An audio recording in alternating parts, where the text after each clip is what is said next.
Hello? How's it going, everybody? Welcome to stream! Hello, hello, hello, hello, hello, hello. Thank you, thank you, thank you, thank you, thank you. Nipples are real? What? What nipples? I've never heard of any nipples, mate. Sorry, do you guys like when I do the accent? Do you guys like when I do funny accents, or no? Nah? I'm gonna say no. We'll say no. I love your accents, thank you. Somewhat? Okay. Cool, cool, man. Cool. Far out, yo. Far out. How's it going, everybody? Zero likes for thank you for the tier 1 sub for 2 months in a row. Aye, aye, Captain. Attention! Alright, cadets. Alright, Tygoons. Alright, Plunder Patrol. I'm on a baby hunt. Okay? We're on a baby hunt! And don't think we don't know how to weed them out. Chill, my boy. I can't chill. I can't chill. My voice is in good condition right now. I don't know. I'm feeling good. I'm feeling good. Sometimes I'll start stream. How's it going, Toby? Welcome to stream. Sometimes I'll start stream and my voice just isn't feeling it, you know? But then other times I'll start stream and my voice is totally feeling it.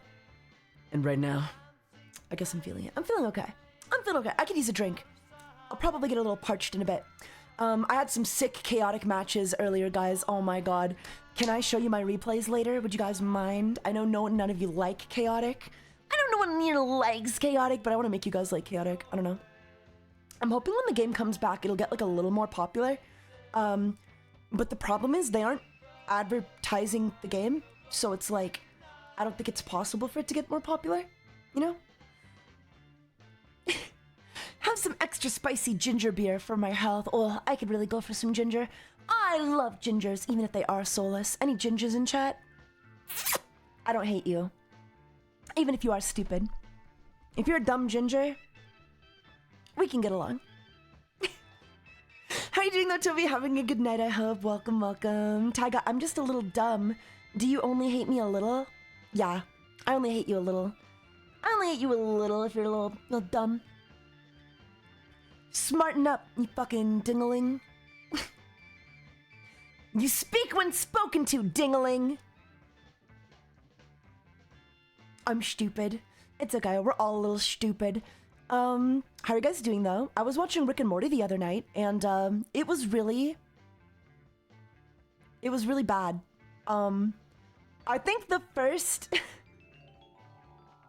the first 3 episodes or seasons, the first 3 seasons of Rick and Morty, I think are pretty solid, you know?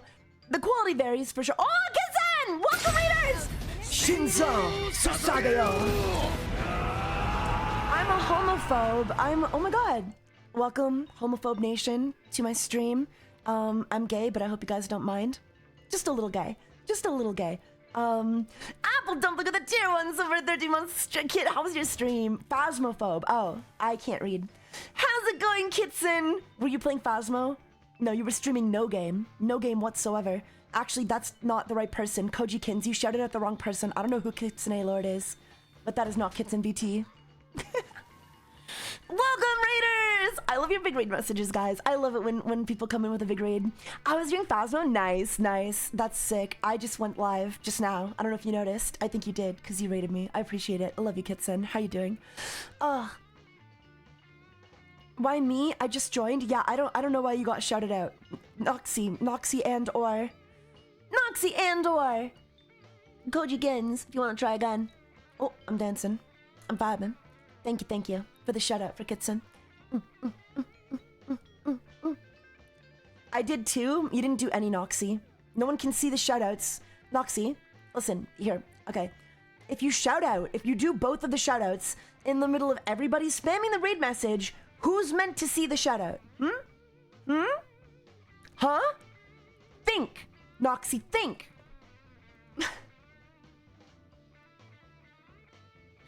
Anyway, thank you for the raid, kids. And I hope you had a great stream. Good to see you again. Good to hear from you. We gotta collab again soon. You gotta collab again. We gotta do something cool. I'm ordering some. Oh my god, I just ordered a. Wait, when does my food get here? Hold on. Oh shit, my food is here. Oh my god, guys, if I go to get my food, if I go to get my food, will you still be here when I get back? You will, right?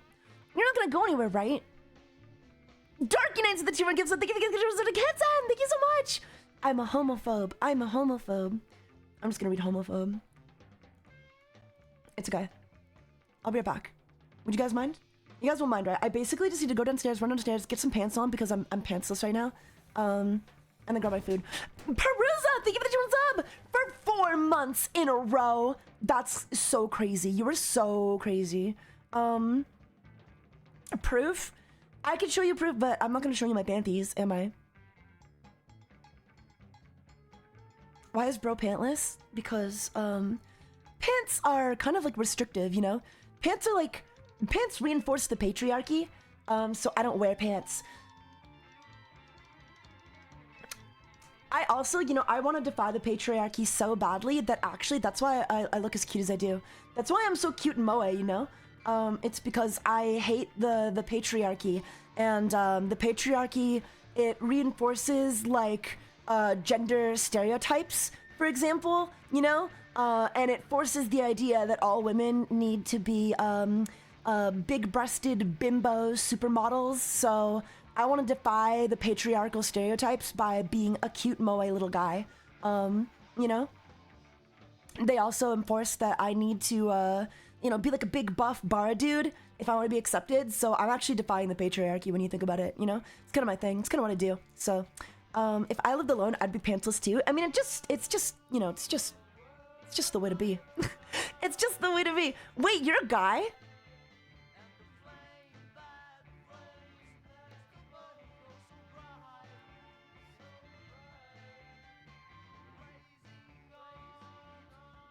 Yeah. I'll be right back. I will be right back, chat. Baby, let me go grab my food. Hang on.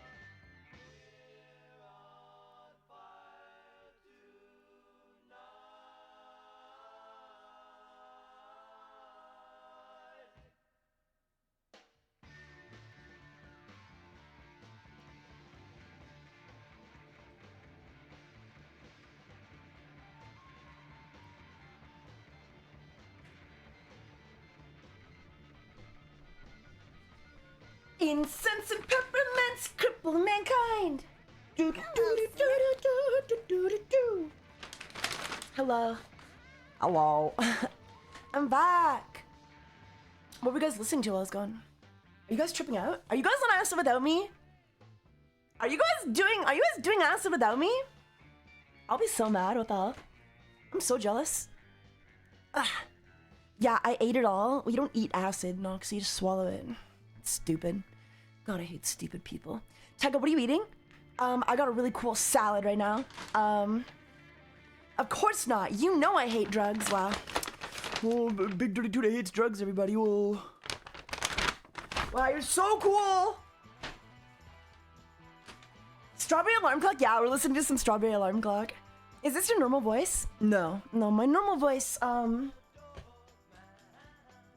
mean, it depends on the condition. In the morning, like, my normal voice is like, I don't know. I just don't even try that hard. Ugh. Ugh. Ugh.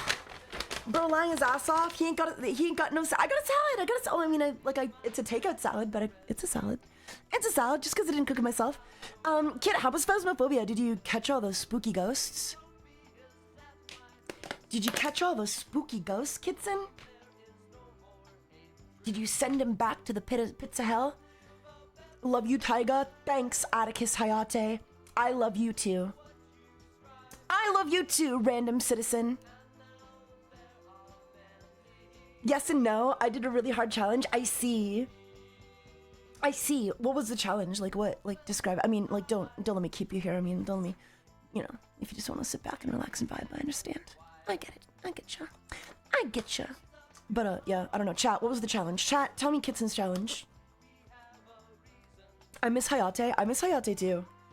I've been told Hayate misses me, but I don't think that's true. Because my mom took her over to my house one day to just like hang out, and she just didn't like. She wanted nothing to do with me, so I don't think she gives a fuck that I'm gone. I don't think she gives a fuck that I'm gone, unfortunately. I hate to say it. It's so sad. I want to get a dog that really loves me. Don't pee your pants, challenge impossible. Oh, yeah, I see why that would be impossible for Kitson. I miss you, Taiga. Do you guys miss me? Because I miss you. I miss you every day. I miss you every day. Sorry, I'm getting my dressing on my salad. Oh, man. I hate it when they just, like, don't chop the onions up, though. What the fuck? Like, there's just, like, a huge bunch of onions in the... What the hell? What the hell? This didn't even, like, chop this up at all. Disgraceful. Get that out of here. I'm getting rid of that. This is why I don't like onions. It's because no one knows how to prepare onions, apparently. Like, they just throw in, like, big globs of onions that haven't been, like, cut up. Or, like, they're cut, but, like... They're cut, but, like... I don't know. Yeah, I'm not really pleased. Not really pleased with the onion, situation in the salad here. But whatever. We'll get rid of a few. Not the end of the world. I don't really like onions, as you guys know. I kind of hate onions. 500 onions.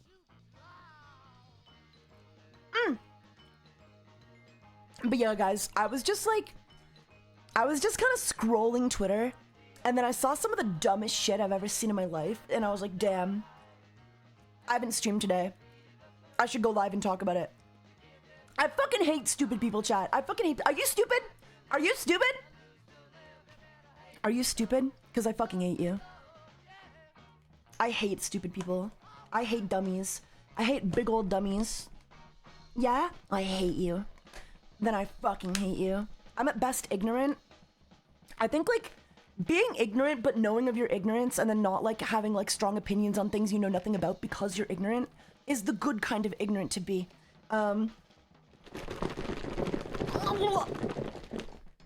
like, if you're fucking stupid and you make your stupidity like everybody else's problem, then I hate you.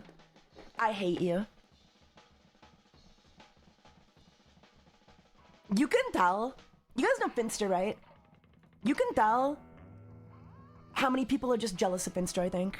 You know? Like, I think you just tell when someone's jealous. Because, like, there's no reason to talk this much about somebody. So, like, Finster posted a post, I guess, like, genetically enhanced femboy. And then somebody quote tweeted him, like, this dude is not gonna survive being 40 years old. And it's like, are you joking? They look fucking gorgeous. Are you joking? Like, they're on estrogen. They have money for surgery, like, whenever they want. I think they're gonna be, like, fucking fine, actually. I think they're gonna be, like, just okay. God, he's hot? Yeah. Finster's fucking hot. And then somebody replied, like, he'll probably be fine because he takes estrogen. And then somebody else replied, do you think estrogen is the fountain of youth for men? Because I got news for you. And I'm like what? Like, huh? He's taking as much estrogen as a trans woman, lol. He's choosing to identify as a man. Oh, wait, they deleted it. Sorry, I wrote a comment and deleted it because I thought it was a previous conversation I was in. Regardless, these people do not age well after spending years on cross-sex hormones. I think they're gonna be okay. I think they're gonna be okay. They clearly take care of their body. You know what I mean? They clearly work out. I think they're gonna be okay.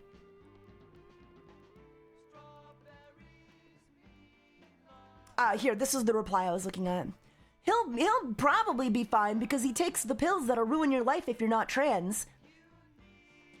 This is the look. Do you fucking like? Do people think that like estrogen only works if you specifically identify as trans? Like, do you think the arbitrary label, do these people think it's like the label of being trans that gives estrogen its power? Like, you'll just fucking explode and die if you take estrogen and you're not trans? How do people think this shit works? Exactly. Like, just genuinely asking. Like,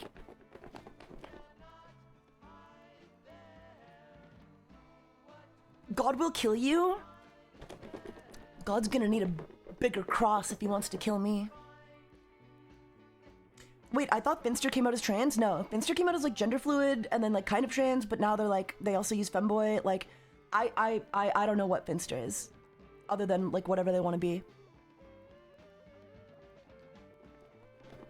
Taiga, there were people fear-mongering that eating soy at Burger King would give you tits. I wish. No, I don't wish. Yeah, no, the soy didn't give me the tits. The beer did that. Beer will give you tits. You know, the funniest thing is like beer will give you tits. Beer will make you fat. Beer is the worst thing for you. Like if you drink alcohol heavily, like that's gonna fuck up your body more than anything else. You will get fat. You will get a beer gut. It's just the way these things go.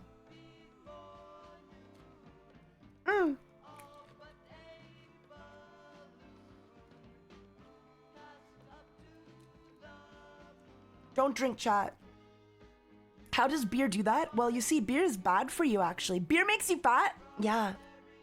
Beer makes you fat. Believe it or not.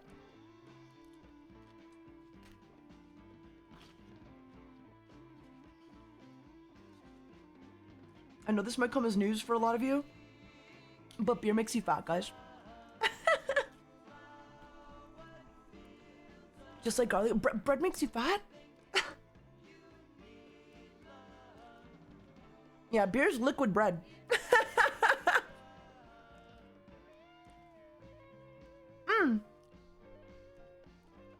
Too late, but I don't eat, so it evens out. I'll probably just die early.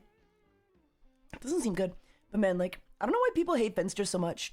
I don't get it. Whoa, Silky Rampage! No homo, right? All of the homo! Thank you for the 10 tier 1 gift subs. I truly think it's like a jealousy thing. I really do. I really do.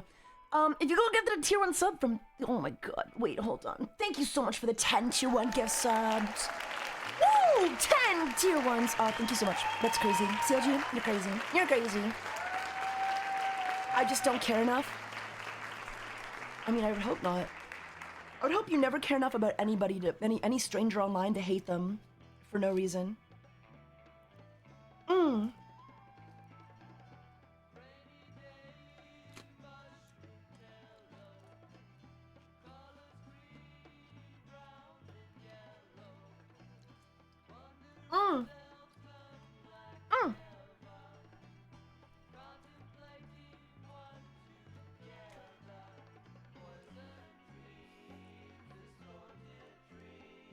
Let's be real. People hate Finster because they can't sleep with them.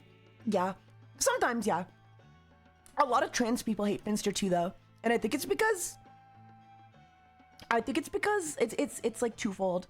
I think it's because they pass really well, and a lot of trans people don't, and that drives them fucking crazy. Unfortunately, that's just the reality.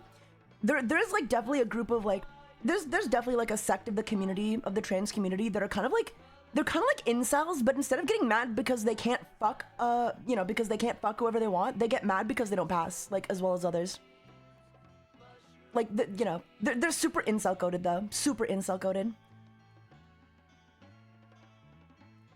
They can't be them and they can't sleep with them, so they extra hate them. Don't hate yourself, the gender envy sect. Yeah, there's definitely like, yeah, gender envy. I think that's a good way to put it.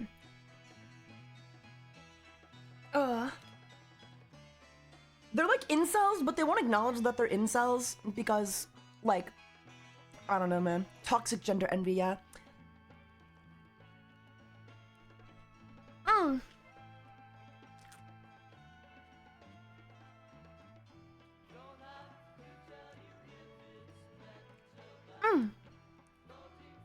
Don't hate yourself, bro. That's homophobic. Bro, never hate yourself.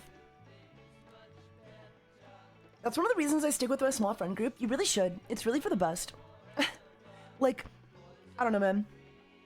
I used to be friends with like some girly, I don't know, like, I don't know. I used to be friends with like, I think it was, I won't name names because they're still kind of around in the community. But like, they were basically just very like, they were fucking normies who got into VTubing as fucking normies.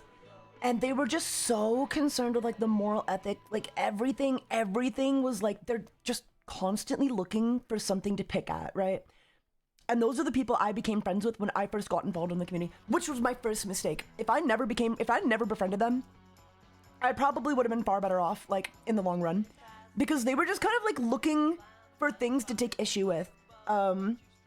Like, I remember they approached me in private about my Gone cosplay from an old tweet when I was like, from when I was a teenager. I posted like a picture of me and my Gone cosplay that I was working on at the time from my old account, like just from a previous account. And they were like, this is like really problematic. And the tweet was like, it was me saying like the Gone cosplay stays on during sex. And there was a picture of me in my Gone cosplay. And they were like, this is like really problematic. Like, this is not okay. Like, this is like, oh my god. This is like, oh my god. And I was like, dude, like, and mind you, like, I'm scared. Like, I wasn't huge, right? Like, I wasn't as confident as I am now in myself and in my content. Oh my gaga. Like, this is really, yeah. Like, it was stupid. Like, it was just so dumb. But I wasn't confident enough in myself, you know what I mean? Because, like, these people were my friends, and I didn't want to, like, fuck over my friends at the time, right? Like, I didn't want to end friendships over, like, a Gone cosplay, right? So I just went along with everything they said, because I was like, yeah, sorry, I'm sorry I did that. Like, you're right. Oh my god.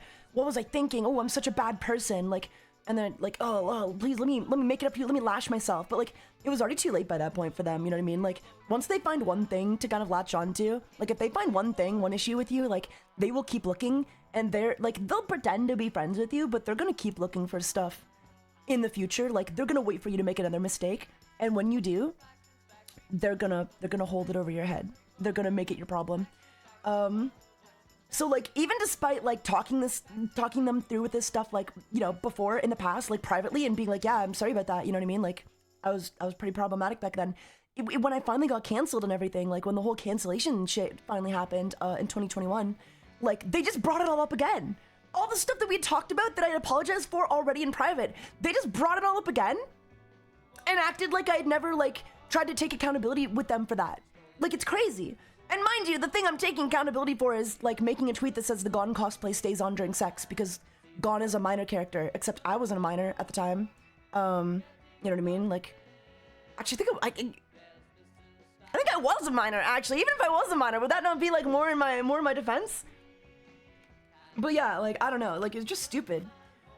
I actually made a tweet mentioning that kind of shit earlier, even. Normies hopping on VTubing and pretending they weren't the ones who made anime a 4-letter word in the first place.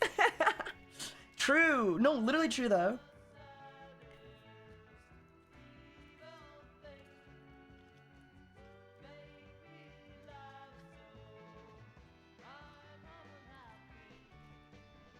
It's just bullies ganging up on a kid, yeah. Fuck Pinky Purian, man. You guys know that bitch? Oh, sorry. Like, she was just waiting for an opportunity to cancel my ass.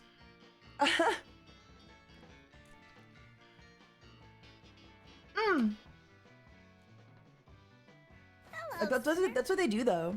They have, like, no fucking, like, talent. So they just gotta wait. It's kind of manipulate and wait.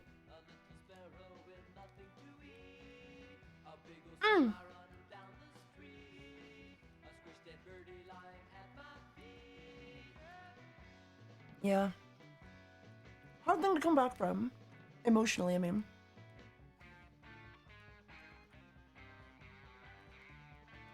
But once you get, I guess what I'm saying though, my point is, once you find friends who are like, kind of just accepting of that stuff, they're the nicest people you'll ever meet.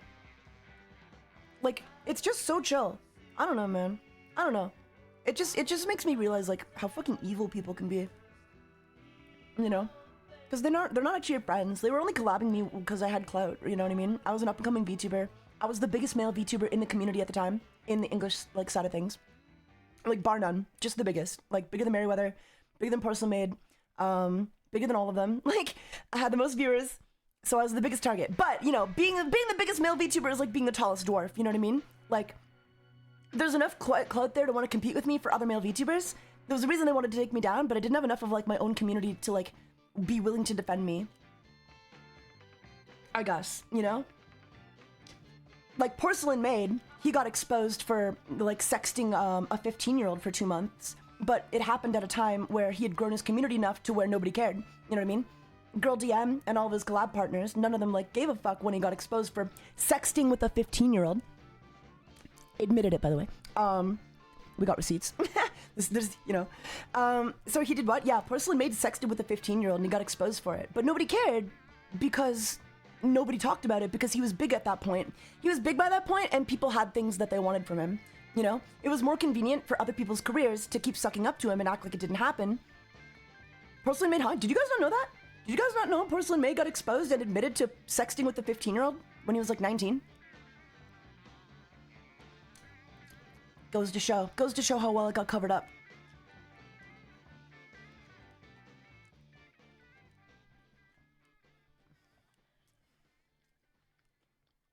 Hello, sinner. This is news to me. Yeah, goes to show how well it got covered up then.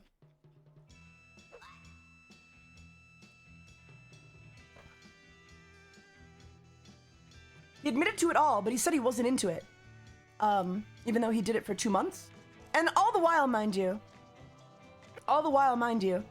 he would be making tweets about me about how I'm a terrible person, right? For making, like, jokes over a 2-year age gap. Like, with someone I never met. You know what I mean? Like, just an offhand comment with about someone I never met. Mind you, he was, like, literally talking to a 15-year-old. So yeah, I don't know. I don't appreciate it.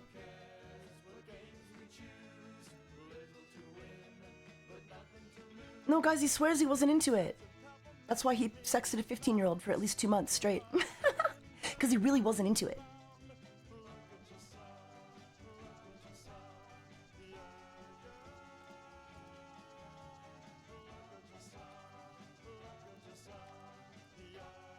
Damn, those standards are some doubles. Yeah. Taiga, can I ask for advice? Maybe. Thanks for telling us this. I mean, like, it's public knowledge. It just got covered up. Everybody decided to forgive him for it. And then he just got to move on with his life.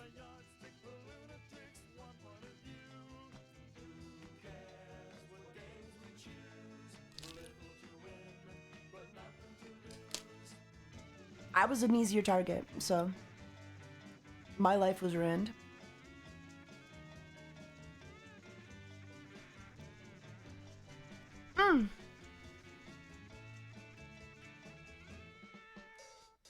It is what it is, though. I don't want to talk about this stuff.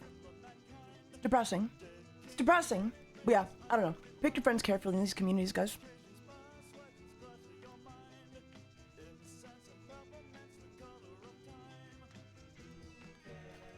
Pick your friends carefully. How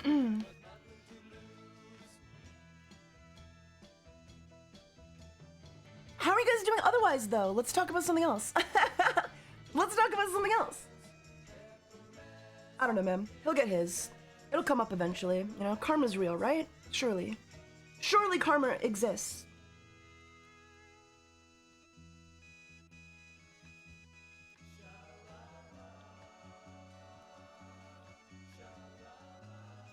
Thoughts on a pure vegan diet? I've never tried it, but it sounds like hell. My PT used to be vegan for a couple years, and he told me, like, yeah, I hate it. Like, it was awful. It wasn't fun. I don't know. I think if you're going vegan, you can't, like, justify doing it for the health benefits, because I don't think it's all that healthy for you, to be honest. But, yeah, if you're gonna be vegan, you gotta be, you know, it's gotta be, like, a moral thing, you know? Like, I'm vegan because I don't want to hurt any animals ever. You know? Age of consent in South Carolina is 16 and about 30 other states. Well, that's really cool. Too bad Joel, porcelain maid, was sexting a 15-year-old. So, I don't know. Like, if that's the best defense you have, then he's still breaking the law. But I understand where you're coming from. I just don't know what the relevance is. Like, you talking to me? Like, what are you trying to refute? What are you trying to justify here?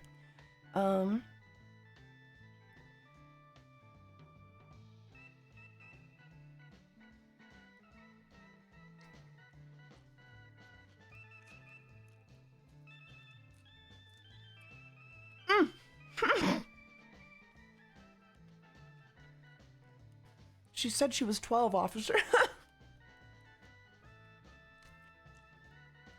Arguing age of consent laws is kind of irrelevant when, even if we, like, take those laws at face value, he was still talking to a 15-year-old.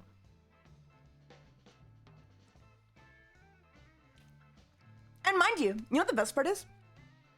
He knew he had done that, and yet still tried to make a big show on Twitter calling me out. When the person I was talking about, the person I made a joke about, was a 17-year-old. And it was like a 2-year age gap. Not illegal. Like, genuinely not illegal.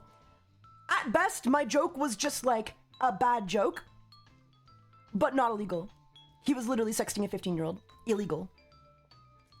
But he still tried to make a big show of calling me out to take me down so he could get my viewers. And it worked. And everybody let him.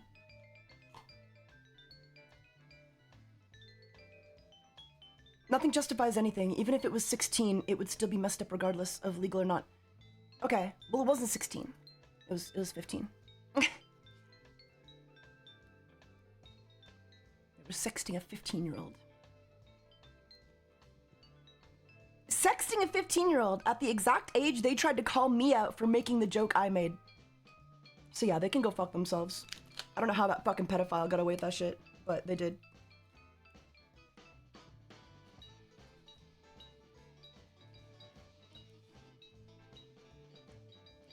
Yeah, he was trying to call me out and, like, you know, he was trying to, like, take me down as much as possible, knowing full well that he was sexting a 15-year-old.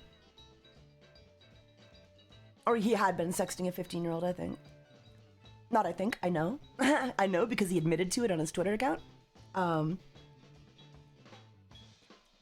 just trying to, I don't know the timeline exactly. Like, I don't know if it was farther, like, I don't know, I think he's older than I am, so I think it was farther away. Like, he did it longer ago than when I would have done it, I think. Than when I made my joke, I guess. If that makes sense.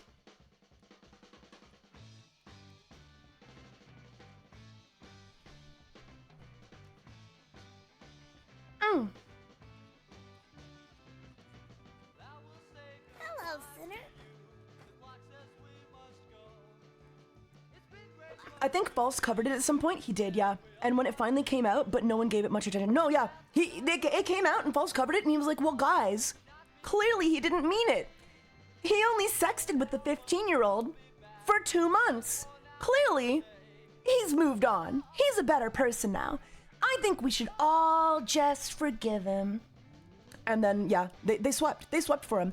And you know what it was? You know, because he was in, what's that fucking VTuber group he was in? Mythic? He was in Mythic Talent or something. So, like, everybody in Mythic Talent just swept for everybody in Mythic Talent. So nobody talked about it. Nobody talked about it, because he was a big streamer. He had a lot more viewers by that point. You know, because he had taken me down and stole my viewers. Stole my clout. Holomyth or whatever? No, it wasn't Holomyth. No. No, Taiga, it's different. You see, you're in love with Hunter x Hunter boys. Meanwhile, the guy who was into 15-year-olds, I'm only just joking, by the way. Yeah. Yeah. It's totally different.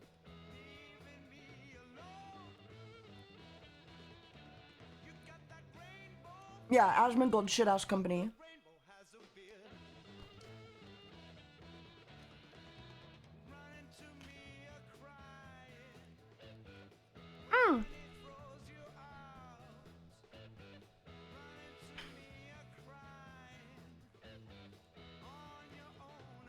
But don't worry, guys. Joel is against Lolly, you know? That's all that matters. He thinks 2D art makes you a pedophile. Talking to a 15-year-old, that's okay. But if you're into 2D, you know, at least he's on the right side of things when it comes to the 2D debate.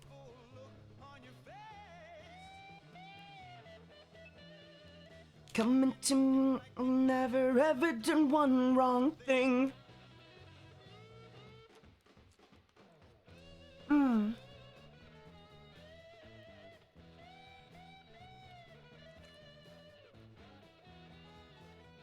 What did I do to get hated on by you? I don't hate you, bro. I love you guys. I love you, bitch. I ain't never gonna stop loving you, bitch. But yeah, like, I'm not lying. Like, I'm not, I don't know. Like, none of this is, like, private news. Like, he admitted to it on his Twitter account. He admitted he did it. He said it was, like, a moment of weakness. Yeah, that guy. He said it was, like, a moment of weakness and that, oh, you can tell I wasn't into it based on the interactions. Like, it's like, okay, you sexted with a 15-year-old for 2 months, but you weren't into it? Okay, bro. Okay. Explain to me how that one works. Okay. But whatever. I don't know, man. Like, he admitted this shit. I don't know. I'm just talking about what he admitted to. So, like, this isn't even, like, accusations. Like, he admitted to this. I had nothing to do with this. Is anyone else disappointed we haven't had a zombie apocalypse yet? It seems like the world could use one of those. Whatever happened to bath salts? Yeah. Make bath salts great again. Anyway, I'd like to talk about something else. I want to talk about something else.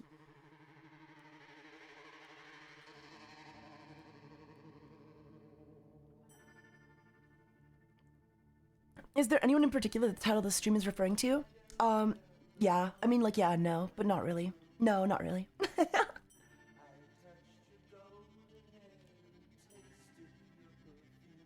Total Drama Island. Let's talk about EDP. I'm good. I'm trying to eat.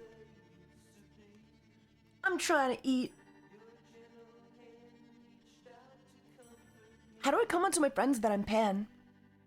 Do you need to?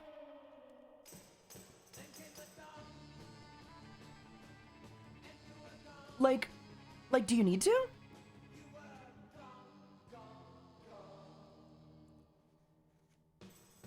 Would it not be easier to be like, I'm bi, at least? Or like, I'm gay, but like, I'm bi? You know? I don't know. Like, for me, it's none of my friends' business. Same with my parents, like, I don't know. You don't have to? I never came out? Yeah. I wouldn't. I mean, like, I don't know. Do you need to? Like, would they be accepting of that? If they're not the type of friends to be accepting of that kind of stuff, then, like... Then, like, I just wouldn't. I just kind of wouldn't, you know?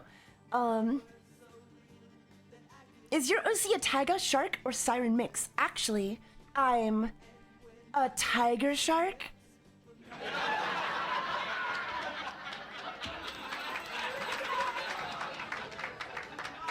It's not a joke. It's just what it is.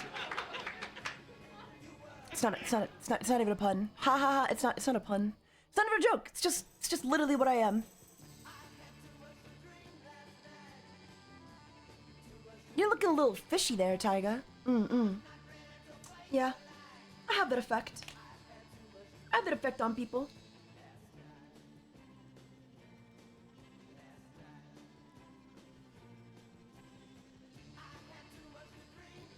I'm no longer a shark. Shark mode deactivate. I feel like I could be myself with them, so I want to let them know I can trust them. Have you seen the stupid thing that they did to promote the new movie at the end of Oak Street? First decent movie premise in years, and they had a talk shown with the dog from the movie. What? What? Is it actually a decent movie? I heard they're trying to get Johnny Depp back for Pirates of the Caribbean 6, which is super fucking hype. I really hope they do it. If they can't get him back though, they kind of just need to like go in a different direction, I feel. They need to make Pirates of the Caribbean like scary and edgy again. I don't know. Make it for like an adult audience, kind of. Make a dark, gritty like pirate movie. Are you putting the meat in your mouth, Taiga? I am. I am putting the meat in my mouth. Don't worry, Taiga. Nothing could ever steal me away from you. We're like a boomer married couple. We almost despise each other, but damn, we're attached at the hip. I don't despise you, Frogman. I love your money. I mean, I love your personality.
Dang, Taiga, you're good.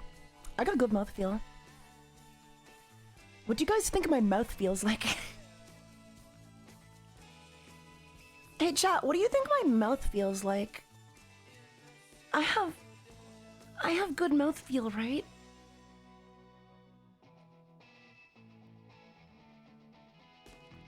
Hello, sinner. Why is no one talking about the mouthfeel? Why is no one talking about my mouthfeel? Am I not good enough?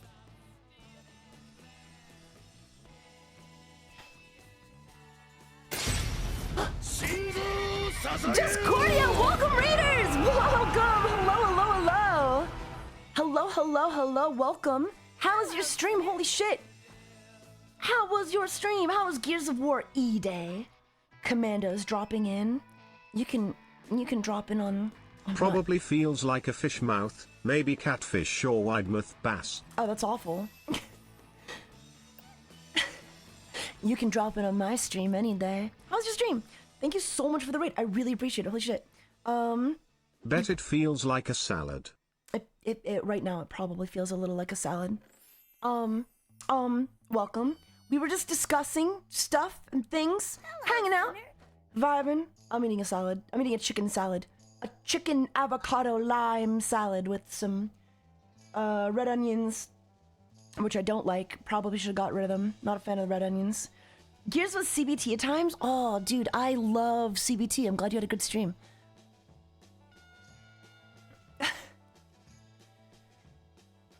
The avocado warrior? Oh yeah, your name. Yeah, a little avocado in my salad. CBT. Nothing better than some good old CBT. Oh, that reminds me. I need to commission some CBT. Taiga's mouth and how it feels.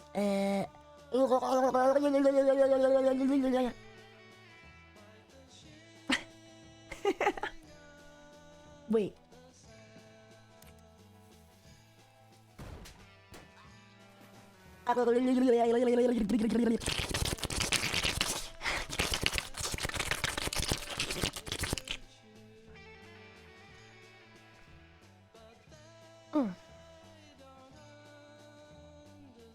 Showed that lolly who's boss. Let her cook. Let her cook. Is that a JoJo ref? Yeah, I was going for it. Did you guys get it? Did you guys get my JoJo reference? Alright. I'll take that laugh track as a yes. It's just like that time when Kakuin, you know, did the thing in that show. Yeah, the Kakuin cherry. We got it. Okay, good. Okay, good. Great. How's your stream? It's good. We only just started. I saw some stupid tweets on Twitter that I was feeling lonely about and wanted to talk about. I was feeling lonely, saw some stupid tweets, wanted to talk about them, and then I went live. And now we're just vibing. I don't know. What do you guys want to do? Want to kiss? Want to make out? Want to play RuneScape?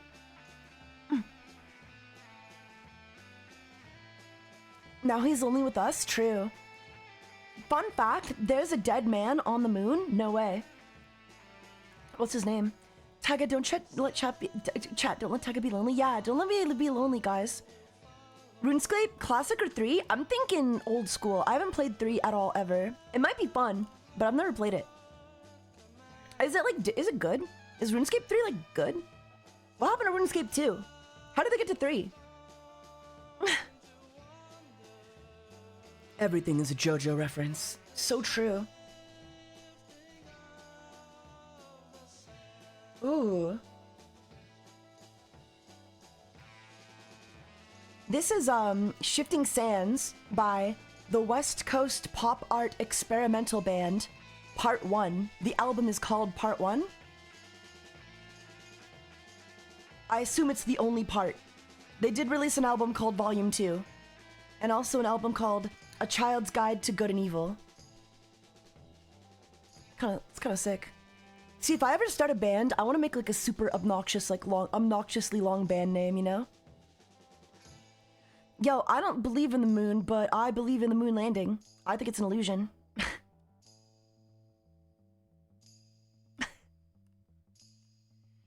Do you guys think the sun is round, or is the sun flat too? Like, do you think, like, do flat earthers, like, I know how flat earthers obviously think the earth is flat, right?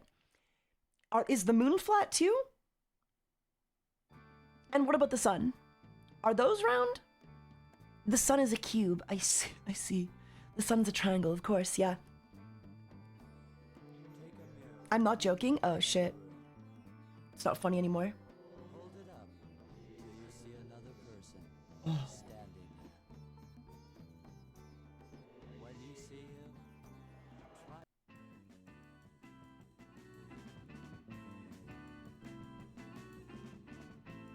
I think the sun is a square. I think the sun is like God, and we should worship it.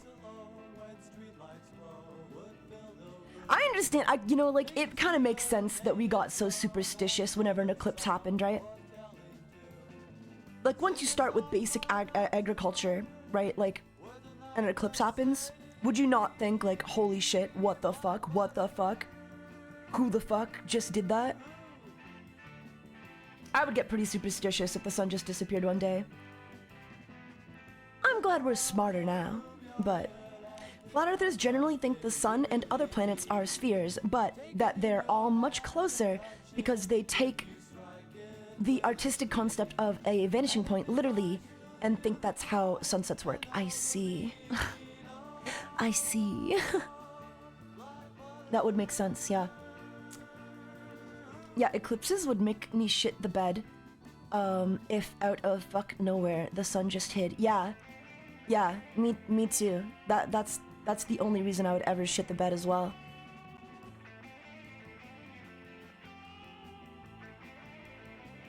Sorry, what were we talking about? By the way, guys, I released a brand new video on my chaotic channel, !chaotic, if you want to check it out. It realized it had been a long time since I released anything, but I'm really proud of it, I guess. I don't know, it's nice. It's a good video. It's a good video. Check it out. That's not how you spell chaotic. C-H. There you go. There you go. There you go. TaigaxHolic. That's me. You can shorten it to like TaigaxHolic though. Yeah, check it out. Already watched it? Fuck yeah, let's go. We're gonna watch it again anyway, but we're gonna watch it again anyway, because like, I don't know. This is just more of like, this is like my little side passion project. I upload videos to this channel occasionally to yap about my favorite creatures, etc, etc. Talking about my favorite chaotic creatures until the game returns, part 3. Interests. It's time for best girl. I love Interest. Just look at Interest. She's so She's hot. one of the fastest, smartest, toughest creatures in Para. She's so hot, goddamn. God fucking damn. Everything from her design to her voice acting and her mannerisms. Don't worry. I always land on my feet. Would.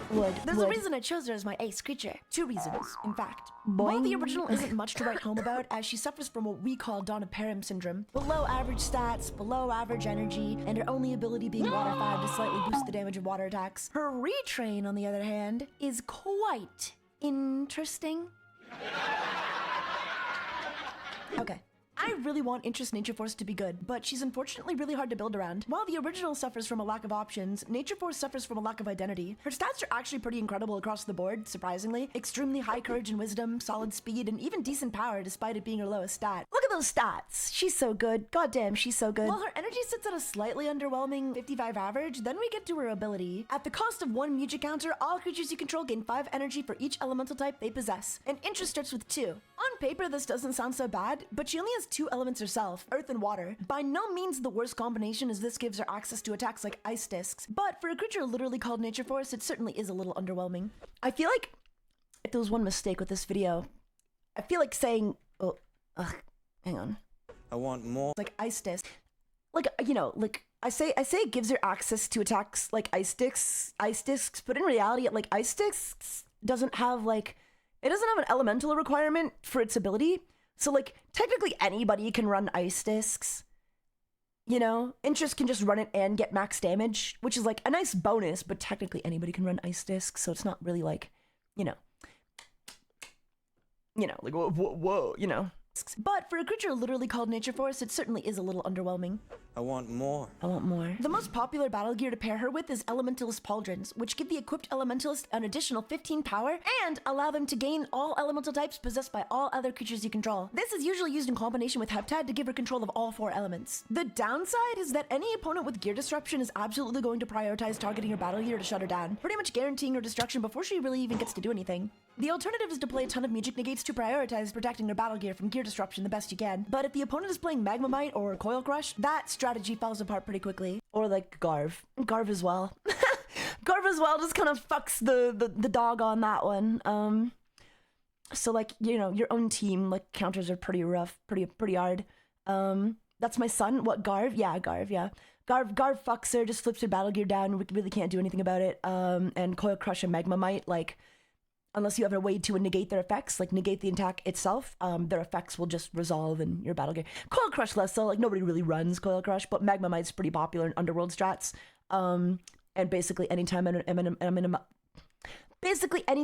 an Underworld mirror match, like I dread if they have the Magmamite. It's not every deck that runs it, like it's not super popular.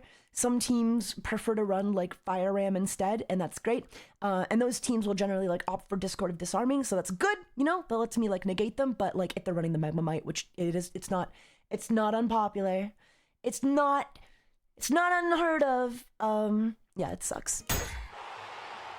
Due to this, many players run her as a backline support, which is understandable, but feels kind of bad given how insane her stats are across the board. Unfortunately, there's also another creature released in the same set called Drabe. I love Drabe.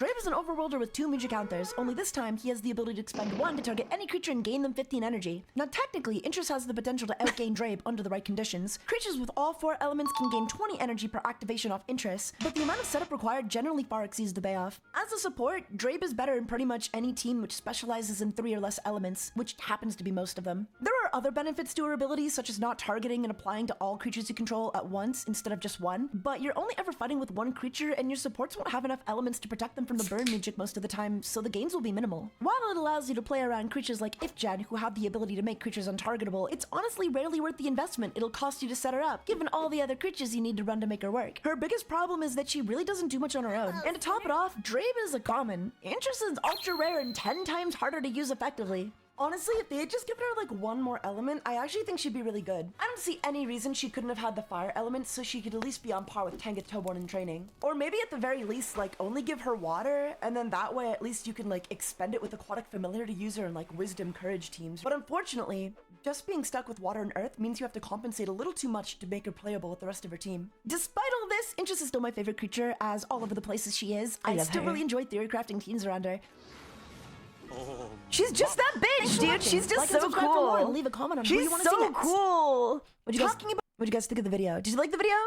You like that? Jade edited it. They did a really good job. Yeah, I want to put out more videos like that. Eventually, like obviously, like, you know, my eyes are getting pretty big. I'd love to like cover every single creature individually at some point. But you know, it is what it is. Informative video, good stuff. Anytime. We love you, Jade. She's not here. Yeah, Jade doesn't come to my streams anymore. You guys should go harass them for that. But yeah, pretty interesting stuff.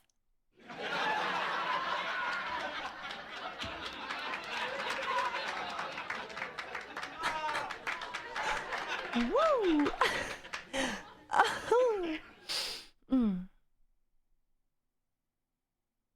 Serious question, do you have a tutorial on how to play the game itself? I was thinking of making a tutorial. In fact, I kind of wrote one out, but the video got very long. It got very long.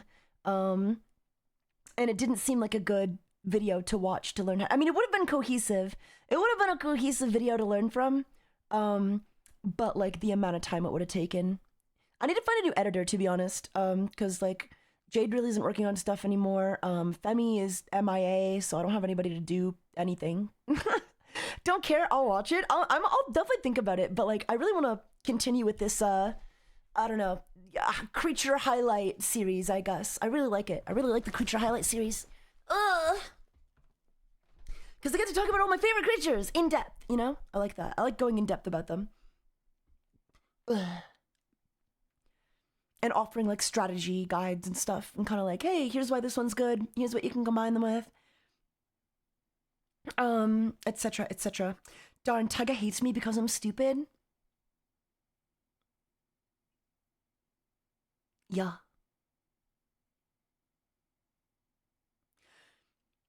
Get a second and frame it like you're teaching them how to play, featuring beginner questions and comparisons. Ooh, yeah. If I can get a script, I'd still need to write a script for that. I like scripting this kind of stuff. For the most part. I'm not very good at it though. I'm not very good at reading off a script. That's my problem. Oh my god, I've just seen the Shark Kitty plush in the background. Oh yeah, the little in the jaws of Guar Gura. I'm the reason she retired, chat. Those are her. Those are her big fish teeth back there, hanging up on the wall. Yep, quite the catch, quite the catch.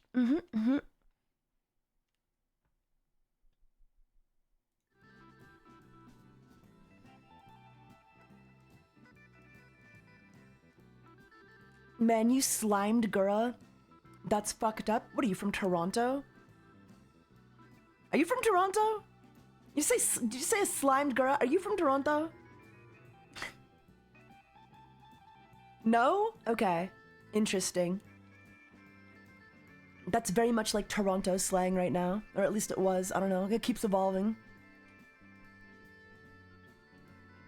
It's a very Toronto thing to say. Oh, fam, you slime her? Man, don't slime my slime or I'll slime you, bro. Slime isn't from Toronto? Bet. Go to Toronto. You'll find out. Alright, I'm gonna head out. Have a good night. Good night, lordship. Konnichiwa, mina slimes. Wow. I've been listening to Strawberry Alarm Clock's album Wake Up It's Tomorrow. It's like so psychedelic. I definitely want to get this album and their other album. I love like the really, I don't know. My favorite type of psychedelic music is the kind of stuff, it needs to be like fun, you know? It needs to be like fun psychedelic. If it's not fun psychedelic, there's no point. Is it? I keep seeing it online. I figured it was a new algo-friendly way to say killed. Well, yeah, it is. I think that's why Torontonians are using it. I don't know, man. I hate Torontonians. I hate their accent, their dialect. Most unattractive accent in the world. And they're competing with like the Indian accent, so that's saying a lot. I always just assumed slimed out was like Gen Z slang for killed. Well, I think it is, yeah. I'm just pretty sure it came from like Toronto. I could be wrong though.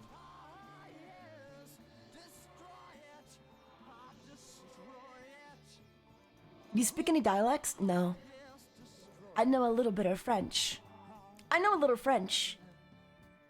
Man, he's sitting right up. The joke doesn't work with French. I know a little German. He's sitting right over there. You'll hear the cries and know the meaning. Oh my god.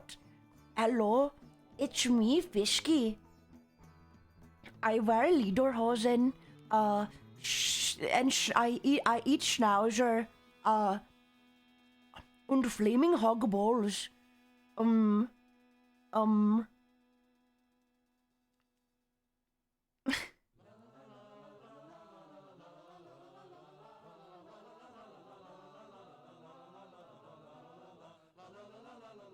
are we listening to?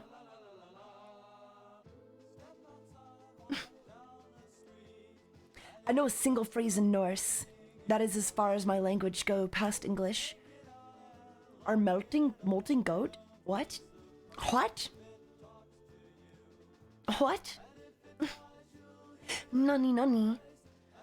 Still crazy to me, Toronto wasn't always a fuck-ass huge province. Horrible decision that was. Toronto isn't a province. It's a city. The province is in Ontario. What are we talking about?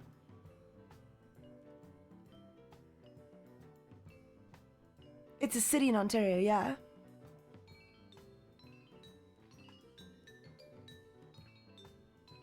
Taiga, my pillow you promised got cancelled, huh? What? My pillow I promised? What are you talking about? What you talking about? Abu. Oh my god. Scammer Payback has a new video. What body pillow did I promise you? And why would it be cancelled? I wanna find somebody to bear. Random Canadian hot takes from chat. A little bit. A little bit.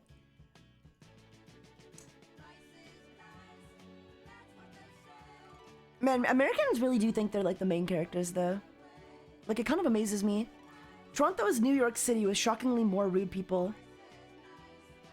I don't think it's as big as New York, but yeah, it's pretty crazy.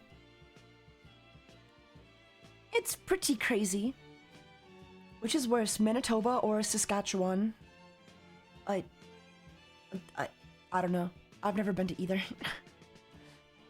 I don't know. I guess they're both fine. Saskatchewan's worse. It has a dumber name. Tiger, are you Canadian? Yeah? Yeah? RuneScape. Gobble, gobble. One of us. Okay, maybe. We might play some RuneScape.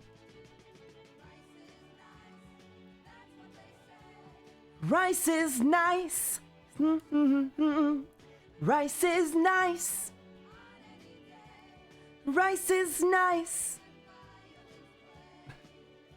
Saskatchewan, because I can't spell it without assistance. That's a good answer. I was gonna say the same. Mate. Old school RuneScape Tiger Clan when? Well, I gotta get 5 people online to make it. I've got Shira and I've got Noxie. But that's kind of it. I mean, I'm sure I could get some of you guys on, right? But yeah, it's gonna be a work in progress. I am gay for this cat. Are you guys gay for me? Hello, Cinnamon. Actually, I don't want you to be gay for me. Be straight for me.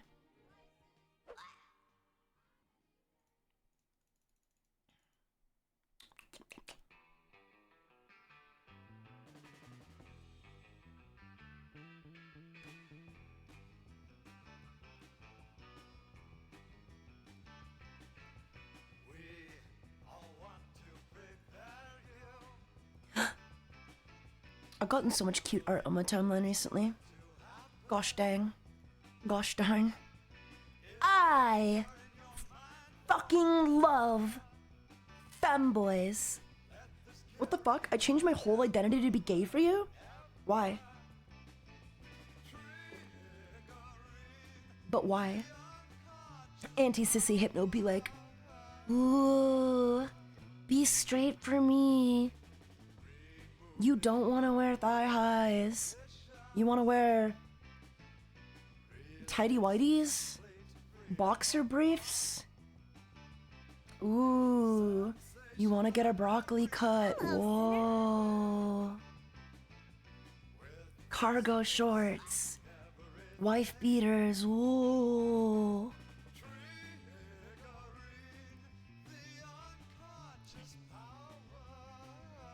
Ooh. You want to beat women. Ooh. I need to do more cute art, but the reference sheets took a lot out of me. No. Do you just get like really, I don't know, do you just not have the attention span for it, Momiji? You want to take a double scoop of pre-workout and bang chicks. Ooh. Ooh. Ghosts don't sound like that in horror movies anymore, and I think that's sad. I think that's like a net loss for our society and our culture, you know? There are kids growing up who don't know that ghosts sound like this. Ooh. Ooh.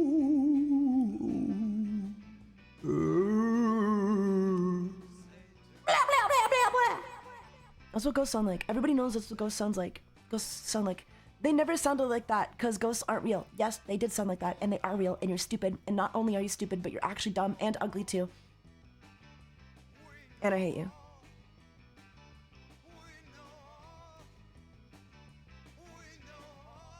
Y'all fuckers need Scooby-Doo. Ghosts make sounds? Yeah, they do. They go, ooh, ooh, ooh. That's what they sound like. When I lock in, I can draw for like a day straight is the problem, so I end up either really tired or hand-hurty, especially since I've just been using my mouse. Oh, I see. Speaking of Momiji, didn't I commission you like a couple years ago?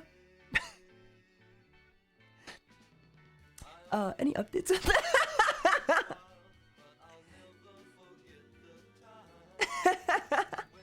Okay, stop, we're scared. Okay, sorry, I didn't mean to scare you guys. I didn't mean to scare you guys. You wanna watch Scooby-Doo? Wait.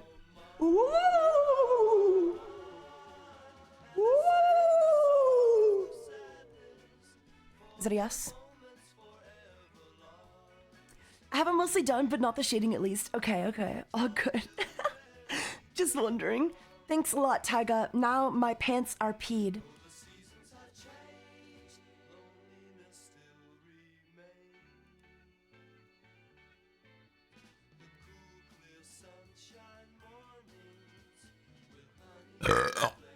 Oh, fuck. Excuse me, heavens. Dang, I missed the ping, so I'm an hour late. Wow, it's okay, Address. You know, plenty of VTubers, plenty of people here hate me. It's okay. It's okay if you're one of them. It's fine. I understand that. Well, I know I'm a gay retard. You don't need to tell me.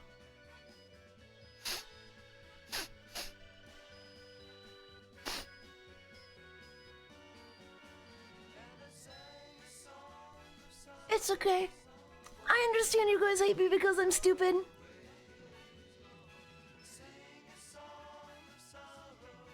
Point and laugh. Ugh. God. We love our gay retards. Oh, man. I remember when one of, I forget their name. One of, like, it was one of, Nyara, or, yeah, one of, like, Nyara's goons. They tried to get on me for, like, using that word once. But, like, your friends, like, I don't know, man. I don't know, guys. I don't know, man. Why is it the people who try to police everybody are always friends with like the biggest pieces of shit in the goddamn universe? Like, what is up with that? What is up with leftists? I'm sorry. Not all of them, obviously. Like, you know? But what is up with like lefties who like they love to like make a big fucking show about how good of people they are, and then like, you know, their great friends that they're friends with are like literal like I don't know guys, I don't know. What is up with those people? Why do they think they have any leg to stand on? What did I join into? My Twitch live stream. Narcissists? Yeah, they're all narcissists. I'm a lefty and I hate that shit. I'm a lefty and I hate that shit too.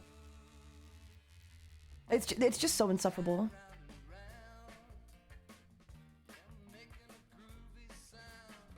You should have seen the boarded people EDP likes. Yeah. I should have. We should keep watching the documentary, to be honest. It's virtue signaling. It has nothing to do with actually progressing the leftist movement. No, it doesn't. In fact, do you guys know Anna Valence? I'm pretty sure they had a call out on Nyara recently, just because I think Nyara got really mad that Anna Valence didn't block somebody who Nyara decided was like public enemy number one.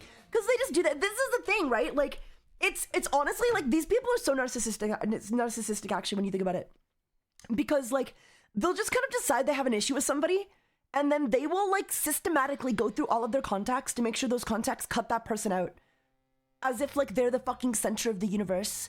Like, oh shit, I have an issue with this person. Now every person I've ever met also has to have an issue with this person. When half the time the stuff that they even have issue with, like it's totally irrelevant to like, you know, like I don't know. It's always like a personal beef, especially with Nyara. With Nyara, it's always a personal beef. You know what I mean? Control freaks, yeah. But basically, like I think this basically was someone who was friends with Nyara. And they refused to cut off like this random person that they decided was public enemy number one because, you know, they keep doing this to so many people. And I think this was like the straw. They were like, I'm not doing this, right? Like I'm not gonna cut this person off. I'm not gonna like be shitty to this person just because you had a falling out. Like that's not my problem. You know what I mean? You have a falling out with everybody. You're a narcissistic control freak. Like you're completely psychotic. It's gonna be some other person in a month from now. I'm not cutting this person off because they don't deserve that. And then they were like, okay, then I'm cutting you off as well. And then they blocked them. And then they blocked them. Let me see if I can find the posts.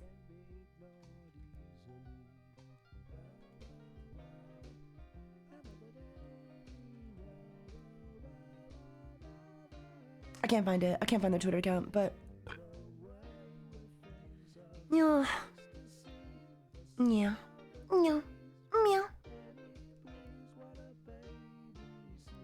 Hello, sinner. Annoying people to deal with. Yeah, beyond annoying. Oh, you don't know something really funny though? Tags, you're great, but I'm a hunter badge. Have a good rest of your stream. Thank you so much for the raid, Discordia. Have a great night. Thank you so much for the raid. Thank you. Thank you. I really do appreciate it. The person this was over became public enemy number one because she was a Grixed tweet. Because she liked a Grixed tweet, by the way. Oh, really? Was that all? Dude. I think, like, there used to be a part of me that I think used to get super upset about that shit. But, like, not like, really super upset. But, like, there used to be a part of me that, like, I don't know. I just think the older I've gotten, the more I realize, like, holy shit. Holy shit. How can we get along if everybody's so insufferable? Popped in and it's been nothing but based. Thanks, Panzer. Appreciate it. Fuck yeah, dude. Fuck yeah, I'm pretty based. I appreciate it.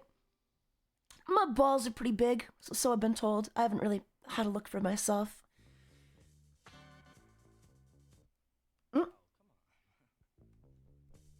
Wait, that's funny. They kept that in? Wait, look at that. Listen to this.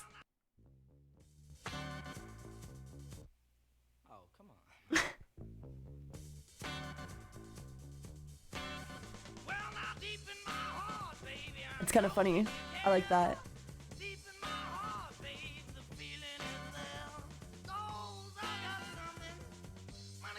This is Country Joe and the Fish. Love.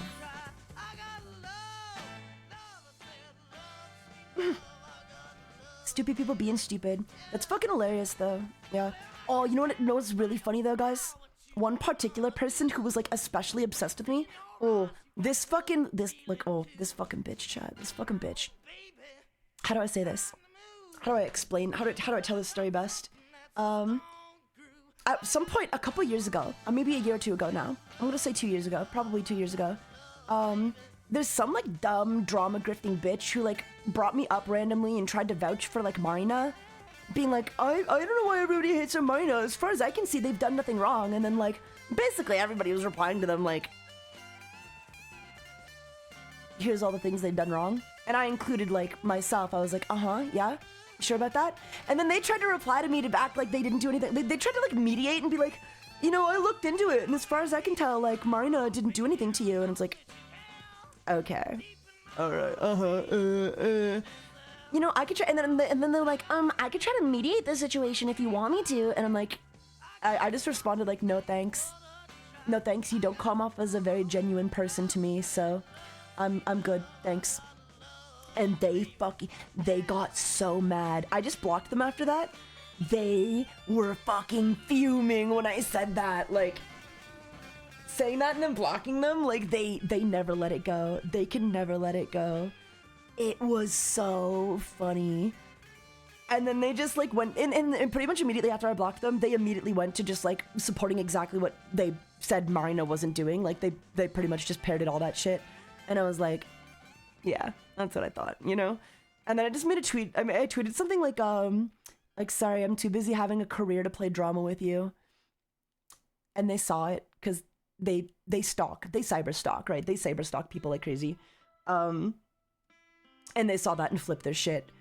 And then I know they saw it the day I blocked them, right? But then a month later, they made a post about how I blocked them and that I was hiding, but like, they made a post about how I blocked them and how, like, I just want to have a conversation.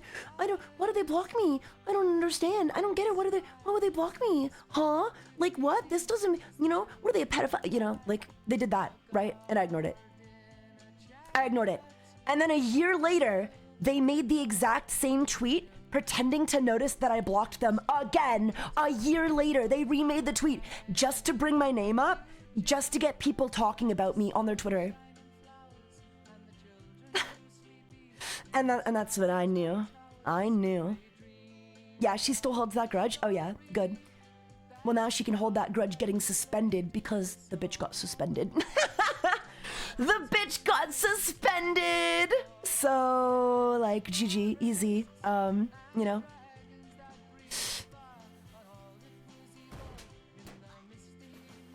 Oh.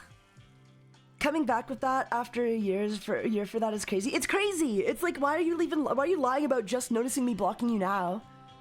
I blocked you forever ago because you're a psychotic fucking cunt. Kill yourself.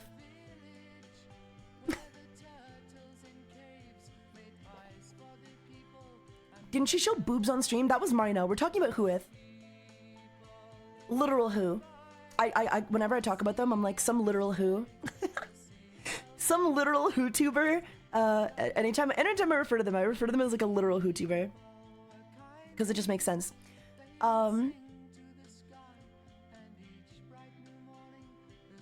Twitch, tag him in Minecraft. I said shelf. You know, I'm not saying anything. From Whoville, yeah. Horton here's a who. Taiga here's a who. But yeah, they got suspended recently, and like I was low-key celebrating. I was low-key like, dude, fuck yeah. I was considering making a post about it just to kind of gloat, but I think it would make them more mad if I just don't say anything, you know, because I think they're really dependent on my validation, you know what I mean? They kind of need me to like give them something to tweet about. So I figure if I just don't tweet anything about them, they would be a lot, like, they'd probably fume even more. Like, they're not even worth me acknowledging, you know? Yeah, don't master debate, Taiga. The problem with, like, people trying to master debate me is that I'm a master debater, you know what I mean? I'm, like, a really level-headed person most of the time. And I think I'm pretty good about, I don't know, I don't think I'm stupid, right? I'm not stupid. I'm not a liar. I make coherent arguments. And I think they have a really hard time, like, dealing with that, those types, you know? Like, what do you do? What do you do if I'm not really a liar? I'm pretty coherent in most of my arguments, you know what I mean? What are you gonna do? How do you beat that? How do you beat that? Wait, their account got suspended? Yeah, their account got suspended. I found out from a Chibi Reviews tweet. I was about to like the Chibi Reviews tweet until I read it, and then I was like, oh, that's kinda, it's a little too mean for me, you know? It's a little too mean for me, but, you know? I share the same sentiment in celebrating their downfall, but, you know, don't necessarily agree with the language they chose to express it.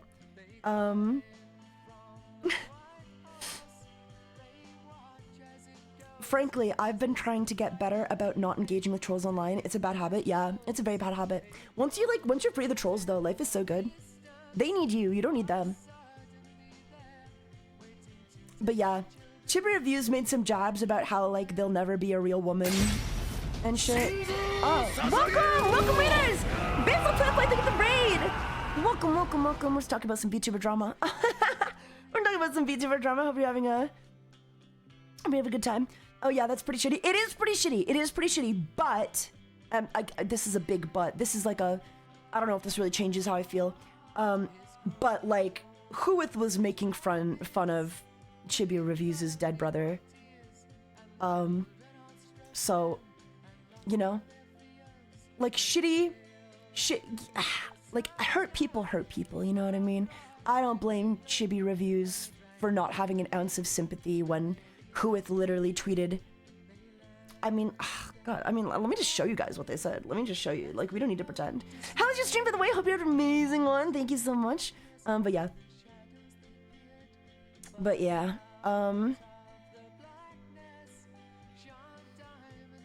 Like, this is not a cool thing to say. Granted, this is also in response to Chibi saying Nyara would never be a woman. I think we all need to stop taking personal attacks at each other, you know what I mean? Cause like, hurt people. And everybody's gonna justify the next, you know, thing that goes too far with the previous thing that went too far. And it's just a whole game of like, well, they started it. Well, you started it. And you just can't win. You just can't win. This is fucked though. I don't know. I don't know if being misgendered is like on the level of like celebrating like a child's death. Like, are these the good guys? Are these the fucking good guys? Like, shit. It's shitty that Chibi's going out of his way to like misgender people, I guess. Like, it's shitty. It's shitty he's taken to that place. But like, I don't think this is like an appropriate reaction, I guess. You know what I mean? Like, I don't think this is like I don't know. Like, take the fucking high road. Otherwise, you can't really act like a someone needs to take the high road, is all I'm saying. Someone needs to take the fucking high road and fast. In this situation, there are no good guys, IMO. Yeah, I don't know. As far as I'm concerned, this post is definitely way worse than, like, fucking online misgendering, right? But, like, I think once it gets personal enough, like, both sides are gonna justify whatever the fuck, and like, it's just gonna be a matter of like what you agree with, you know? I certainly don't think anything justifies going this far, but also, like, you know, if you take it to a personal place, people are gonna take it to a personal place back. So like, I don't know. Well, once it becomes personal, like, you don't get to play the high ground, I guess. The only way to win is by not to engage with this shit. I don't know, this is just a shitty fucking thing. Your brother's reaction to that take. Jesus Christ. I'm glad they got fucking suspended. Good riddance. Good fucking riddance. Ugh.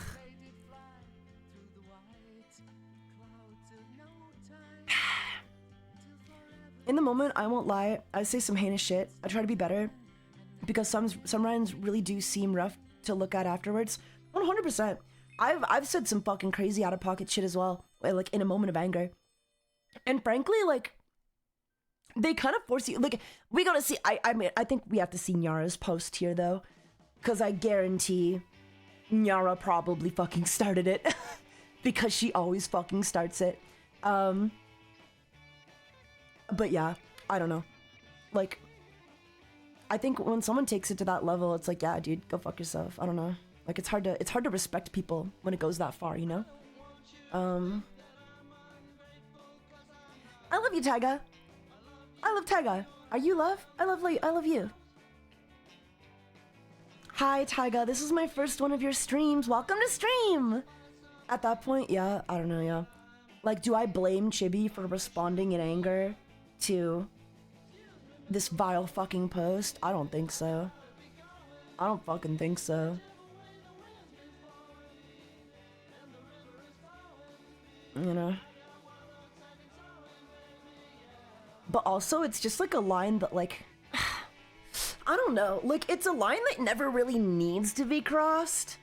But then again, it's also like, I don't know. I think Chibi made a mistake, like, saying this, because this is exactly what they want, right? Like, Nyara and Huith, like, this is exactly the kind of,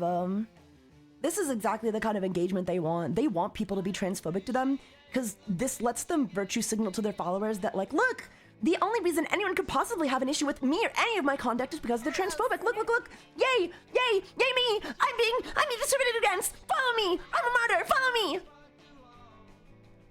That's their playbook. That is their playbook.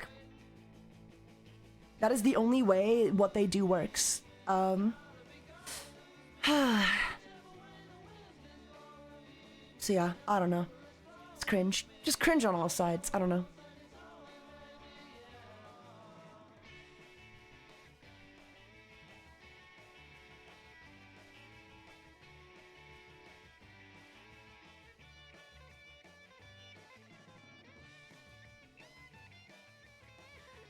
I'm in the middle. I'm a little more right than I am left, but I get it. It's dumb. It's dumb. I mean, this is not a left or right issue. This is just like a fucking cringe-ass VTuber issue. Nyara calls people pedos over anime characters, so that's a pretty nuclear starting point. No, I agree, yeah. Like, yeah, no, I agree with you. Trust me, I'm with you. I've been a victim of Nyara. And her kind of flagrant use of, colorful language, I guess we'll say. People aren't going to be respectful when they start on such a terrible foot. No, it's true though, yeah. No, it's literally true. Like, if you're running around calling people, like, pedophiles, literally accusing them of committing crimes, yeah, like, you're not gonna get that respect. But that's exactly what that's her entire, like, MO, though. She needs that, though. She fucking needs that. That's why she does it. She just wants to rage bait everybody into being transphobic towards her because it helps her career. That's literally just the tactic. The more people she can make, like, hate her on the basis of, like, you know, her identity, the better she can appeal to people who, you know, like, it's all virtue signaling. It's all fucking play. It's all song and dance.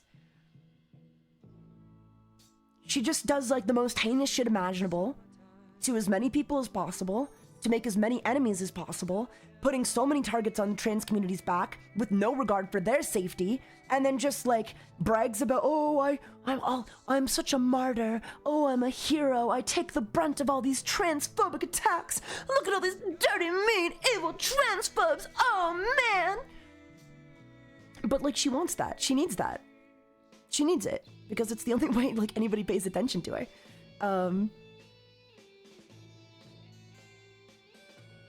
So, like, what do you do? You know? What do you do? Hello, sinner.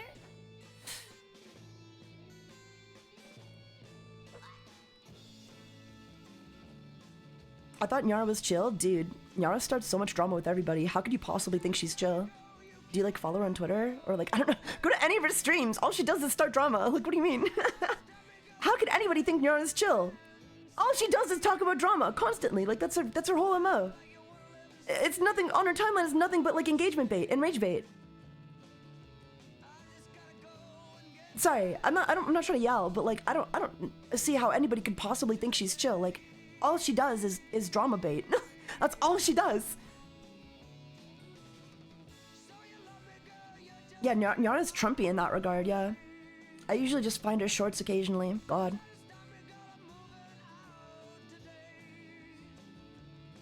I see.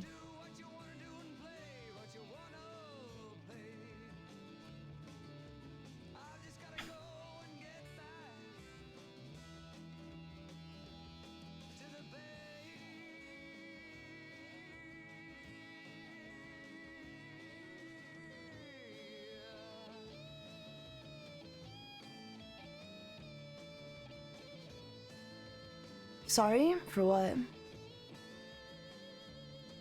Nani? Yeah. Pretty vile shit in the... Some pretty vile shit in the replies, but like, I don't know, man. I'll never die. Allegedly whoeth 5 followers. I don't know. Nobody likes this bitch. Oh.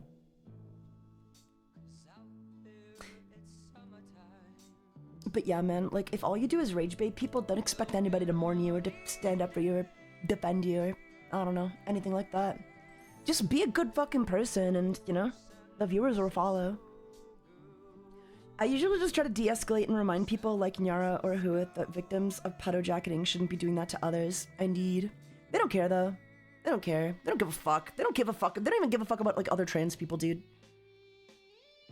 Like, trans people are a prop for them.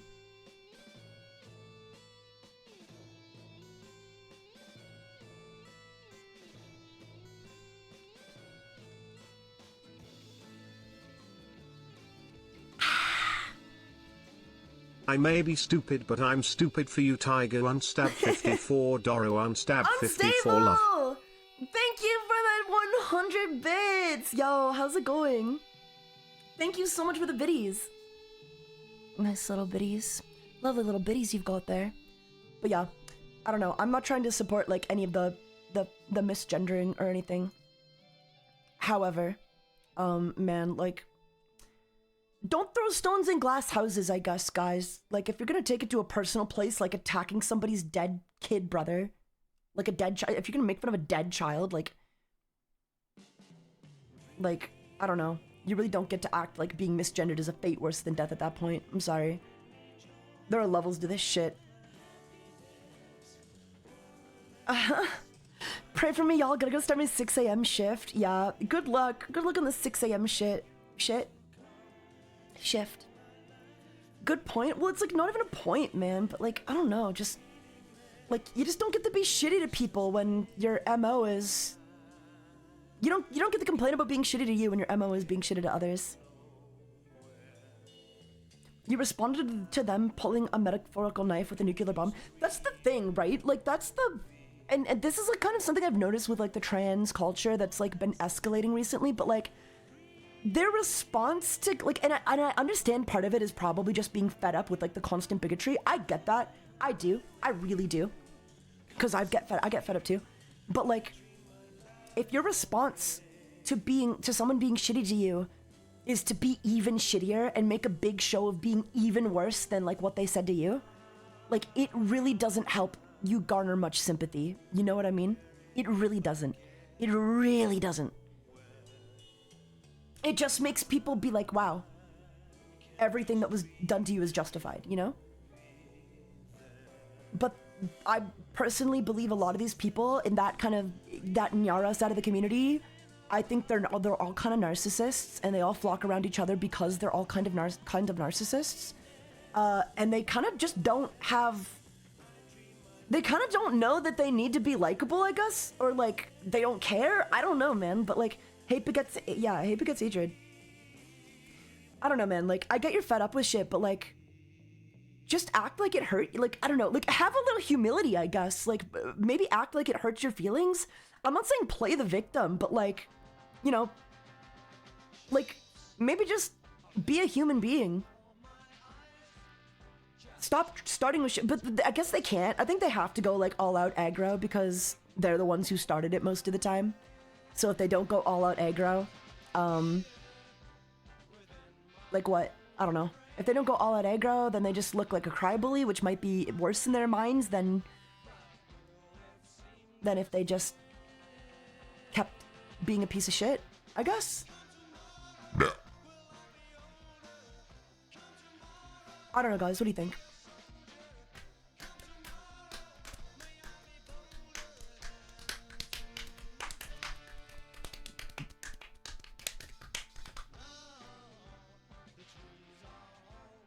People who take away tolerance are not entitled to it, yeah. Yeah. Show some goddamn, yeah, like, I don't know, would it kill them to, like, show some goddamn restraint, I guess? Like, if someone's shitted to you and just starts shit, like, my reaction, I don't know, like, I I mean, it depends. Sometimes I'd go for a dunk, but I'd never, I don't know, never make fun of someone's fucking dead kid brother. At least I don't think I would. Because it's never happened before, I don't know. I've never been presented the opportunity. I don't think I would, though. I'm shaped like a fridge. Do you think I can be a femboy? Are you actually shaped like a fridge? You could be a femme fridge, I guess. Are you a pink fridge? I think you can wear whatever clothes you want if they make you happy. Whether or not you're literally a femboy has nothing to do with me or anybody else, you know? If you want to call yourself one, you can. If you don't have to. There's a difference between a comeback and a deep dig, yeah, I agree. Transphobes are human and deserve bare minimum human rights. They are not people. Oh. Okay, people face consequences for their actions, and they truly struggle and come out stronger. They're human, but not people. Okay. Sure. I don't know, man. Yeah.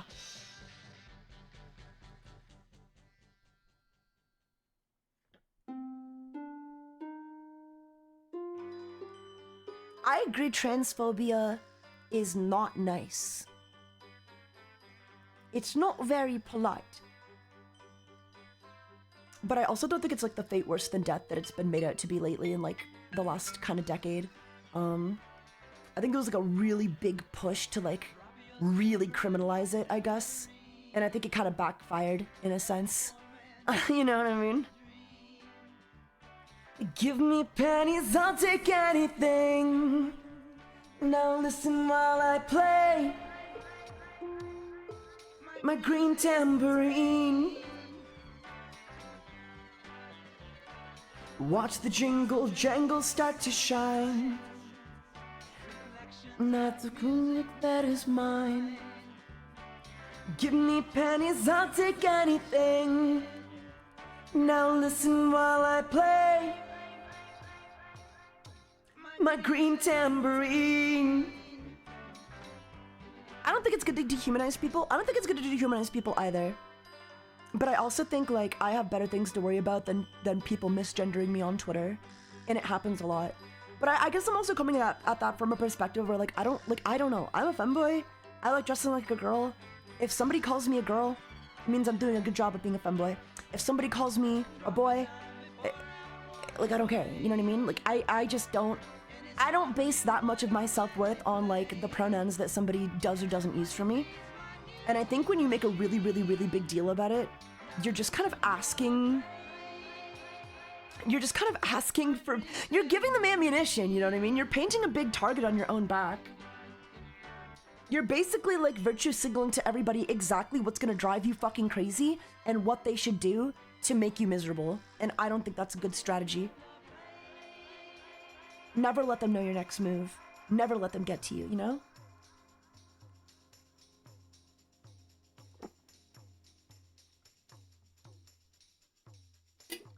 Here's my biggest weakness. Please don't use it against me. Yeah, I don't know. Like, I don't know. Like, I get wanting to identify a certain way. I really, really do. But, I don't know. Like, you gotta measure your priorities at some point in your life, you know? Like, so much of your personal happiness should not be dependent on, like, other... I don't know. Because, like, it is just how you get into cycles like Nyara's gotten herself into, quite frankly. I don't think Nyara will ever see a day of peace in her life because she's made her entire personality kind of just, like, going after people. And, like, you know, making a really big deal about, hey, don't misgender me or you're a terrible person. Like, she's a lol cow. She's a fucking lol cow, right? Like, you know, she is literally a lol cow. And she's turned herself into that. Is that a happy way to live for anybody? I don't think so. You know? Like, shit, yeah, it sucks being misgendered, but like, you're kind of only making it worse after a certain point. You make it worse for yourself the more you validate the people who do it. And that's all she does. So like, I don't know, man. How much could it really bother you if your entire career is kind of predicated upon it?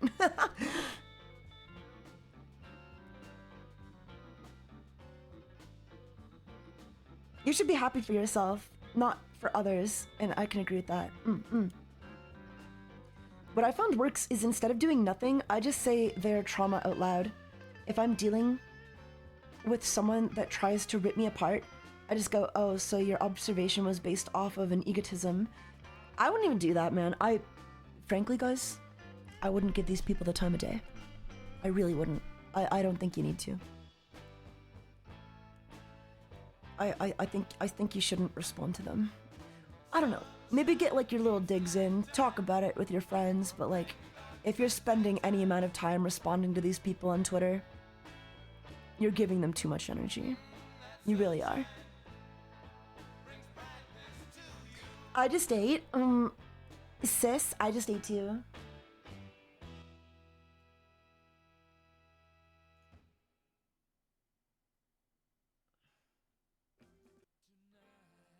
I'm gonna have myself.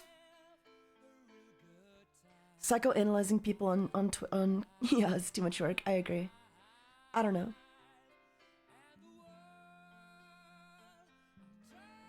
I mean, you can psychoanalyze people, but also like that might just make them want to bully you more. I don't know, man. The less energy you give people who are already trying to bully you for who you are, the better. Like, I don't know. Look at DSP, guys. Look at DSP. You think he would have anywhere near the amount of detractors he does, if he never, like, gave them that much attention in the first place? Because he wouldn't. He just wouldn't, right? He wouldn't. Of course he wouldn't. But, like, he constantly gives them exactly the response they want, right? Like, they'll bully him for some embarrassing shit, and he'll be like, no. Darkside Phil wears diapers. I don't wear diapers. You incredible imbeciles. Like, I don't know, man. Don't give them that energy, guys. Don't be the lolcow they want you to be. Just be yourself. Mind your business. Stop, like, arguing on everybody. Don't throw stones in glass houses.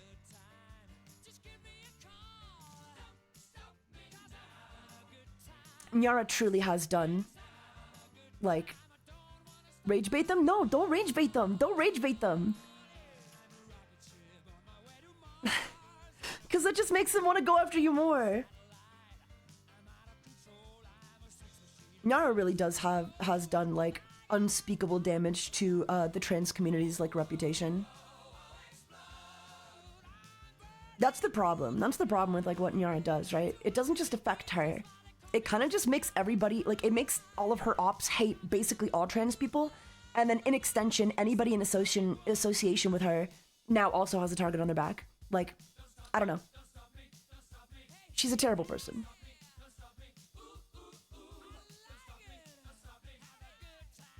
Fuels the fire, yeah. The best revenge is indifference, indeed. Indeed, indeed. Get up a little head with this kind of stuff, you know? Be proud of who you are, but don't, like, I don't know. Don't be a lolcow for them. It's just exactly what they want by that point. I'm burning through the sky, 200 degrees outside they call me Mr. Fahrenheit. I'm driving at the speed of light, I wanna make a supersonic man out of you. Don't stop me now. Y'all been on too much social media when y'all's answers to a troll is to answer them. Yeah, never and never engage with a troll. Never! You gotta be cooler than them, guys. If somebody's like, you'll never be a woman, just be like, okay. Okay. Like, I don't know, man. Who cares? Who cares? Who cares if they say that? Who cares if they think that? Hit him with the okay. I mean, don't even respond at all, but like, I don't know. If you have to respond, just be like, okay. Thumbs up. I responded to who with a thumbs up, and it drove her fucking crazy. Just respond with a thumbs up. I've had people try to be transphobic to me. They'll be like, you'll never be a woman. And I'm like, gee, oh geez, I hope so. Oh, thank God for that. I love it when people think I'm trans. I mean, I don't love it, but like, you know, I love it when transphobes think I'm trans. I love it when they try to get a dunk on me, but they don't know like who I am or what I am. I love it when I don't know. That's the thing. You just gotta keep people guessing. Don't make it obvious how to insult you, how to get to you.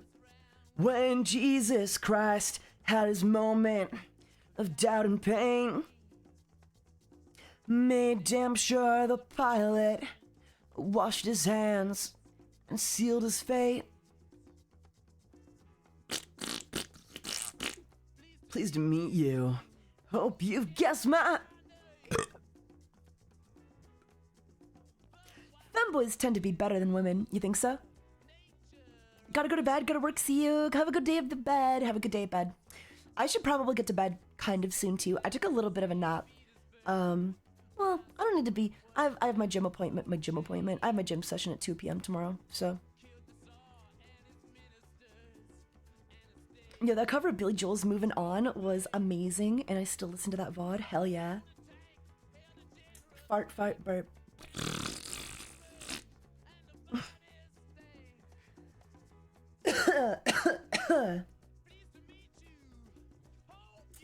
There's a really cool thing, Chaotic Recode did. They added a random queue where the decks are completely randomized. When you queue, you get given a random deck, and then your opponent gets given a random deck that are like AI generated, I guess. I don't know how they generate them. But it's really cool. It's really cool. So like, it's kind of like they seem pretty like mid to high tier, the decks. Not too broken. Not as random as I would like though. They have a little too much synergy for my taste. I was hoping some more like obscure cards would get like thrown in there on the teams, but they don't really. But it's a cool idea though. Kind of balances it out. I don't mean to change the subject, but this is my first stream, and I'm so curious about whether anyone's redeemed Join My Harem. Only one person has ever redeemed that in the history of my streams. And it was Hydros Omega. And I haven't done anything with it yet. I don't know. I'm gonna make like a list. I'll make like a list and a unique channel role on Discord. You'll get a unique Discord role that says Taiga's Harem. And then we'll make like a thing. We're gonna do it. We're gonna reward you, Hydros.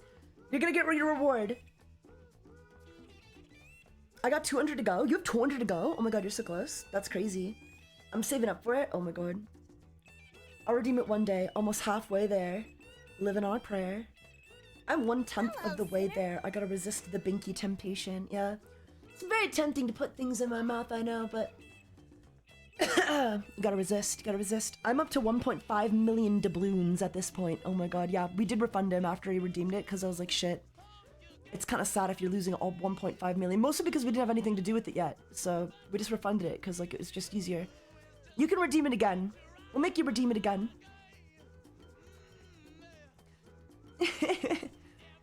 Cop is a criminal, and all the sinners saints. Just as heads is tails, call me Lucifer, cause I'm in need of some restraints. So if you need me, have some courtesy, have some sympathy, and some taste. Leave all your well-earned politics as I lay your soul to waste. Pleased to meet you. Hope you guess my name. Oh yeah. But what's puzzling you is just the nature of my game.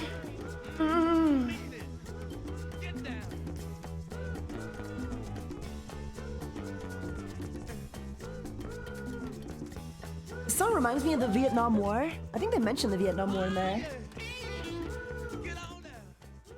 I forgot. It's called Sympathy for the Devil. It's about how, like, the devil was there throughout all of the bad events in history. It's kind of cool. It's a cool little song.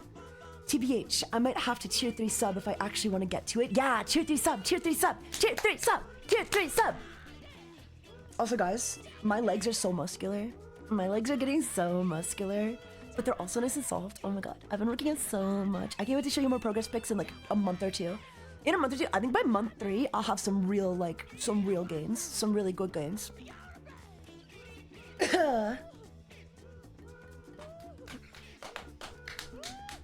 Yeah, it was definitely made when Nom was going on. Someone give me a tier 3, please. Ooh, woo, thank you. Yeah, someone give Toby a tier 3. Ooh, woo. Taiga thighs strong enough to split my skull between them, please. I might, like, if I work out enough, I might totally try to split him like a... I might totally try to split like a watermelon or something in a video. Focusing on leg day, yeah. We have lots of like, well, it's kind of I think every day is kind of a leg day. Every day is a leg day when you think about it. You guys, oh, you know that one of Stoffel animation where he's like laying on his back and then like bringing his legs up to his butt with like the weight link, like the little... Am I doing a good job of describing it? You guys know what I'm talking about, right? Some of you, Gooners are among us, you guys know what I'm talking about. I was doing that at the gym the other day. Oh my god, it killed my hammies. My poor little hammies. My poor little hammies. They hurt so bad. I'm really good, like, I can get to like 12 reps, but around what, I don't know what it is, if it's like a psychological thing or like my body, it's, I don't know. Rep number 12. No matter what weight I'm working at, it's rep number 12 where my legs and thighs just kind of seize up.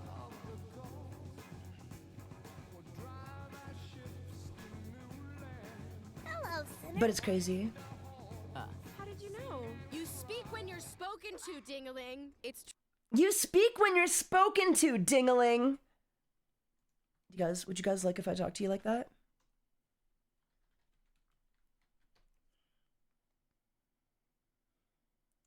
Taiga, can you see how many channel points each follower has? Let me see.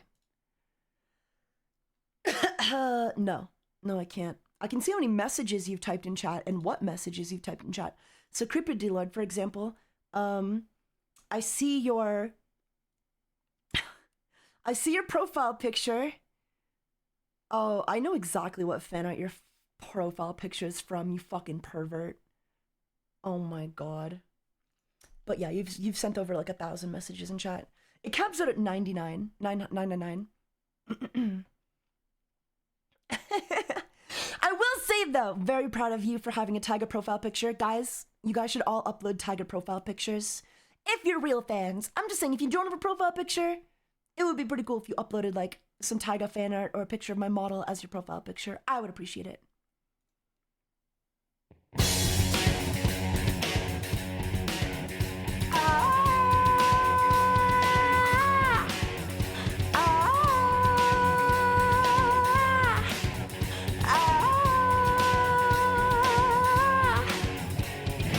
Run from the land of the ice and snow, from the midnight sun where the hot springs grow.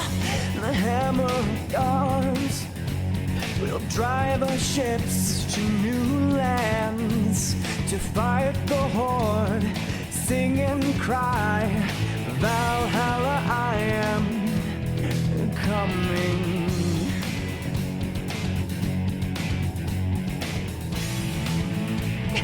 I need to learn that song. That song's so sick. Immigrant song is so sick. Ugh. They don't make them like they used to. Taiga Passy Hypno, yeah. Not really the vibe I was going for with the immigrant song, but...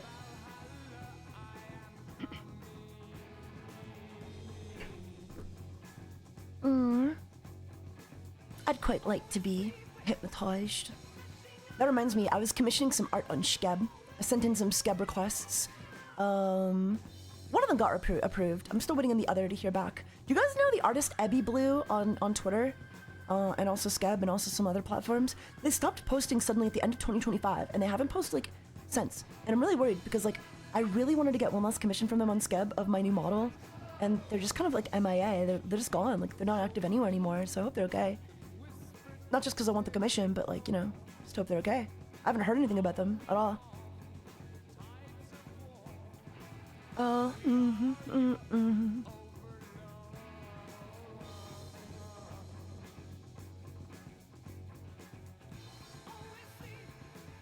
69! Anyway, bye, Taiga. Goodbye, somebody that I used to know. But you didn't have to cut me off. Make it like it never happened, and that we were nothing. You know what? I like this Tiger Boy. He's chill, funny, and a talented singer. After watching him for a week, I think I'm gonna hit that follow button. You're already subscribed. Do you not follow me? I can check if you follow me. Nice try, buddy. You... Okay, you started following 9 seconds ago. Shit.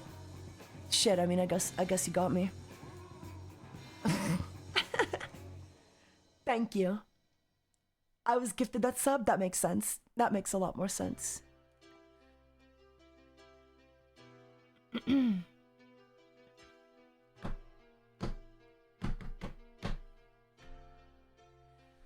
know I'm a dreamer, but my heart's a gold. I had to run away high so I wouldn't come home low. Just when things go right doesn't mean they were always wrong. Take this song and you'll never be left all alone. Bones, one more night and I'm coming off this long and winding road. On my way, I'm on my way home, sweet home.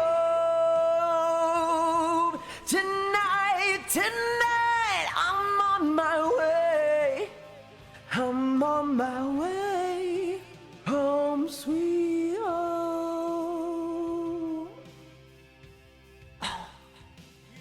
I love songs with powerful vocals like that. Really gets me going. Really gets my gears turning. Ooh. DSP has a volcano crash out against people not understanding his sarcastic post. Let's see what this sarcastic post was. I love it when DSP has a volcano crash out. Volcano crash out sounds pretty serious. That sounds pretty serious. Let's talk about what else happened on Friday. So, as you know, if you've been paying attention, I've been playing Dark Souls 2 over the last month and a half, 2 months. It's been the PC version at 4K resolution, and it's been with this path tracing lighting mod. You stupid man. I hope you have a bad Christmas. Now, we're at the end. We're literally at the very end of the game. And we got to the Dark Lurker, but we died, and I was like, let's do other stuff. So we went and we fought Vendrick. We beat him. We went to the final area of the game. We went to the final boss. Fought the 2 bosses first. It's a 2v1 fight. Whoa. Then fought the final boss. Whoa. And then found out, because this is Scholar of the First Sin edition. Whoa. And because we killed Vendrick, there's a final boss. Whoa. So I ran out of time and didn't get to finish the game on that stream on Friday. But the stream was well supported. I think it was like 160, 70 bucks or something on the stream. And I was like, well, people... Oh, shit. Well, that's all that matters, right? God damn. Put their money where their mouth was. They said they wanted more Dark Souls 2. I just can't imagine, like, this is being the thing I recap. Like, I don't know, man. Like, I would mention it. I would be gratefully appreciated, but, like, he doesn't even sound appreciative, does he? He's just like, well, I gotta say, you guys put your money where your mouth is. The stream was well supported. We made about $100.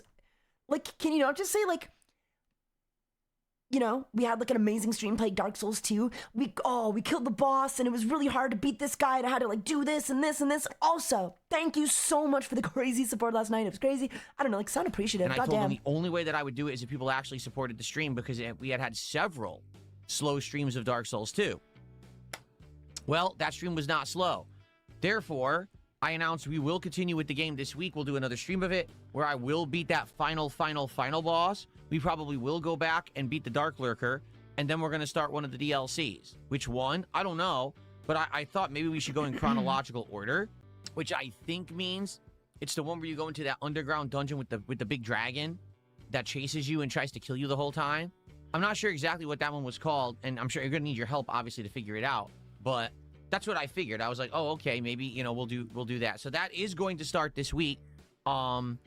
Tuesday, because tomorrow we're doing Assassin's Creed. That's right. So Tuesday, we continue with Dark Souls 2 as a way of saying, hey, thanks for the support. Let's keep it rolling. Now, here's the thing. We play this on Tuesday, and it's a dead stream. I'm not going to keep playing it. I hope people understand that. But I gave it a shot. I said, you got to show up for this stream. They did, and they supported, so we're playing it again Tuesday.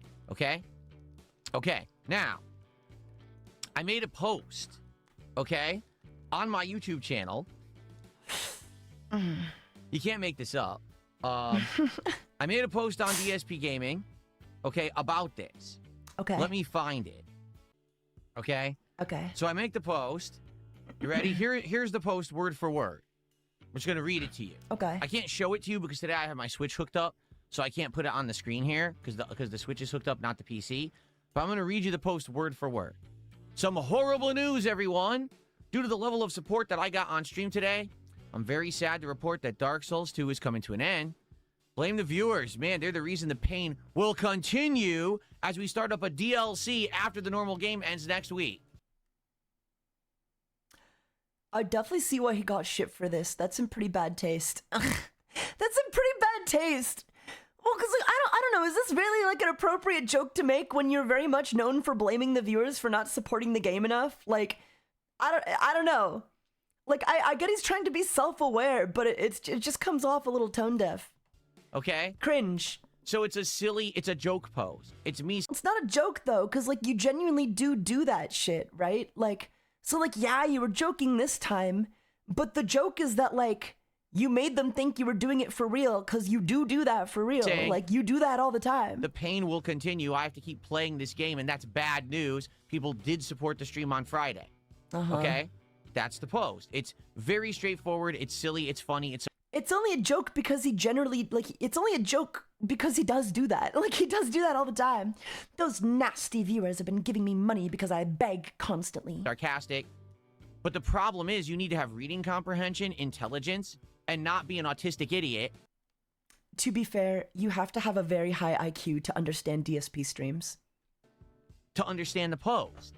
So I can't help that you're stupid and you don't understand intelligent, like, conversation and intelligent commentary on something. Yeah, criticism. man. So sorry that you're stupid. I think everybody got what you were trying to do. I just don't think they thought it was very funny or probably appreciated it, given that you actually do that stuff. Like, the thing is, right? Had he not gotten the money, he would have made that post unironically and actually would have just ended this, like, the gameplay. He would have just ended the playthrough. He would have made that post completely unironically. Because there are so many That's why it doesn't work as a joke. people who A-log me and who literally can't read that they took the post as me saying I didn't get support. Hi, Holic. Hi, Yitsugu. I Yotsugu? am not going to continue the game this week, even though it outright says I did get support and I will continue the game this week. Oh, that was the joke. I get it now. It's funny stuff.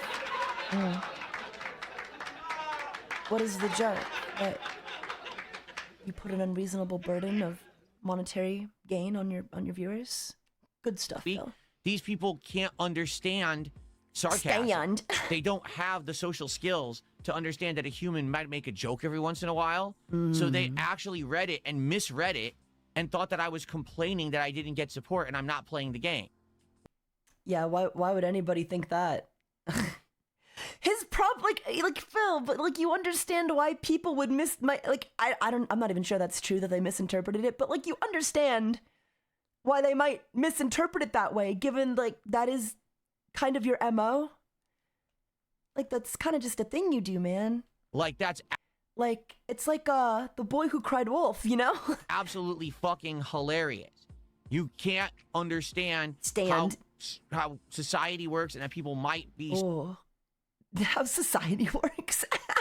How society works. sarcastic and make a joke because you're such a fucking brainless idiot. Oh. So these people, no lie, went ahead and made some of the most hilarious reply posts. Okay? Let's read them. That I've ever seen in my life. Yeah, let's read I'm them. actually going to read some of them right now. Let's do it. So, just hilariously, some people did get the post about Dark Souls 2. Like this person right here. I love it, Phil. This reminds me from back when you were playing GTA 4. You had the option to save or delete Dwayne. You tricked us, and you kept guessing. We kept us guessing right until the end. Good times. That's what the post was meant to do. To make you think that we weren't going to play it. But if you have reading comprehension, if you understand societal norms... You have to have a very high IQ to understand DSP humor, to be fair. You know, social interactions, you would say, oh, he's joking. But so many people who don't like me on the internet are of this weird, obsessed group of people who are all like-minded, and they can't understand any kind of societal shifts or norms or references. So to them, Stand. they think I'm saying I didn't make enough money and I'm not playing Dark Souls 2 because they're stupid. Okay? Okay, but like that's what you wanted them to think. Like that's the joke was that you were making it sound like exactly that. Wow, they are fucking idiots. And you have a habit of doing that anyway. Like I don't know, man. I think this is a bit of a backfire. This is a bit of a blunder, is it not? Like you have a habit of doing a thing, and you thought it would be a good idea to bait people out into thinking you were doing that thing. What the fuck? Tyria, my lord, should I inform the dents that your coffers have run dry? No. 48 thumbs up on that comment. Hello, 48 thumbs up on the comment. That's it. That is- That's it. You're getting mad about that. My lord, should I inform the dents that the coffers have run dry? Mongoda Rongo donated $10. Thank you for the $10 Here's some donation. cash for your next salad, silly Billy. Oh my god, I'm totally gonna spend that on a salad. Thank you so much. God forbid 48 likes. Yeah, I think he got ratioed and just got mad. That's not even like going against the joke though. Is he trying to like interpret that as being like against his joke or like him not understanding? Because like if anything, they're just playing along. It's too stupid to understand what I was saying. I don't think they were that stupid. I think they were just making fun of you. That's actually 49 idiots. Okay? Let's make it 50, boys. Listen to this one. We have failed our king. Cat will never leave America at this rate. I am sorry, my lord. 66 thumbs up. So 67 fucking idiots didn't understand the post. Nonsense. When they don't know shit. They're just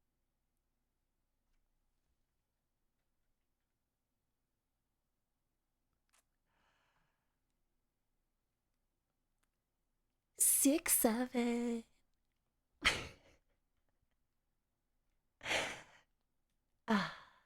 a bunch of fucking know-nothing idiots. Dumb fuck kids on the internet who want to create drama for their own purposes, and they can eat out of my asshole. I mean, how You want kids to eat out of your asshole? dumb are you fucking people? I mean, honest question. How dumb can you actually be? You can't understand a simple sarcastic post that's a joke. You're that dumb, and these are the people who don't like me.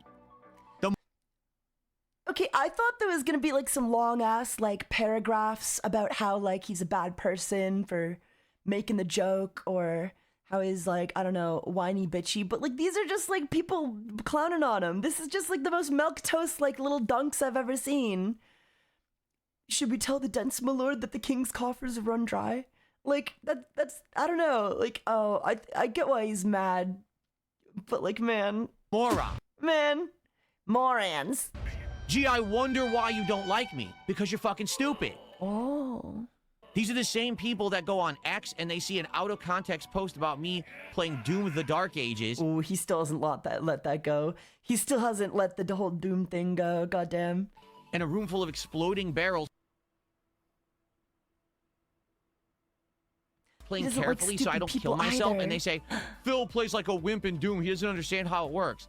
No, morons. You don't No, morons. understand the game and the context because you're fucking idiots. So you turn it into a negative about me because you're too dumb. It has nothing to do with me. It has everything to do with you being fucking stupid.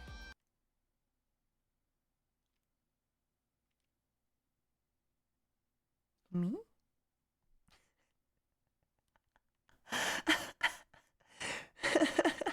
Who is this guy? I don't know what's going on. This is Dark Side Phil. He's the guy. You're so dumb, you don't get it. Look how proud of himself he is after that. Did you see that? You're so dumb, you don't get it. He looks at himself in the like OBS and just like, oh yeah, oh you did it again, Phil. Genius. Oh, you owned him. He's That's so just a proud of couple examples. himself. I mean, there's tons of these. Tons of these. I'm trying to find one that has a lot of thumbs up. How about Here you go. If you don't donate at least a few % of your weekly income, you're the problem. This content cannot continue. He can't support himself. Shame on the viewers. I was literally saying people did support the stream. You Okay, but that doesn't really contradict, like fucking numbnuts. yeah, but like that's what you've said though. But like you said that. Like even if you got support, you've said that verbatim. You're so stupid. Has a lot of thumbs up.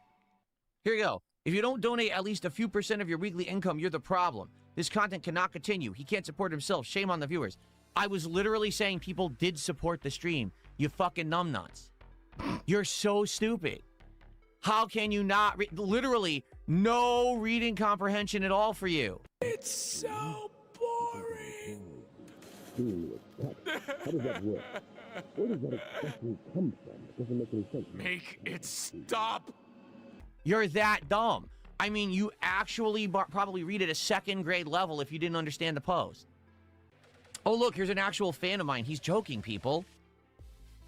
Here's someone. People cannot read. Well done, DSP. I'm glad the viewers finally got it together, and now we're going to see the DLC. There you go. That message is okay. I'm glad the viewers finally got it together. What the fuck? You don't have any issues with the way that one's framed? So it's just hilarious. My actual fans and viewers who I recognize posting are like, he's joking. He's going to keep playing it. Why are you so stupid? But, I mean, I'm not even kidding. This is 100% the case in point. The people who don't like me on the internet are just stupid. They're not stupid, dude. You intentionally made it sound like you weren't going to play the game and that because the viewers weren't supporting enough. Like you made it sound like that. You made it sound like the thing you always say anyway. That's just it. Like, you sit around. I bet the viewers of DSP is bots. Not bots, just severely disabled. You watch bandwagoning idiots who say shit about me that's not true because you're too dumb to watch the content in context and understand it. You can't understand a post because you're too fucking stupid. I mean, you probably have 2 brain cells that click against each other to get you to tie your shoes in the morning. How do I tie my shoe? You know, it's probably like...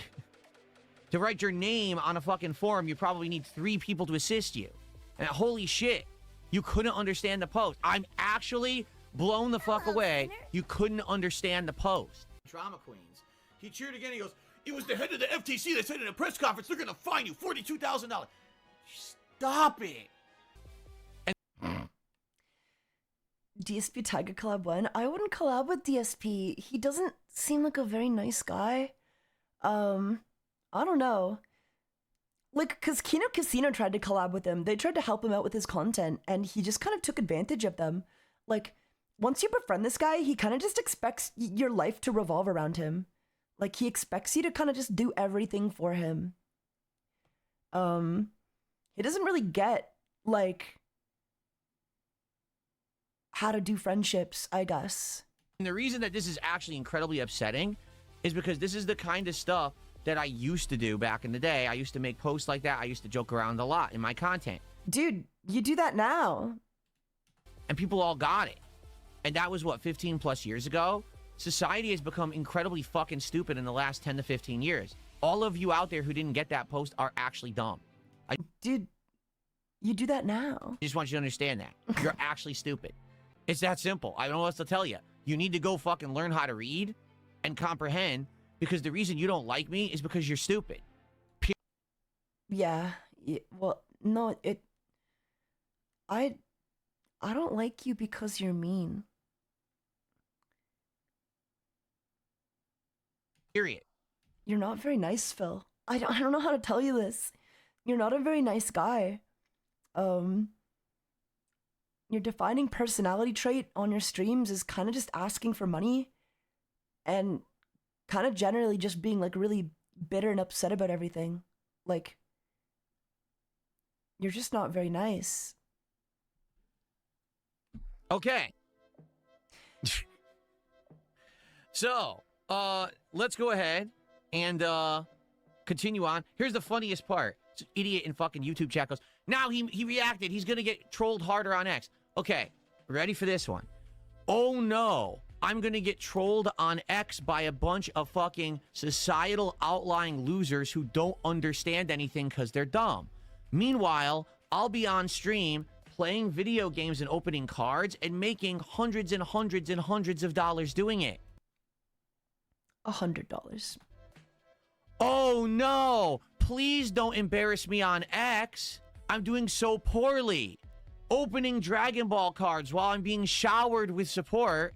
Oh darn! Someone made a nasty post about me on X. I feel so embarrassed. It's really hurting me. You fucking moron. How dumb can you be? Do you not understand? You're the stupid one. Sure. What the fuck? There's literally no self-consciousness. Zero. They don't understand that people making fun of you on the internet doesn't matter. I live in reality where I'm successful and happy. I don't care what a bunch of dumb people on X say. They're insignificant. If they were finger snapped away, the world would still operate. No one cares. What was the cowboy hat? Anyway, I used to wear that a lot. I thought it was hilarious. I had a great laugh on my day off. Seeing these comments come in, I'm like, are you kidding me? This is modern human society. Everyone is a fucking dumbass. And these are the people who don't like me. And this is why they don't like me, because they're too stupid to understand anything. They're actually just incredibly low IQ.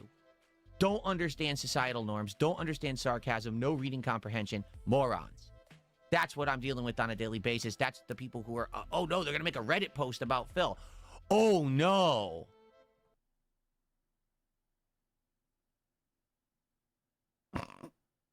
Oh, this is why you don't respond to trolls, guys. Because, like, even when you think you're owning them, like, oh god, it just makes people want to... Like, doesn't it just make you want to bully him more? Perish the thought someone make a Reddit post about DSP. While Like, he really needs to not antagonize people like this. he's playing 90 minutes of Marvel vs. Capcom 2 and opening Dragon Ball cards and raking in profits doing it. Oh, darn. I'm really, really hurt by your posts. Anyway, let's continue. Princess Luna with our first membership of the week. Thank you so much, Princess Luna, for that. I appreciate the gifted membership. Drama Queens. He cheered again. He goes, it was the head of the FTC that said in a press conference, they're going to fine you $42,000. Stop it. Why are people such fucking drama queens? Jesus Christ. That was fucking awful. That was awful. Oh my god. Shut the fuck up. The only reason he got into trading cards is because he watches Logan Paul. I guarantee it. No, he got into trading cards because he watched a documentary on Jeremy Hambley, The Quartering, and saw that The Quartering had a chaotic, or not chaotic, chaotic. Imagine, oh my god, if DSP touches chaotic, I'll kill myself. Yeah, no, he had like a... He had a, I don't know, he realized like, oh my god, I could open packs too. Like the only thing he took away from the Jeremy Handley, The Quartering documentary was like, shit, I can open packs too. Oh yeah, I should use more slurs. It'll get more viewers, more hate viewers, yeah. So true, so true.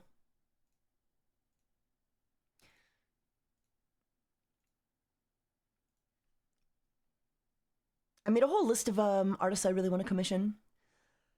At least on Scab anyway.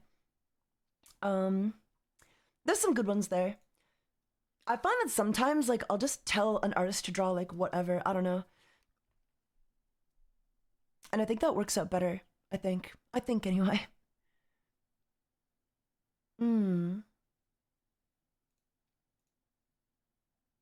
Close that one.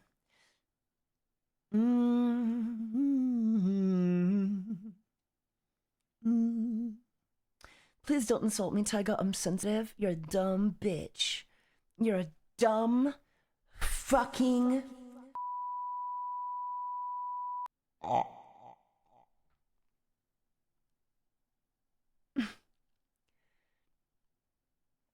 So he's a bigot? Thanks. I won't watch his content. Wait, who? Who's a bigot? Who's a bigot?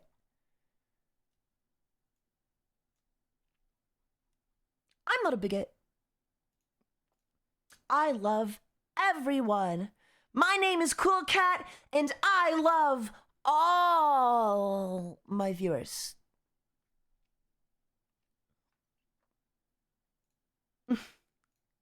I'm not really Cool Cat.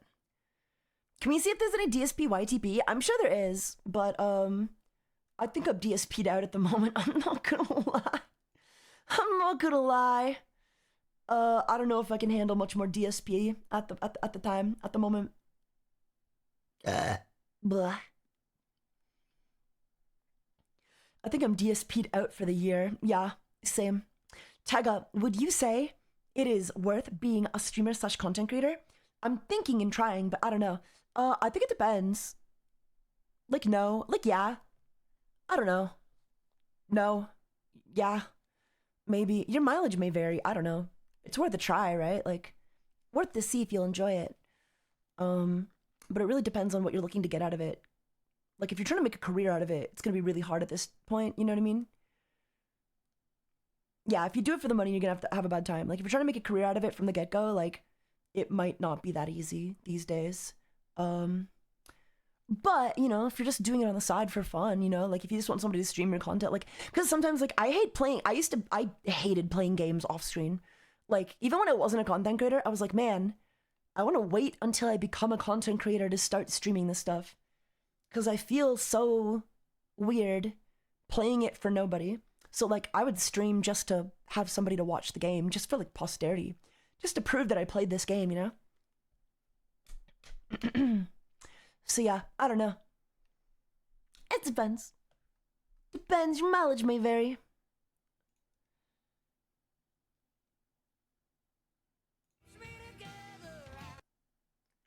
Ugh.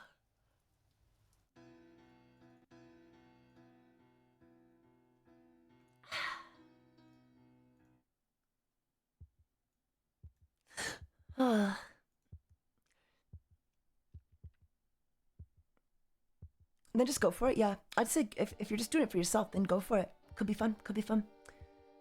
Speaking of fun, if you guys are having a good time, don't forget to smash that subscribe button and leave a donation. Bits and subs go a long way. Thanks for watching. Yahoo! Hello, sinner. It's my trademark.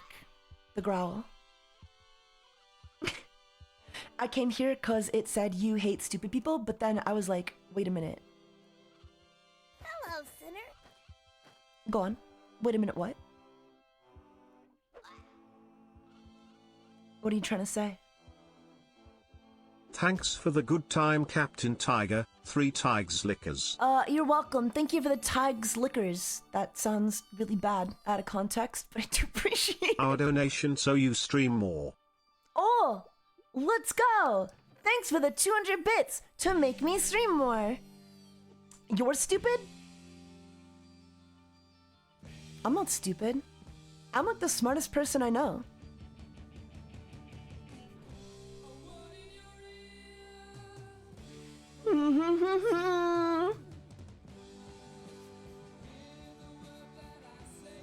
Can I tell you guys a secret? I put this album on. And Procession started. This is Queen 2, by the way. Procession started. And like it was actually like really upbeat at first, but then this song came on, Father and Son. Came on, and then my friends started crying. I'm not gonna say which friend, but they started crying. It was rough. It was a rough listen, and I felt really bad. We listened to the whole thing all the way through, but I probably should have just gotten up and changed it immediately because they were not coping too well by listening to it. Had some trauma. Cutest maybe, but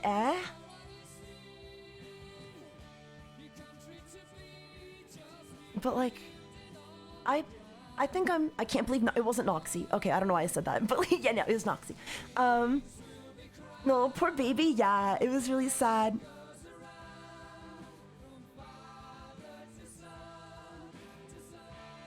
To son. Yeah, it made them cry, and I was like, oh. I tried to be there for them, but they were going through it looked like. Did you give him a hug after? Yeah. Don't leave us, Taiga. Don't go. Don't worry. I'm not going anywhere. I'm too smart to leave, despite what some people in the chat might be suggesting.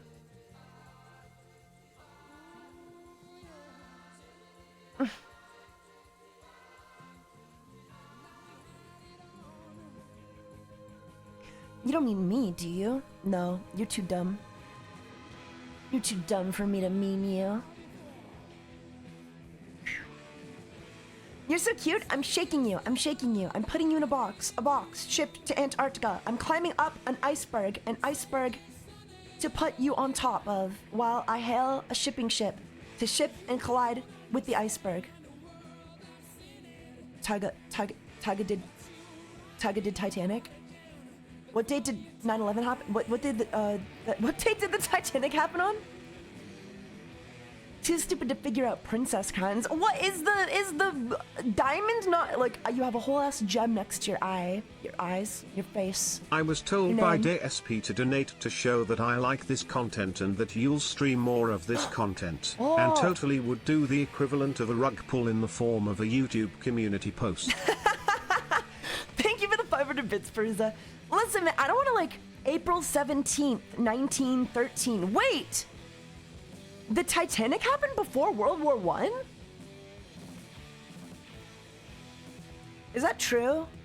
Are we sure that was 1913? I thought the Titanic was like more recent than that.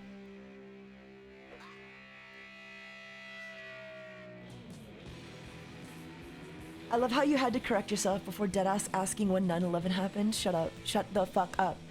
And I hate you. Why? I don't know. It just seemed like... I don't know. I can't believe they had such big ships back in 1913 is all. Yo, my bad for saying WTV. I said to get a timeout before I get a dip out. Peace, Brody. I don't know what you said to get a timeout.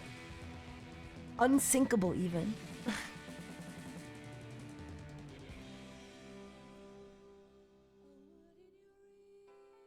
But yeah, I definitely gotta re-listen to this half of the album next time I go under, because I feel like I was so distracted by my other friend's trauma listening to the song that I wasn't really able to focus on the vibes myself, you know?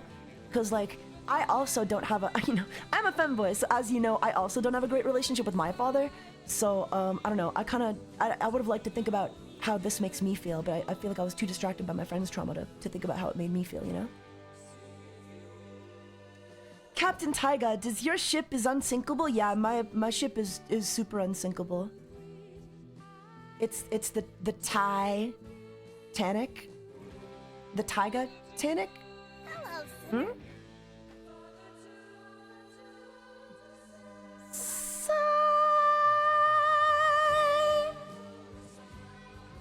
Oh, brother, this guy stinks. I do stink, though. It's not what you think. Is it unsinkable because it's on land? Maybe. He's 4'10". I'm not 4'10", Taiga. How tall are you? Oh, yeah, I'm 4'10". I mean, this model, this design, after my encounter with the Fountain of Youth, oh, like for real. Oh, like in real life. Taiga's 4 foot. Yeah, I'm 4'3". Yeah, I'm 4'3". Don't you have a hot tub? I do have a hot tub. What does that have to do with anything?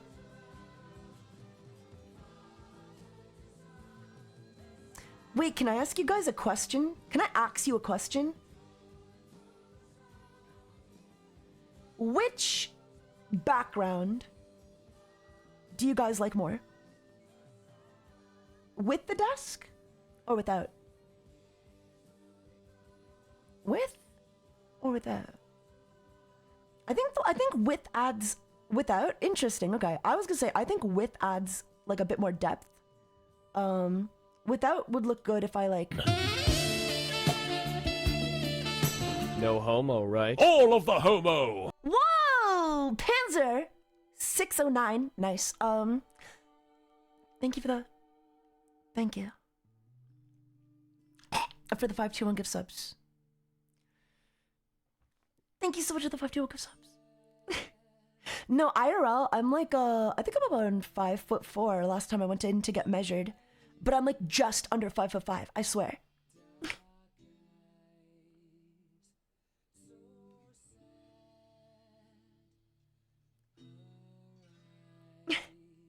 OMG, even I'm taller than you? What the fuck?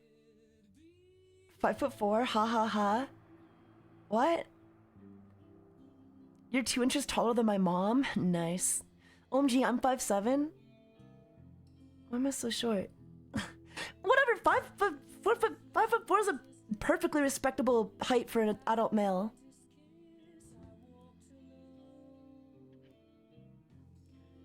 Yarg, I really be giving money to someone shorter than me.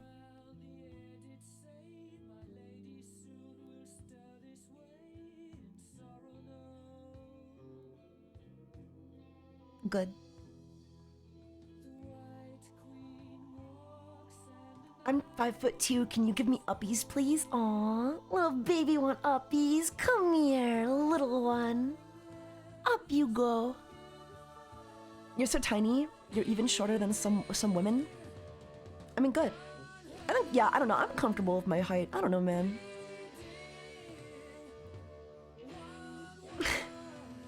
I will say though, I look like a total walking through the gym. Like, how do I say this? Everybody there is so buff. They're so big and buff. Like even the, I don't know, even the women are taller than me. It's kind of like really pathetic. And like, I have really long hair and I don't want to cut it, but I also don't like... Oh, Mizu! Welcome, Raiders! Welcome, welcome. How's it going? We're just talking about gym and stuff. Hello! How was just chatting? Nice, nice. Welcome, welcome, welcome, welcome.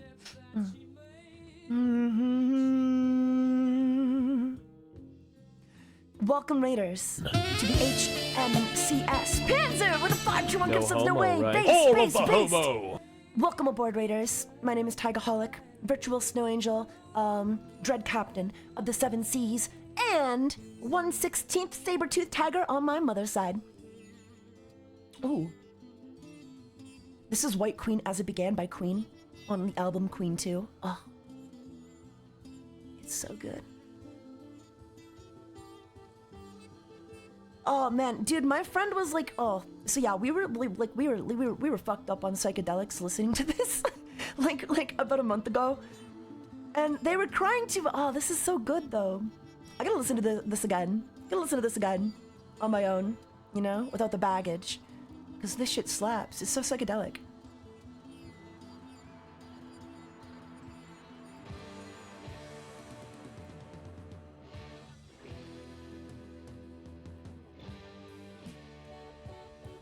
How's it going though, Mizu? Hope you've been doing well. Do you like the new model? Uwu? Uwu? Yeah. Anyway. How are we doing, chat? How are we doing? But yeah, looking good. Thank you. I do appreciate it. Ugh. Panzer! No homo, Without right? all of the homo! Panzer, thank you for showing me that you like the content. I was just about to go on a DSP style rant about how like you guys aren't really supporting the stream, you know? We've been streaming for 2.5 hours. There hasn't been a lot of support. All the support came in at the start of the stream, but with that, we don't have to anymore. No, thank you so much though. I really do appreciate it. TBH, I prefer the concert version of White Queen As It Began. Still good song though. Wait, which concert version? Like, where did they play it? How long ago? Do you have a year? Because I'd like to check it out. You could be my You could be my wingman anytime you say. No, wait, no, isn't it? You can be my You could be my wingman anytime, Yugi. No, you say.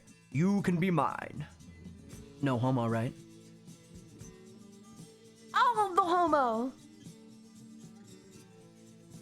I'm doing very good tonight, Taiga. Chilling like an insane villain. Hell yeah, dude. But yeah, anyway, as I was saying about the gym, dude, I'm so short. I try to dress very confidently, right? Because I figure if you're gonna look like a homo, you're gonna look like a confident homo. No homo, right? All of the homo!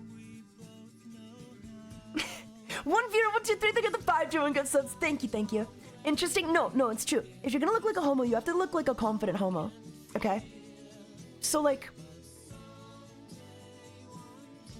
the 1975 concert at Odeon. Okay, I got it. I'll check it out. But yeah, because, like, I have really long hair. So I figure, like, if I'm gonna have long hair, you know, I don't want to look like a slob. I gotta take care of myself. You know? Like, even if, because people are gonna judge you for your appearance, like, no matter what. So you might as well look good, right? Like, don't be a slob. If people are gonna judge me for anything based on my appearance, it won't be for being a slob. Wear women's gym clothes, Taiga? I don't wear women's gym clothes. I wear, like, a nice, black, tight, like, crop top, tank top with, like, the sleeves cut off. And then it, like, shows my tummy a bit to show off my tattoo. My Hunter tattoo, because I'm quite proud of it. And then I wear, like, these red... Honestly, I wear the same outfit every time I go to the gym. Is that bad? Oh, I should probably do laundry. Shit, I need to do laundry before I go to bed tonight. Thank you for reminding me. Taiga, you made my Sunday 1,000 times better, thank you. Do you wash it? Yeah, I wash it. I wash it every 3 days. So, like, I'll wear it 3 days in a row. Well, sometimes if I get, like, super sweaty, super stinky, I'll wash it before the 3rd day. But generally speaking, I think I'm okay to wear it 2 days in a row. Right? I mean, that's not bad, is it?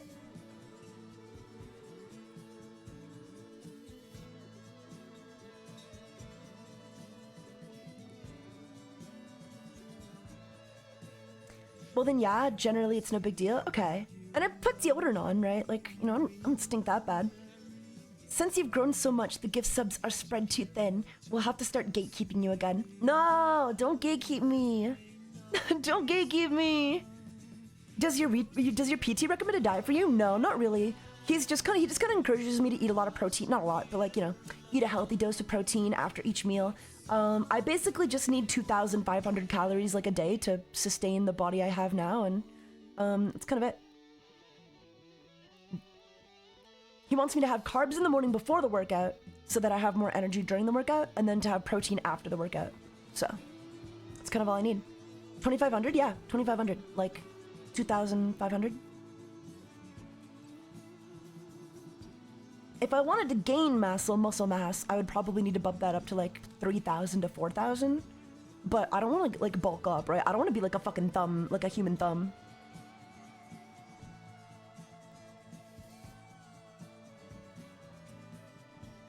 Also, Taiga, you should listen to A Night at the Odeon Queen album. That's a Queen album? I never heard of that one. I'll have to check it out. Or do you mean A Night at the Opera? I think you might meet A Night at the Opera, right? Pretty good album, though. Yeah. Sexy is the least we expect from Taiga's gym body. Well, I feel like if I ever stop being sexy, you know what I mean? Like, I'll lose the right to call myself a femboy. So, I take a lot of pride in that title. I take a lot of that pride in that title to some extent. And I don't want to be one of those, like, I don't want to be a grifter, you know? I don't want to be one of those fucking losers who, I guess, I don't know. Not naming names. Gonna be nice. But yeah, I don't know. I don't want to be one of those femboy VTubers who kind of just, like, how do I say this? Grifts on, like, the label without really doing anything cute, you know? Catfishing isn't the point here. Yeah, I want to prove to you I'm not catfishing.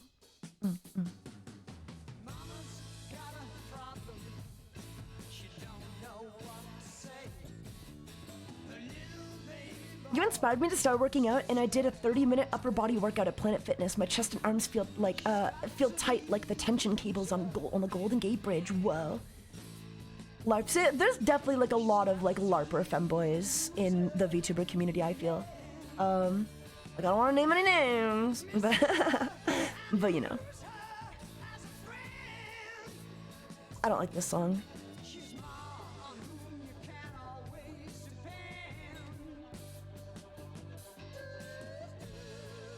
I was listening to the song and I felt, like, really bad.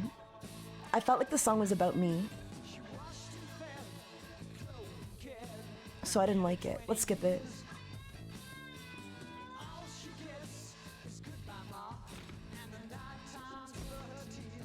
So what are the names? Like I said, we're not naming names because it's not nice to name names. Ooh, Palette Blue. Thank you for the 300 bits. Hell yeah. Not naming names, but no buts. We're not gonna name names. I'm a good boy. I'm a good boy. I don't want drama, chat. I don't want any drama. Ooh.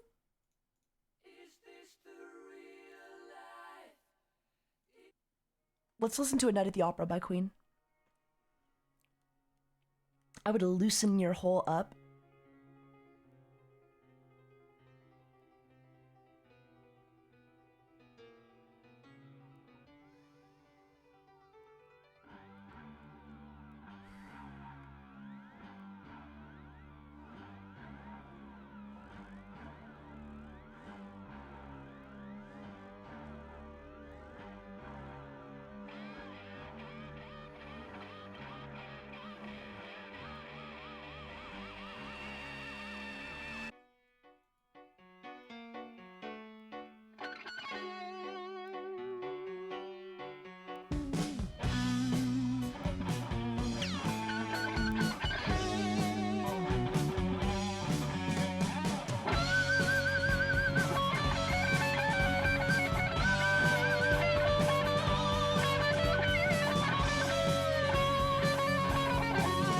You suck my blood like a leech. You break the law and you breach. Screw my brain till it hurts. You've taken all my money and you want more. Misguided old mule with your pig-headed rules, with your narrow-minded cronies who are fools of the first division. Death in 2 legs. You're tearing me apart. Death on 2 legs. You've never had a heart of your own. Killjoy, bad guy, big talking, small fry. You're just an old barrel boy. Have you found a new toy to replace me? Can you face me? But now you can kiss my ass goodbye. Are you satisfied? Do you feel like suicide? Is your conscience alright? Does it plague you at night? Makes you feel good? Feel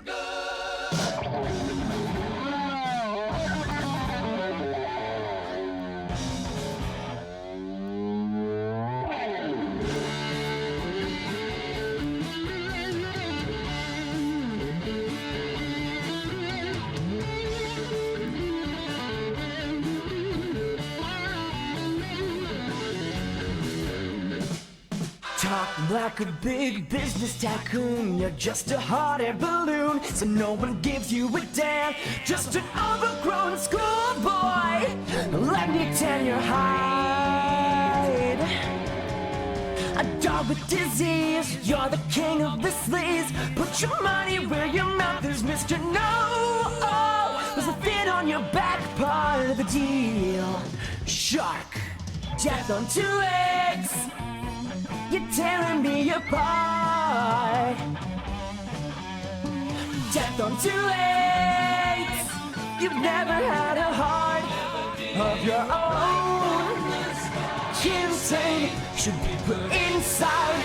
You're a sewer rat decaying in a cesspool of pride. Should be made unemployed. Make yourself null and void. Make you feel good. I feel good.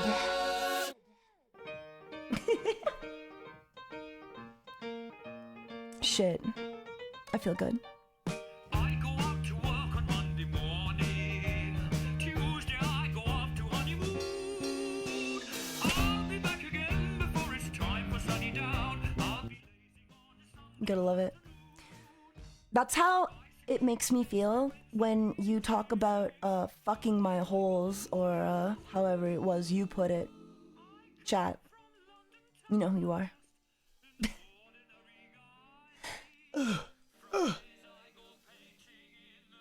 Nice. Oh, I really want to get A Night at the Opera on vinyl, like the original. What's the last bit playing right now? Wait, what's the last bit playing right now? This is lazing on a Sunday afternoon.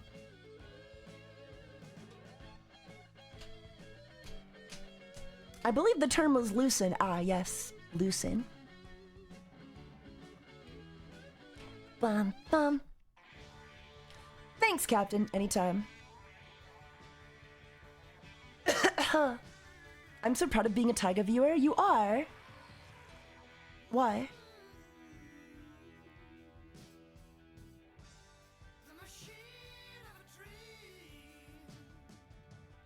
Hmm?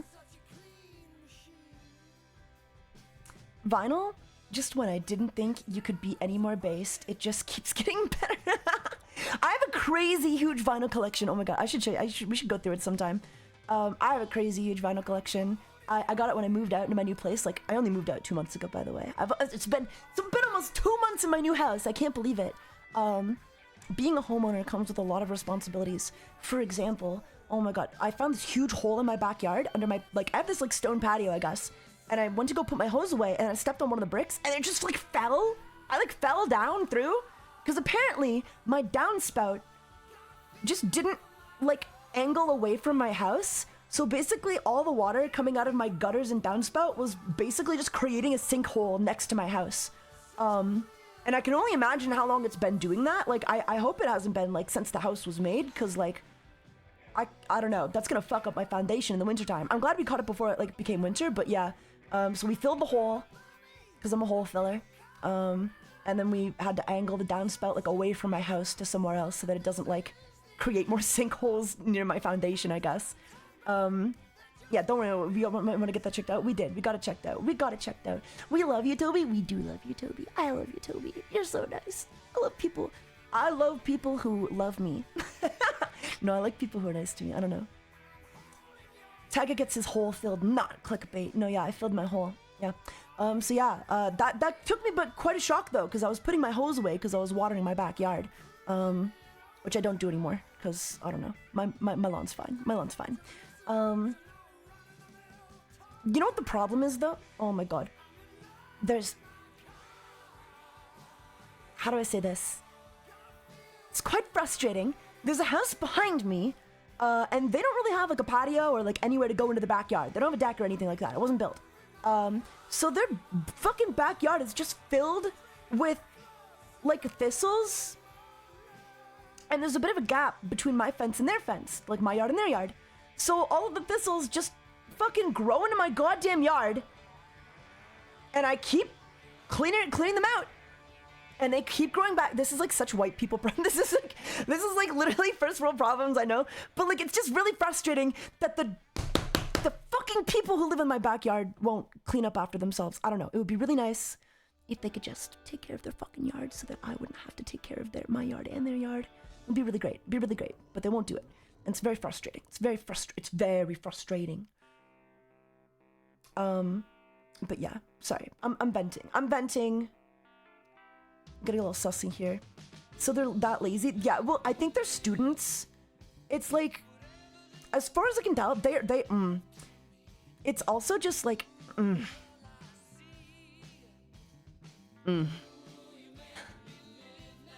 College, yeah, some kind of college student. I think it's like, I don't know how many, but at least anywhere from like 3 to perhaps 4 or 5 Indian college students living there, and they just don't take care of the property at all. And same with the side of me. There's like I've got college neighbors on like both sides of me, and they're both renting, and they just don't take care of the property, quite frankly. But it also kind of pisses me off that people could just buy houses and then rent them out anyway. Like, I don't know. Do you remember college, Taiga? Yeah. Yeah, what? It wasn't that long. What? Yeah, I remember college. How old do you think I am?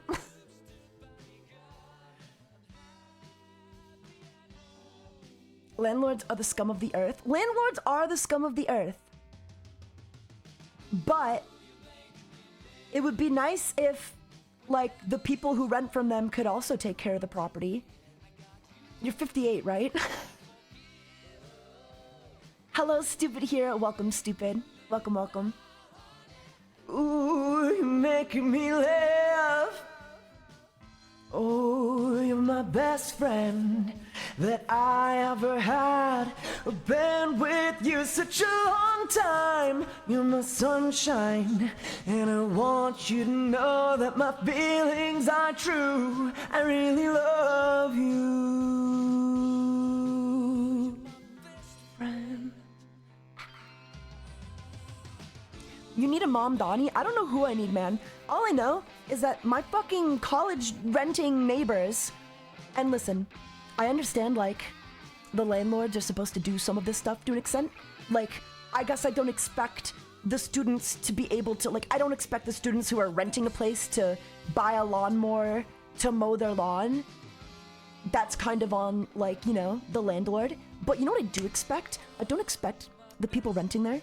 I do expect the people renting there not to leave the garage door open for months at a time through the winter time so that birds can make nests inside the garage because they just don't close it. They didn't close it for fucking years. And then when they finally do close it, like they finally started closing it, by the way. They finally started closing it. Fucking bird shit. There's fucking bird shit all over the garage door. There's fucking bird shit all over the garage door. All over it. And it's been there for months. It's been there since I moved in. It's covered in fucking shit and feces and poop. It's poop. And they haven't cleaned it. They haven't cleaned it. It's poop. I don't know how they live like that. Did they call the landlord? Could they call the landlord and be like, because at a certain point, you assume some responsibility, okay? And I think their garage door being covered in fucking poop, bird shit, poop, is on them. Would you want to go clean it? No, I wouldn't. But it's also not my fucking house. So if it was my house, I would want to clean it. If I had to look at that well, I do have to look at it. That's the problem. I do have to look at it every morning. Every time I leave my house, I have to look at their bird shit covered, stained garage door. They're simply too busy with college, I guess. They're not that busy.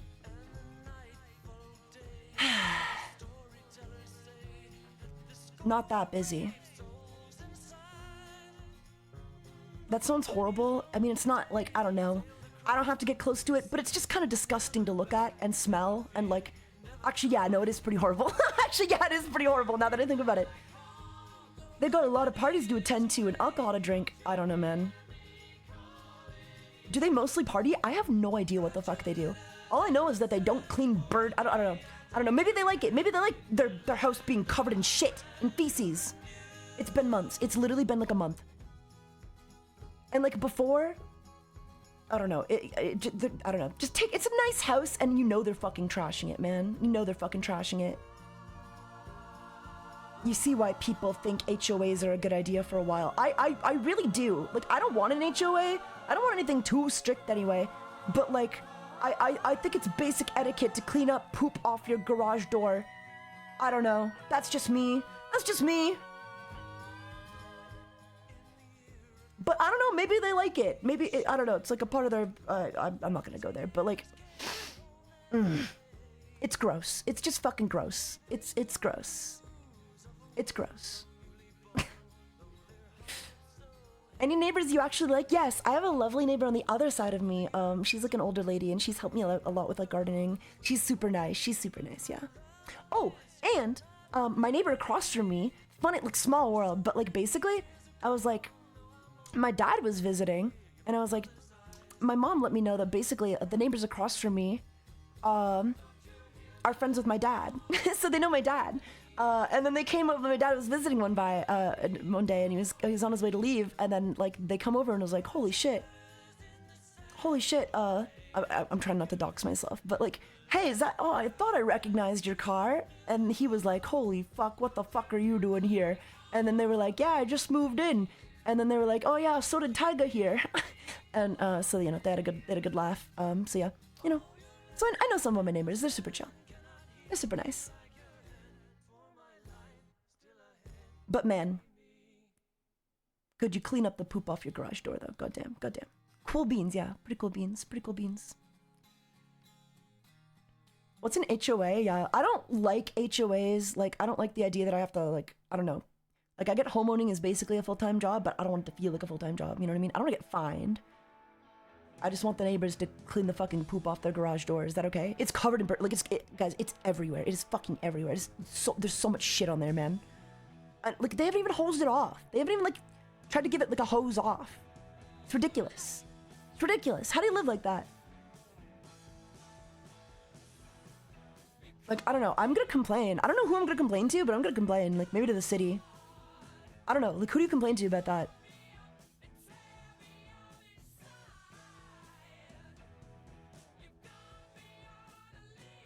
Yeah, HOA people just abuse the people themselves. I don't want to talk to them though. Maybe I could like give them a letter, or like a, like do you think I could give them like a letter that says like, hey, could you like clean the fucking bird shit off of your garage door? I don't know if you've noticed, but your house is covered in fucking bird shit because you left the garage door open for like a year. So could you like clean it? I don't know, like I shouldn't need to tell them, you know what I mean? Like I think they know it's there is the thing. If they're renting, you can maybe contact the landlord. Yeah, well the landlord should have done something. I don't know, if I was the landlord, I'd be like, can you guys clean the fucking bird shit off your garage door? Like, what are you doing?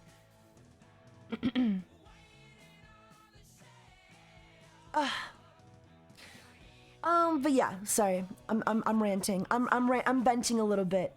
It's gross. It's gross, guys. It's gross.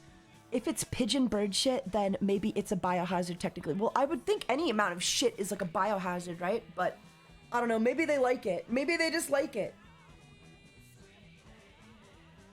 I heard they have like poop throwing festivals in India.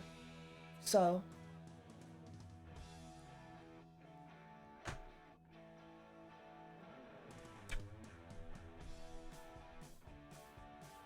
like maybe they're just like maybe they genuinely just don't care. Like it just genuinely doesn't bother them. I don't know.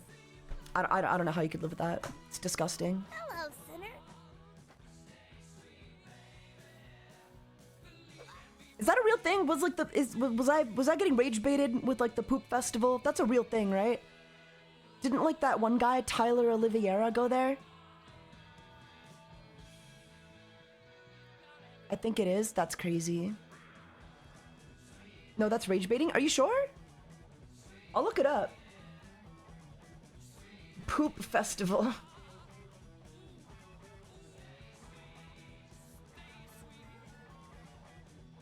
No, this looks real. That was real. It is one village mostly. I see.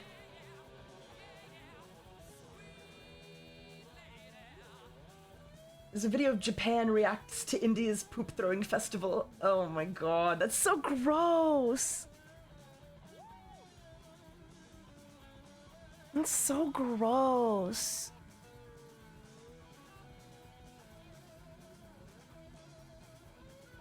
It is real, but it's localized to only one village. Well, thank God, one is enough.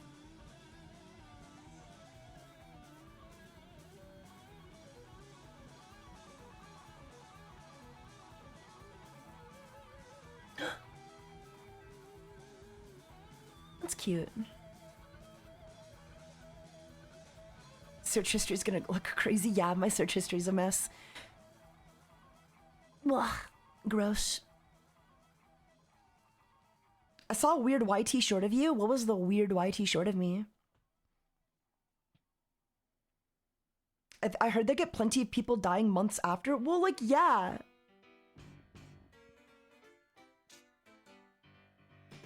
It's not like, hey, let's poop in our hands and throw it. They pick up, like, old dried cow pies and throw them at each other.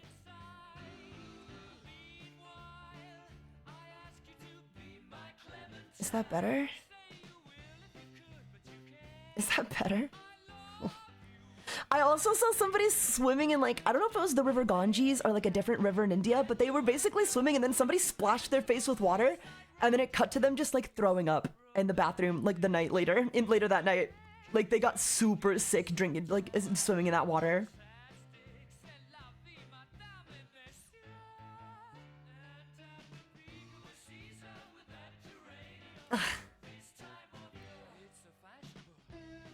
Welcome to India, the birthplace of diarrhea.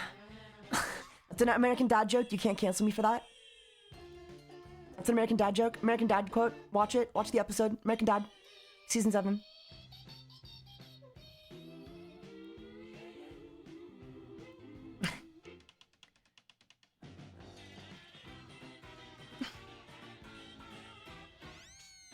Woo!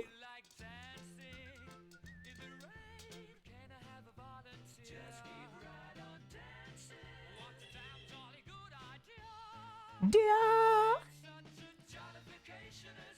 The music has me giggling. Yeah, I love this. I don't know. I love these weirder songs. India's culture got completely fucked by British colonizers. So it's the British's fault they have... Where are the British poop festivals happening? I don't know. I think we can blame the British for a lot, but I don't know. I don't know if poop festivals are on them. Seaside rendezvous. Seaside rendezvous.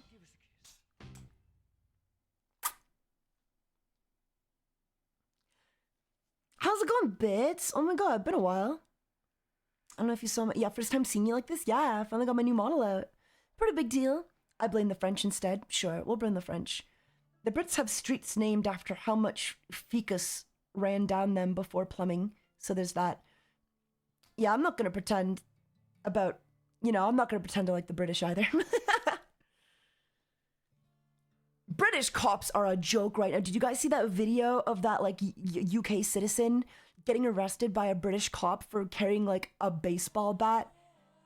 A sealed baseball bat. One that was literally still wrapped in the packaging from the store he bought it from. He had literally just bought it from a store, left the store, and then got arrested for having a baseball bat. Because they were like, are you brandishing a weapon, mate? Can you show? I'll find it. Yeah. I'll find it.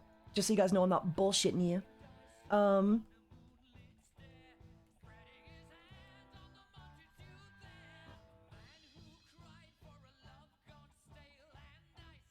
Okay.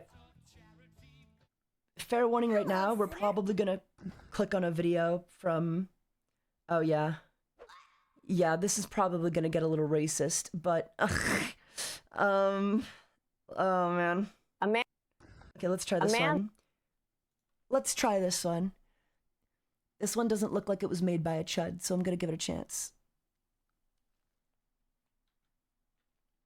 Bought a baseball bat, but as soon as he left the store, police arrested him for allegedly carrying a weapon. The plastic wrapping on the bat had not even been removed. It started when the man bought the baseball bat in modern England as a souvenir. He had just finished buying it and was walking away with the bat when a police officer suddenly grabbed him. Several other officers then joined in and arrested him. He was accused of carrying a weapon in public. At the time, he wasn't swinging the bat or threatening anyone with it. People at the scene repeatedly told the officers that the baseball bat was still in its original packaging and that the man had literally just bought it from the store, hoping the police would understand that it was simply a purchased item. Police immediately warned the bystanders not to interfere with an officer carrying out his duties. To the man filming the incident, the whole situation was difficult to understand. If someone is legally allowed to buy a baseball bat from a store, how can they walk out with it without even removing the packaging and immediately be treated as if they are carrying a weapon? After the video was posted online, it quickly sparked a heated debate. Was it really necessary for police to detain him simply for walking down the street with a newly purchased baseball bat? Do you think the police went too far? Yeah. What do you think? Yeah, I think ACAB. I don't know. Yeah, no, that's fucking crazy. That's fucking crazy. Update on this situation, because I have a friend from the UK, and they told me, basically, update, all charges were dropped pretty much, like, immediately. Like, there was nothing, right? Because, like, he just bought the fucking thing. Just fucking pigs, dude. Just fucking pigs. Like, literally, just fucking pigs. Goddamn. Goddamn. But yeah. They dropped all the charges and let him go, obviously, because there was nothing to charge him with. It's not even a thing of, like, I don't know, it's just fucking crazy, just fucking crazy. Does cops need to go to jail? Yeah. UK, I don't know. UK cops suck because they'll, like, I don't know, they'll, like, let you get stabbed and then deny that you ever got stabbed. And then I don't know, US cops and UK cops are both awful for different reasons. I think that's really interesting.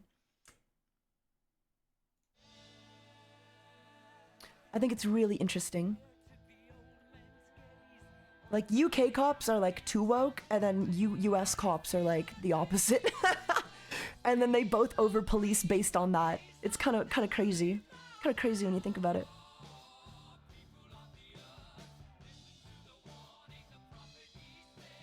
This is the type of shit that happens when performance is based on how many arrests instead of actual analysis. Yeah. Yeah.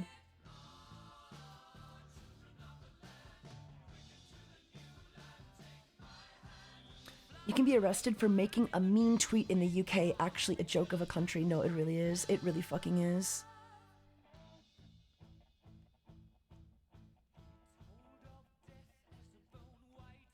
I really want to get a night at the opera, dude. This album's gotta be so fucking amazing.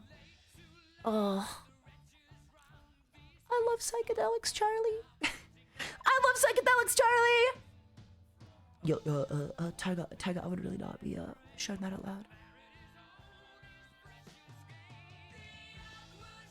Lots of things to complain about America, but you'll never get arrested for buying a badminton racket right after you leave the store. Wow, it was a baseball bat, but yeah.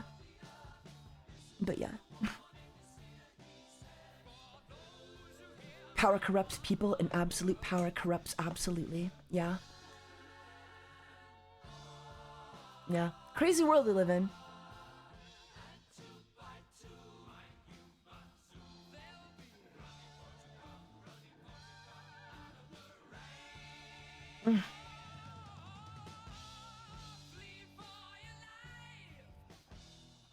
So,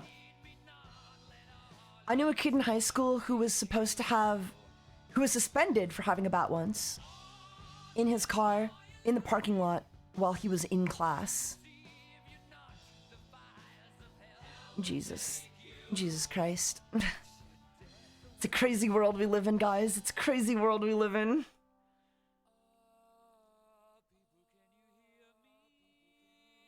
I wish 9/11 never happened.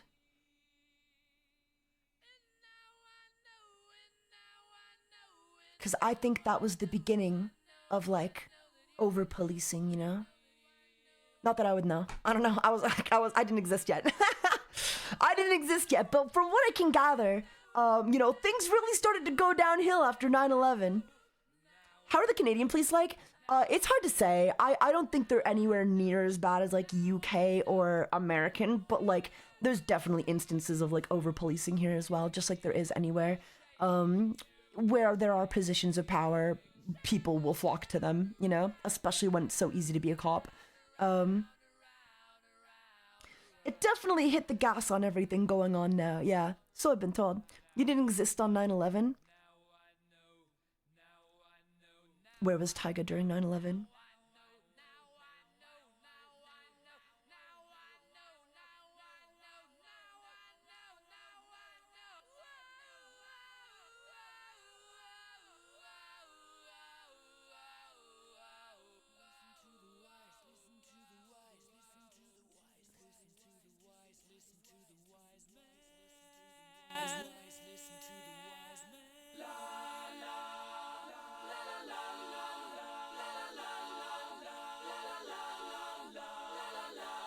La la.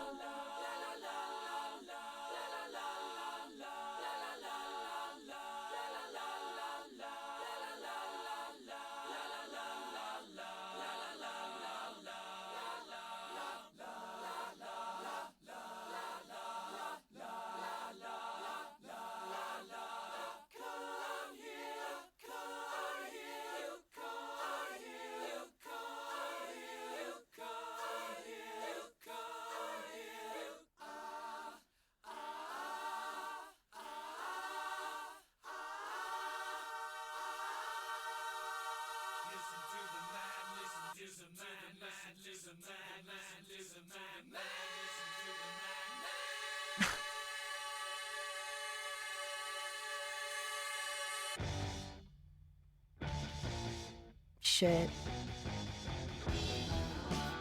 Oh, that's gonna go so hard. I need to get an original night at the opera. I can't wait for Noxie anymore. I hate that bitch. She takes forever to do anything. What the fuck are you looking at me all crazy for? Sorry, I'm vibing.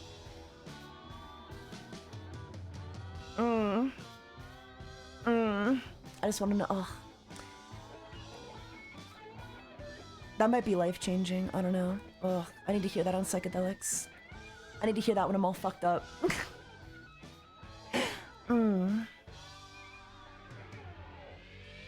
That's why I'm Better Noxy, yeah. You should change your name to Better Noxy. Hi, Tag, it's been a while. Hope you've been doing well. How's it going, Nimmy? Welcome to the stream. It has been a while. I'm doing okay. I'm doing better. Hello, Sinner.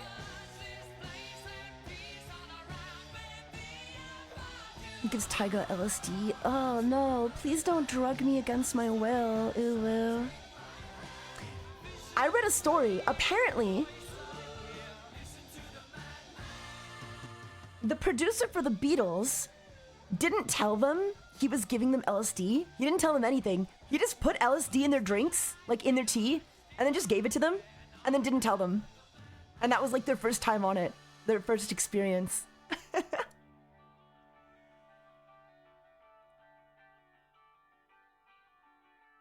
I recently learned autism piss contains DMT. That explains a lot. That sounds like the 60s. Nah, that can't be real. That's what I heard. Wait, I'll look it up. I'll find the video. Paul, I believe it was a Paul McCartney interview. Paul McCartney, first time on LSD. Somewhere between albums and tours, there was a day. Well, I had a dentist anyway. One night, John and his wife, Cynthia, and Patty and myself were having dinner at this guy's This is Paul house. McCartney. Now, this fella, for some reason or other, had obtained lysergic acid diethylamide 25, which at that time. Oh yeah, that's was, George. That's not Paul. This is George. This is George Harrison. I was gonna say. Wait, are you sure that's not Paul? It was not illegal. It was a legally obtained Okay, that's George. medication. Hello, Sinner. But we didn't really know about it. I seem to recall that I'd heard vaguely about it, but I didn't really know what it was. And he just put it in our coffee or something, yeah. And we went, he was saying, I advise you not to. He didn't know what it was. There was just a sort of, it's all the thing, with the sort of the middle class London swingers or whatever. I hadn't all heard about it, and they didn't know it was different from pot or pills. And they gave us it, and he was saying, I advise you not to leave, and we thought he was all trying to keep us for an orgy in his house, and we didn't want to know, It became like a bit seedy to me. It looked like he was trying to, get something happening in his house. There was some reason he didn't want us to go. And then he was saying, okay, leave your car here, I'll drive you, and then you can come back later. I said, no, we'll go. And we got in my car and we drove. And this guy came as well in his car. We got to the nightclub. We were just insane. We got in the lift, and we all thought there was a fire in the lift. It was just a little red light, and we were all screaming like that. And we were all hysterical. And we all arrived on the floor, because this was a discotheque that was up a building, and the lift stops, and the door opens, and we were all going, ah! It felt like the elevator was on fire and that we were going into hell or something. But we were all in hysterics and crazy. And then we got out at the top and everything was okay, and I suppose. And we sat there probably for hours and hours. I ended up driving everybody home. It was like daylight. And I was driving this Mini with John and Cynthia and Patty in it. And we were going I seem to remember we were doing 18 miles an hour. And I was really concentrating. Because some of the time, it just felt normal, as though everything was okay. And then before you knew where you were, suddenly it was all crazy. But I really was frightened of that kind of stuff. That's Paul. This is Paul. That's what you're taught when you're young. There's watch out for them devil drugs. So when acid came round, we'd heard that you're never the same. It alters your life, and you never think the same again. And I think John was rather excited by that. I was told this as well. My stalker tried to get me to do LSD when I first met him. And he was like, it'll change your life. It'll change who you are. I'm like, I don't know if I want that. So I refused at the time. I refused him at the time. Because he just didn't seem like a safe person to do that with. But yeah. Prospect. I was rather frightened by that prospect. just what I need. You know, to have some funny little thing where I can never get back home again. Yeah, like that's definitely not what you want to hear when you're like taking LSD for the first time. Like, yeah, it'll change your life. You'll never be the same person again. Like, that's not true. You know, At least I don't think that's true. Wasn't true for me. oh, geez, you know, may not be the greatest move. So I delayed, and I was seen to sort of stall a little bit, I think, within the group. It was, you know, because there's a lot of peer pressure. I mean, talk about peer pressure. The Beatles. Television in America isn't as mature as it is in England. No, You it's can't very say good in certain England, things. yeah. I can't but, watch TV in America, to tell you the truth. Look up the story of Paul trying to smuggle in like 8 ounces of weed into Japan. Wait, that's funny. Such a load of... Mature. Hardcore psychedelics are not something you just do as the first time. No, yeah, like DMT is like, no. Yeah, you gotta work your way up to that shit. Rubbish.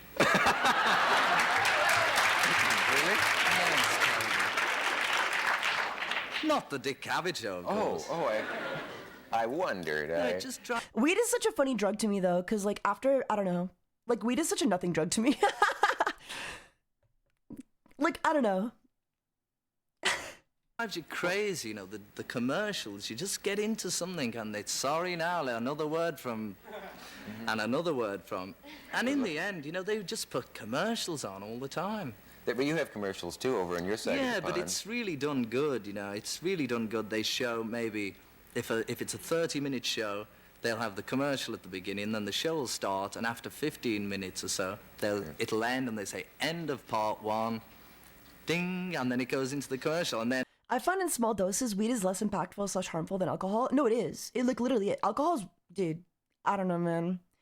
A lot of people like get really up in arms about like weed and stuff, but like, or like, you know, drugs in general. But alcohol's just way worse. Like, alcohol makes you way fucking dumber, way more aggressive, way worse for your health physically. It is chemically addicting. Alcohol is worse for you in every capacity than anything like weed or acid or like LSD, shrooms, Molly. Like, alcohol's worse than all of it. It is literally the most harmful drug of all time.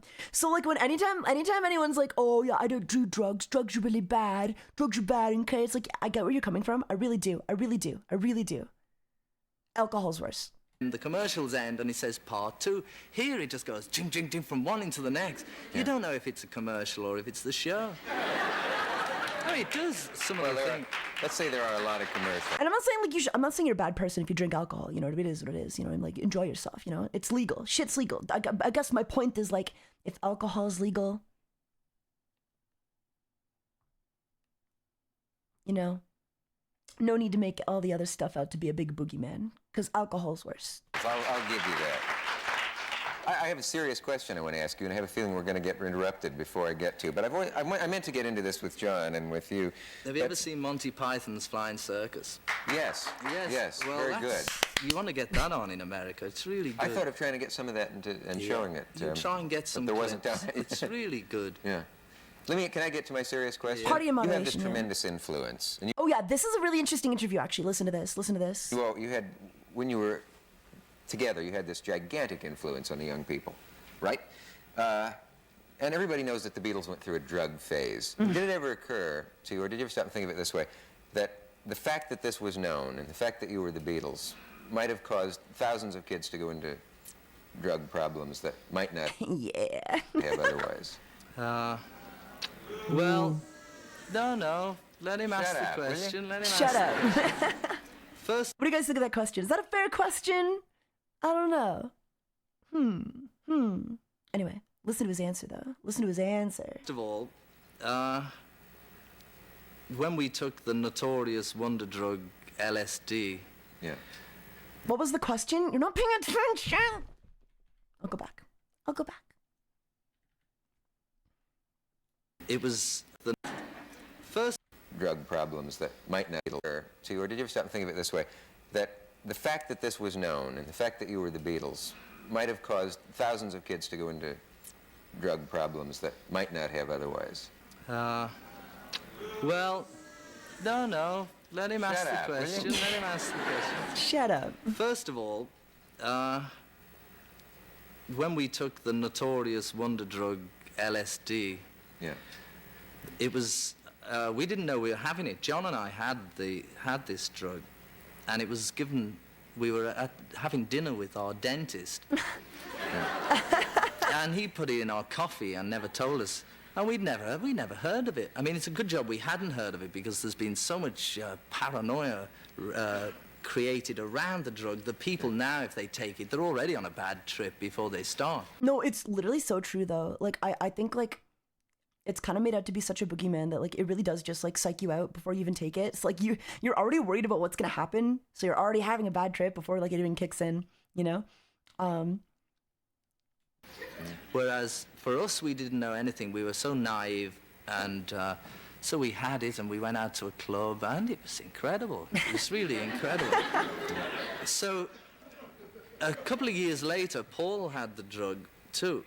Oh. And the TV people in England came and they said, so you've had this wonder drug LSD. And he was saying, oh, look, it's, you know, the question you asked me about the responsibility for everybody else. Paul said to the TV people, look, I'm not saying if I had the drug, it's you. If you're going to ask me if I've had it, I'm going to say yes because I've had it. I'm not going to lie. So he said, they said, well, have you had LSD? And before they asked, he said, it's your responsibility, because if you're going to ask me and I'm going to say yes, and you're going to put it on the TV saying, yes, we've had LSD. So really, it was their fault. So they asked the question, Paul said yes, and then they put it on and said, oh, they've had LSD, and then the world goes crazy. Yeah. I just wondered if if you have to stop and think about it. You used the word. Well, it's like such a good point though, because like I don't know, you guys asked and you put it on TV. Like, what are we the bad guys for not lying to you? Like, responsibility, which is it always sounds so hokey when your school teacher says you have a tremendous responsibility. But did you ever take that kind of thing seriously and think, we got to watch ourselves because if we do this, other people will do that? Yeah, we always had to watch ourselves. Yeah. Because if we weren't watching ourselves, there was somebody else out there who was. And there was always reporters. Yeah, they platformed it and then blamed the people they were interviewing for answering their questions honestly. It's like, I don't know, you guys asked, you put it on TV. Don't you think you have a responsibility? Ran on tour and always tried breaking into our room, catching us doing something. Yeah. Something maybe that we shouldn't have been doing. And the whole thing is that people want other people to do nasty things because they feed off it. And then they write, they're doing nasty things. It's like... Who does that sound like? It all comes full circle, doesn't it? Who the fuck does that sound like? Like in a newspaper in England. DSP? Oh, I was going to say the person we were talking about at the start of the stream before DSP, but yeah. I met David Frost the other day. Can I say David Frost, or do you bleep it out? Yeah, the stream is poetry today. It rhymes. Right. Okay. I bumped into him in the hotel and he said, here, to really bring you down, is a copy of the News of the World. He'd just come from England. He bought this paper, and there's a big story on the front saying... That's the scandal sheet in England. Yeah. But it's a big story saying about this group called the Marmalade, how they had orgies with the teenage fans and all this sort of thing. But the whole idea of these reporters going out for months and months, scraping around, lifting up the pavement, trying to see what rubbish there is to write about. And then they write about it as if they're saints and as if everybody isn't doing it. Yeah. So I don't know where the responsibility... I mean, maybe you just should stay at home and never say anything. That's definitely the easiest. Or why do people do things just because famous people do them is another question I've never been able to figure out exactly. Anyway... on with the show. Here's a happy thought for the holidays from Singa. Yeah, I'm gonna say Teen Orgy is a bigger deal to me than the Beatles doing a LSD. Yeah. Interesting interview, though, don't you think? Hello, sinner. Let me ask you one other thing, George, because do you have any thoughts on why hard drugs and rock stars have become synonymous? I mean, you can see why if you had a life like Bessie Smith had, or Billie Holiday or something like that, what they went through. If I were them, I suppose I would take anything that was available. But I mean, most of the people in rock haven't had that dismal, grinding, horrible kind of life. That is it in any way a way of emulating those other people who were like those there's a lot of a lot of as if the TV host wasn't on cocaine. Well, probably not in this interview, but yeah. Pop people go through a hell of a lot, Just say in 1 year they see so much and they go through so many different things that they either just want to get high. I mean, basically, it starts with people who just want to get high, you know, like people drink. I mean, that's a big problem. People get... Yeah, and again, this is like something, I don't know, like people ask all these questions, but like, I don't know, like why do people drink, right? Like, that's what it comes down to, you know? The same reason people do drugs is the same reason people fucking drink. Have a drink, like I suppose after the show, maybe you have a drink just to get a little high. So musicians, you know, either drink a little bit or maybe they smoke a bit, and then they want to get a bit high, you know, and they're sort of really looking for something. Mm-hmm. And it's the same with all those Bessie Smiths and all those people, because the world is such a hard place to try and make it in. So, I mean, they're all just like buffers, all those drugs and things, and I suppose if they get on top of you, you know, they get next to you. And then you can't stop it. I don't know, the hard things. That's what I wonder, like heroin. I mean, why that? Certainly, hardly anybody's been through anything like those people I mentioned, like Billie Holiday's life. So a life like that, I can see the really violent hard drugs, I suppose, because anything might be better than what they're going through. But unless you're to the point where you can say, I am just in the fires of hell all day, you know, day and night. Why the ones who've killed themselves, your colleagues, why heroin? How should I know, man? Well, that seems to be the big one. Yeah.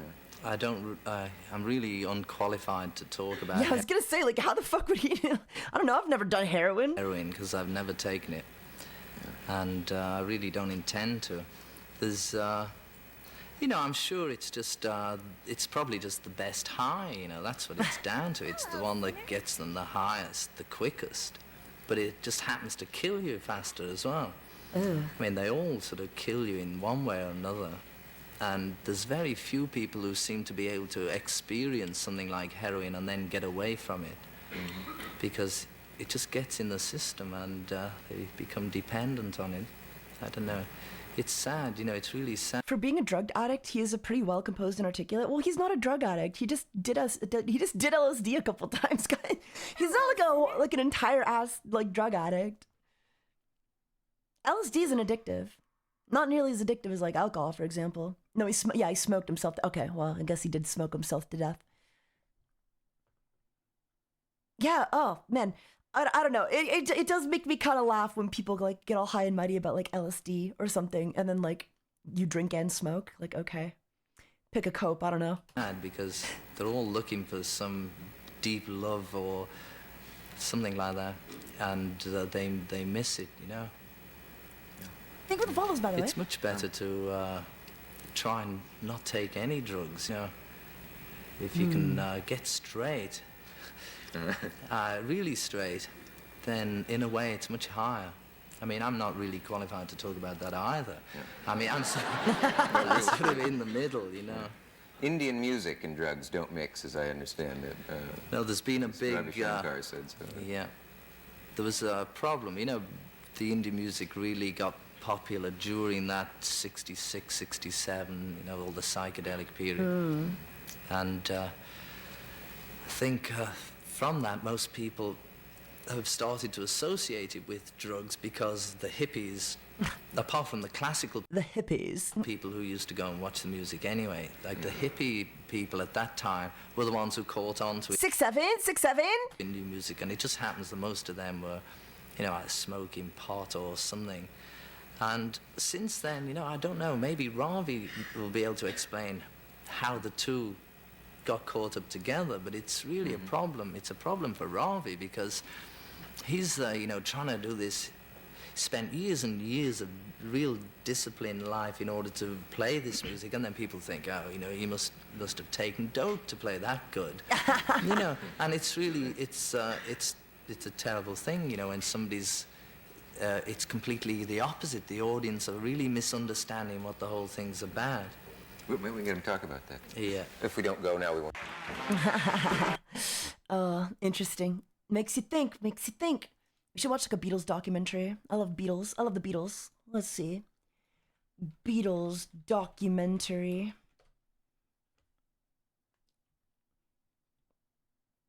How the Beatles Changed the World, the complete history of the Beatles with Conan O'Brien. What's like a good Beatles documentary? There's too many of them, quite frankly. There's way too many of them. How about like a Charles Manson documentary? The Untold Stories of Charles Manson, Music from an Unsound Mind documentary. Inside Charles Manson Crazed Cult, 60 Minutes Australia. This is only 22 minutes long, not 60 minutes. People seemed much smarter back then, yeah. Well, the British accent helps, doesn't it?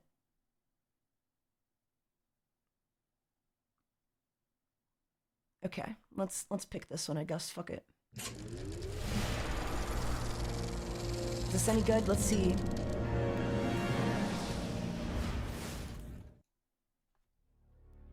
Wow. In a world where my balls are really big. Charles Manson. Let me explain something to you. I wrote about a couple hundred songs, you know? I've got them all written down and all that, man. Yeah, all right, man. I'll give you an example, man. I'll try to stick to a song that'll make you some money. All right. Let's see. The mythology of Charlie Manson has come to mean, above all else, Oh, those are just called vicious murder. Oh my god. But those terrible acts were never what he was aiming for. The real story of Charlie Manson is music. I don't think Charlie could have been Charlie without the music. He was a poet, and he really believed in his music. Music was the vehicle. He really wanted to... The crazy Nazi cultist, yeah. He only became a Nazi, like, later on, but yeah. He wasn't always a Nazi. But I guess that's kind of how it goes. Bred his philosophy. To me, that seemed to be the most important and overriding agenda. In 1968, cult leader and singer-songwriter Charles Manson gained access to the top tier of the Los Angeles music world. Only a year later, he was accused of being the most dangerous man alive. It might not be as obvious to some people how involved and ingrained in the music business Charles Manson seemed to be. Terry Melcher is producing the Byrds, Beach Boys, Brian Wilson. These are two huge selling record producers, and they're looking at you, Charles Manson. It could never have happened before or after. It really was a perfect storm, that period of time. When somebody like Charlie could walk into the scene, there was no cap, there was no limit, there were no rules. This film tells the story of Manson's musical dream and how it all fell apart. The story of Charles Manson is a story of rejection and collapse. It was a disintegration of Manson's dreams, and it allowed the madness to rise. Poor guy. You know, we all make decisions in life. Los Angeles, August 9th, 1969. At the tail end of one of the most tumultuous decades in American history, the city's residents awakened to the news of a brutal multiple homicide in the very heart of Tinseltown. In a crime scene that police say resembled a ritualistic mass murder, 5 persons, including the actress Sharon Tate, were found slain at the home of Miss Tate and her husband, screen director Roman. If you guys haven't, you really need to watch Once Upon a Time in Hollywood.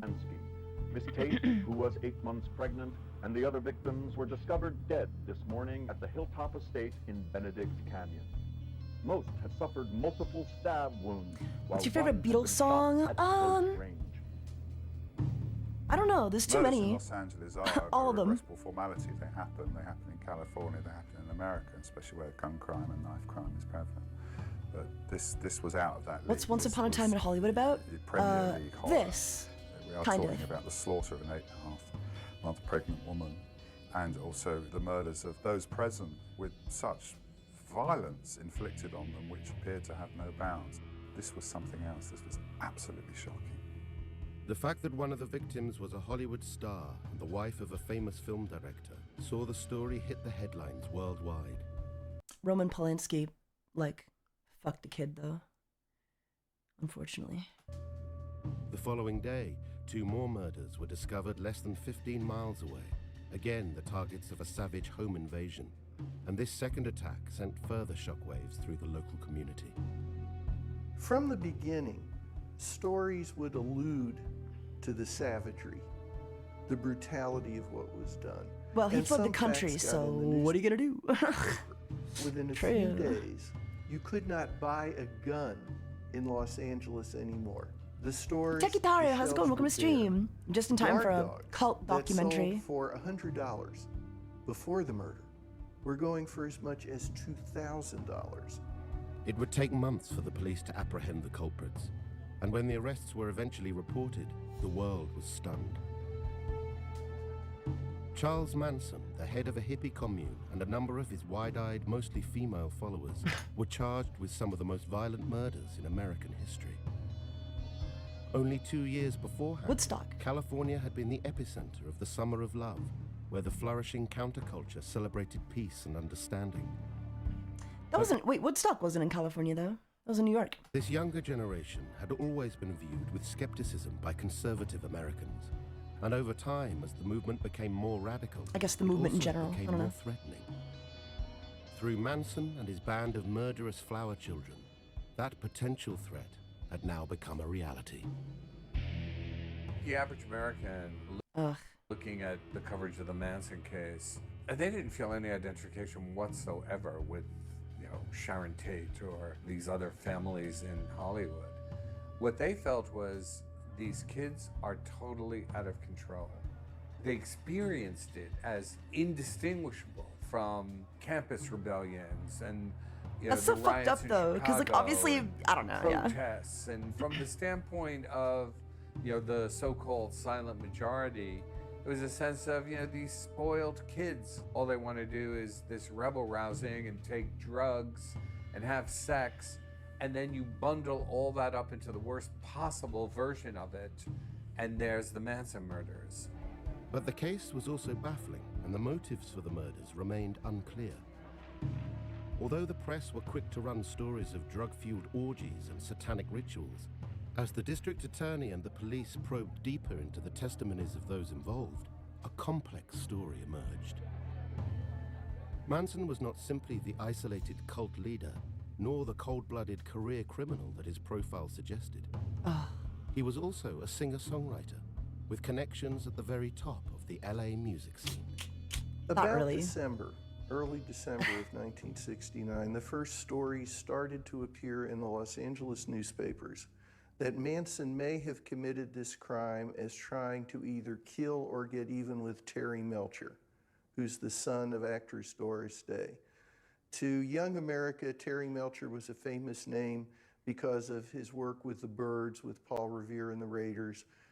To middle... Bum, bum, bum, bum. I was telling you guys about Paul Revere and the Raiders earlier, right? Yeah, so apparently, like, Sharon Tate and Roman Polanski had just moved into the old house that Terry used to live in, which is why they were targeted, because Charles Manson didn't know that they moved, basically. Or they just didn't care. Did it anyway. He was the son of America's sweetheart.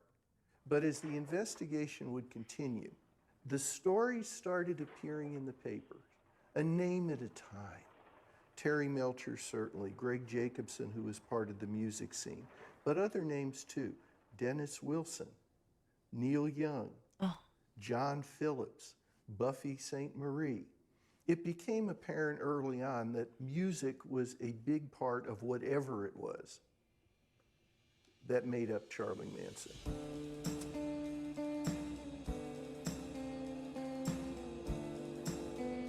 I won't be surprised that the conservatives used Charlie Manson to generalize the hippies back in the day. Yeah.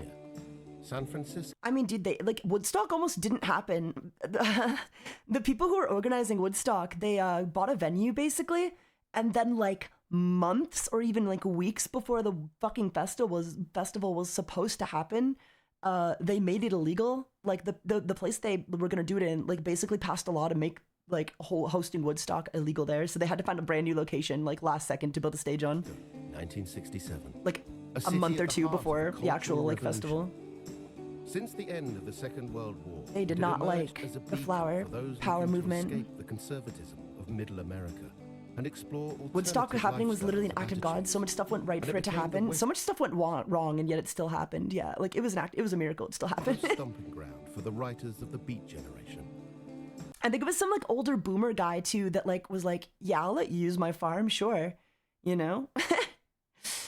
And I think that his logic was like, hey man, like better on my property than God knows where, you know. Like if we can, yeah, it was the owner of the farm. Yeah, he was so chill. He's so chill. But it was in the mid-1960s that the city fully blossomed as a hub of creativity. Its youth fueled by new music, new drugs, and new ideas. Woo! Look at these And guys. the nerve center for this Oh cultural my God. and artistic activity. I'm feeling so was the ignorant. I don't know the whole Haight-Ashbury story about Woodstock. We should watch a Woodstock documentary sometime. 1967. In part, it's a little bit of an accident. The beat scene had been located in North Beach. It's really but cool. there's It's a really cool new story. My dad made me watch a whole documentary on it because we were going on a road trip to Woodstock, which we did do. We drove all the way from Canada to Bethel Woods, New York, and I got sunburnt. We drove all the way there with the top down, and I got severely sunburnt. So I was fucked up the entire time. I felt like shit. I looked like shit. I was so red. I was a goddamn tomato. Should have put the top up. Never doing that again. Ability of housing. Really cool. And cheap housing. Really cool location San though. Francisco I got to take a picture with like the landmarks. I went through like the little museum they had set up there. State University Very students cool. start Very moving cool. in. It's a historical and then site the now. artists come and they create a very, it's small, but it's very vital, collaborative, cooperative, do-it-yourself art scene. The musicians are a big part of that. You know, the Grateful Dead are there at 710 Ashbury. Janis Joplin. Janis is Joplin. there. Jefferson Airplane is the first big band to hit it there. And when you put I think all three of those bands were at Woodstock. all of those creative people together, they start feeding off of each other. Oh man, you guys know what's really cool? You want to know what's really cool? Wait, okay, so there's an album called Woodstock by Portugal the Man, right? And then on the first song, they sample Richie Havens, who performed at Woodstock. Basically, Richie Havens at Woodstock wasn't supposed to go on until way later, but because the lines to Woodstock were all like so freaking long, basically, he was the first one there, and they were like, dude, can you just go on and play something? But they didn't have his drummer wasn't there. Like, none of his band members were like actually there. So he had to go on and like perform alone, basically with just his guitar and nothing else, just to kind of like keep the crowd, I guess, like from, I don't know, rioting. You know what I mean? Wait, let me find it. And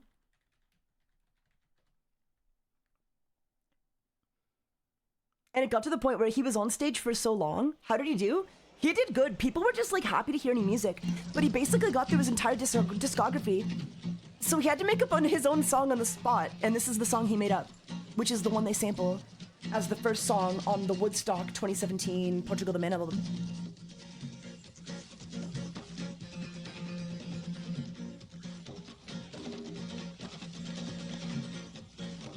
And this is footage. This is footage from Woodstock 1969 of the original song. He made this up on the spot.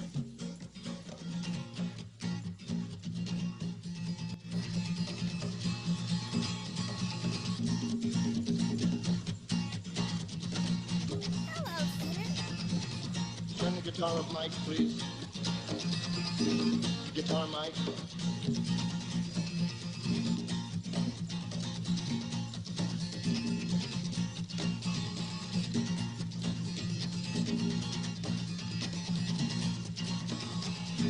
Freedom, freedom, freedom, freedom, freedom, freedom, freedom, freedom. Sometimes I feel like a motherless child. Sometimes I feel like a motherless child. Sometimes I feel like a motherless child. long way from my home. Yeah, yeah, Lord. Singing freedom, Freedom, freedom, freedom. freedom, freedom. You get the idea. But yeah, he just kind of ran out of songs, so he had to make one up. And then they sample that on the first set, on the first song of Woodstock, Portugal the Man, as the first song, as part of the first song, which I thought was really cool. Cute little reference.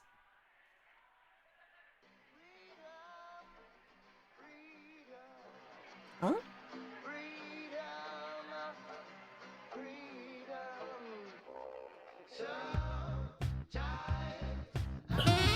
Oh, Dora Carol the 521 gift subs. Thank you so much. right? All of the Thank you, homo. thank you, thank you. Hello, appreciate it. Thank you so much, Dora Carol. I hope you're having a great night. Okay, listen, guys. Listen. Lock in. Sometimes I feel like a motherless child.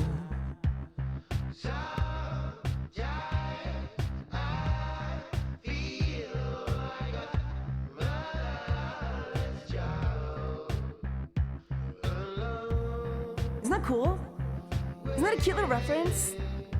Nice way to honor the guy as well, I think, you know, since he was like forced to go on first when he wasn't prepared at all. Like his band just wasn't there. I feel like a motherless child.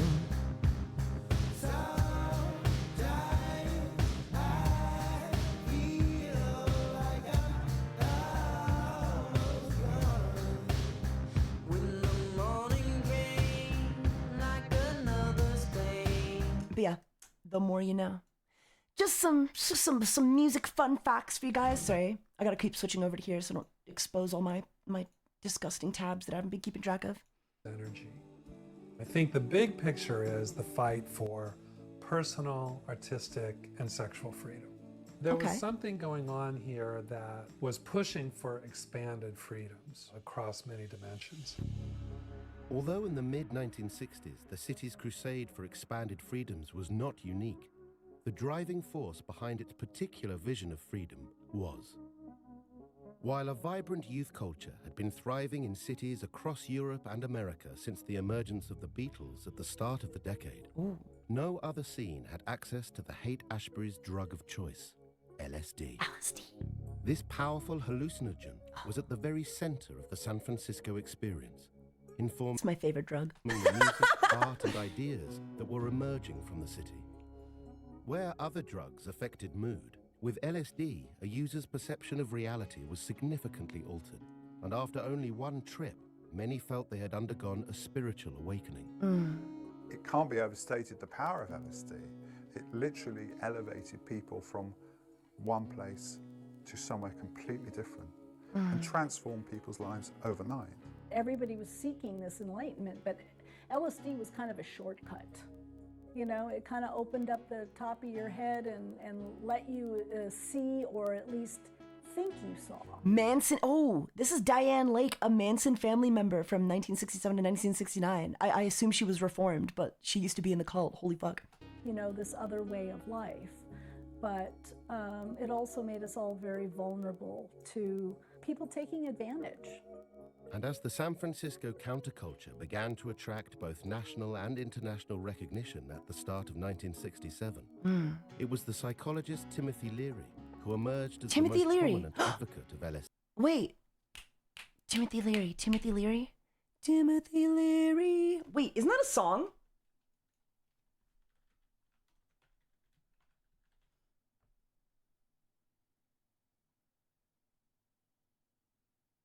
Guys, am I high? I think it's a Beatles, isn't it? Oh, is it? I don't know, a music list? God damn it.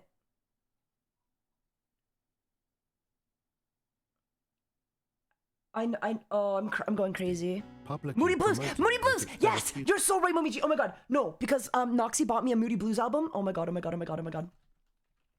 Noxie bought me a Moody Blues album.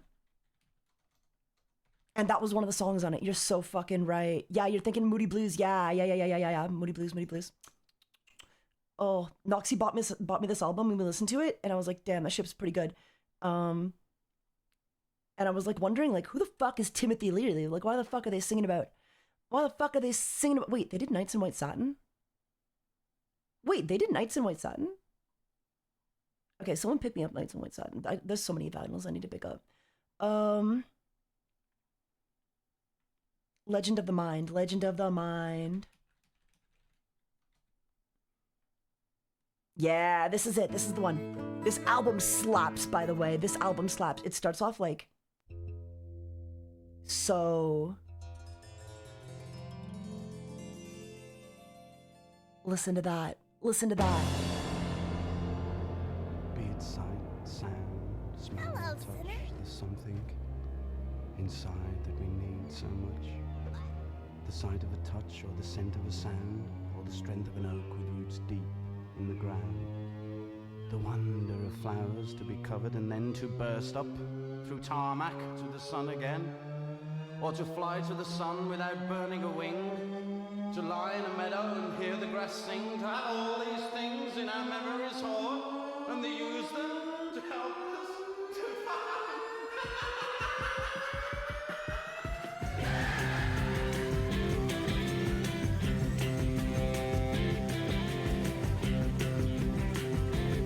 Ah, banger album. This is In Search of the Lost Chord. Shit slaps.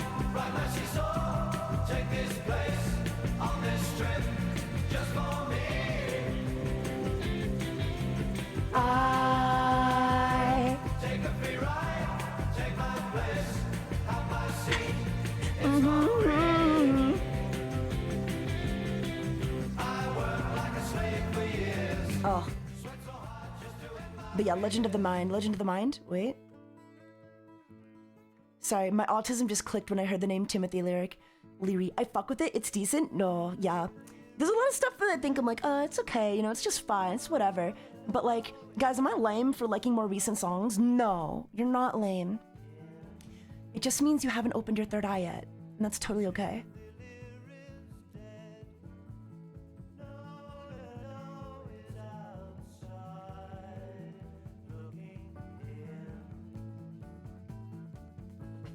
Timothy Leary. Wait for it. I need you guys to know the song that I'm referencing, otherwise I'm gonna go crazy.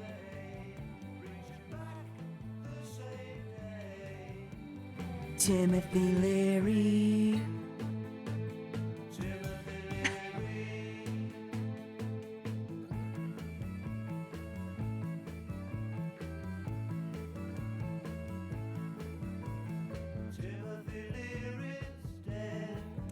The Moody Blues are pretty good. Pretty good, if I do say so myself. Hello, sinner. So this is Timothy Leary. Therapeutic and spiritual benefits. There was a lot of talk about expanded consciousness, you know, and sometimes that took on very strong spiritual dimensions in the way people talked about LSD and its uses. Leary was the new face of that story. Wow, he's so Tim cool. Leary was a Harvard professor who essentially became the apostle of LSD.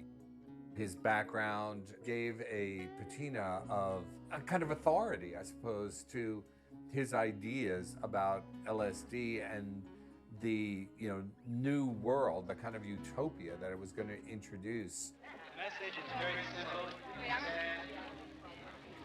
6 words. Turn on, tune in, drop out. His slogan became, turn on, tune in, drop out. Get high, marijuana, LSD, tune in, connect with, the kind of images, ideas, visions. Lick the stamp, that turn on. Those drugs bring to you, and then drop out of the society. there was a sense that utopia is just in the offing. That was the idea, that paradise could be regained, and LSD was the path to it. The dropout part of He was like a mega hippie then, eh? message was the most controversial. Later, he would walk that statement back a little bit. He didn't mean drop out.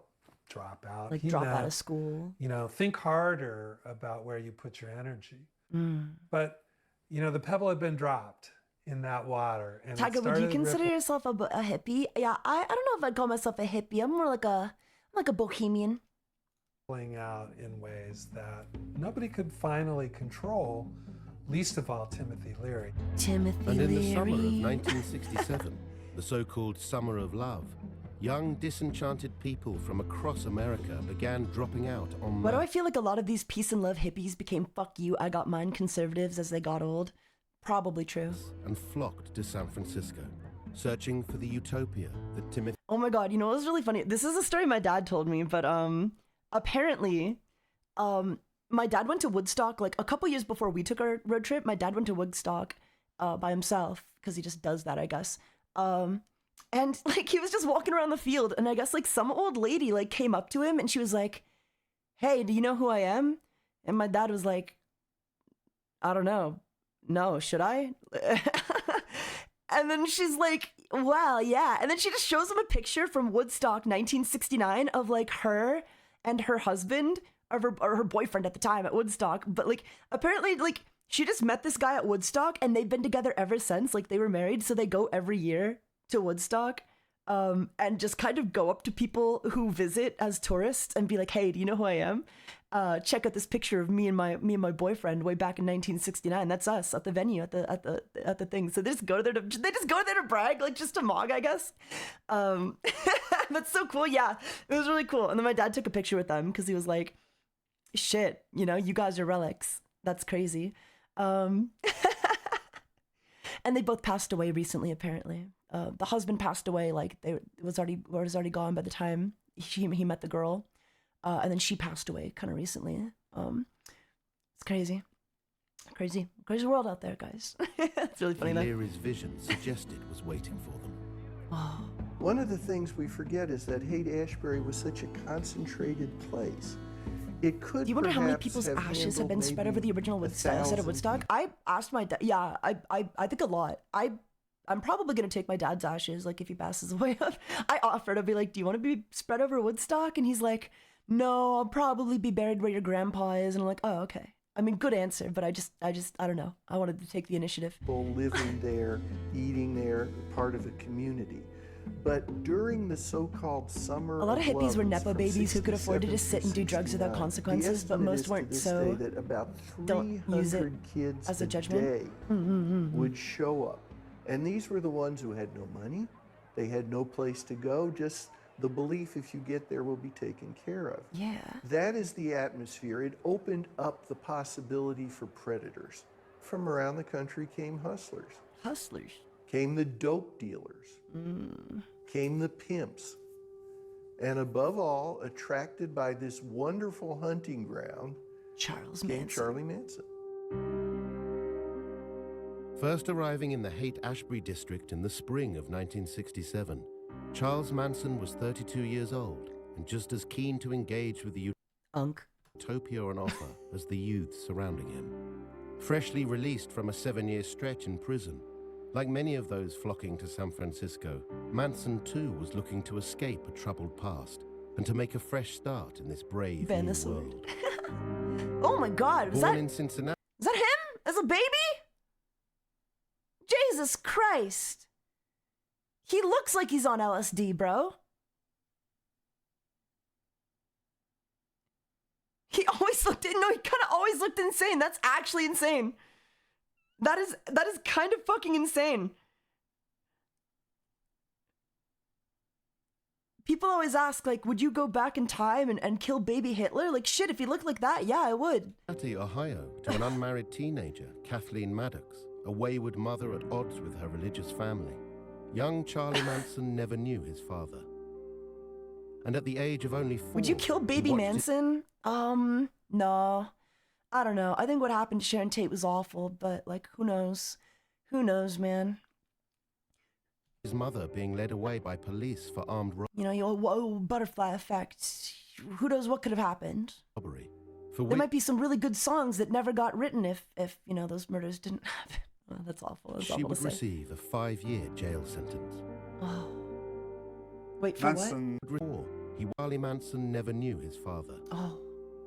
And at the age of only 4, he watched his mother being led away by police for armed robbery, for which she would receive a 5-year jail sentence.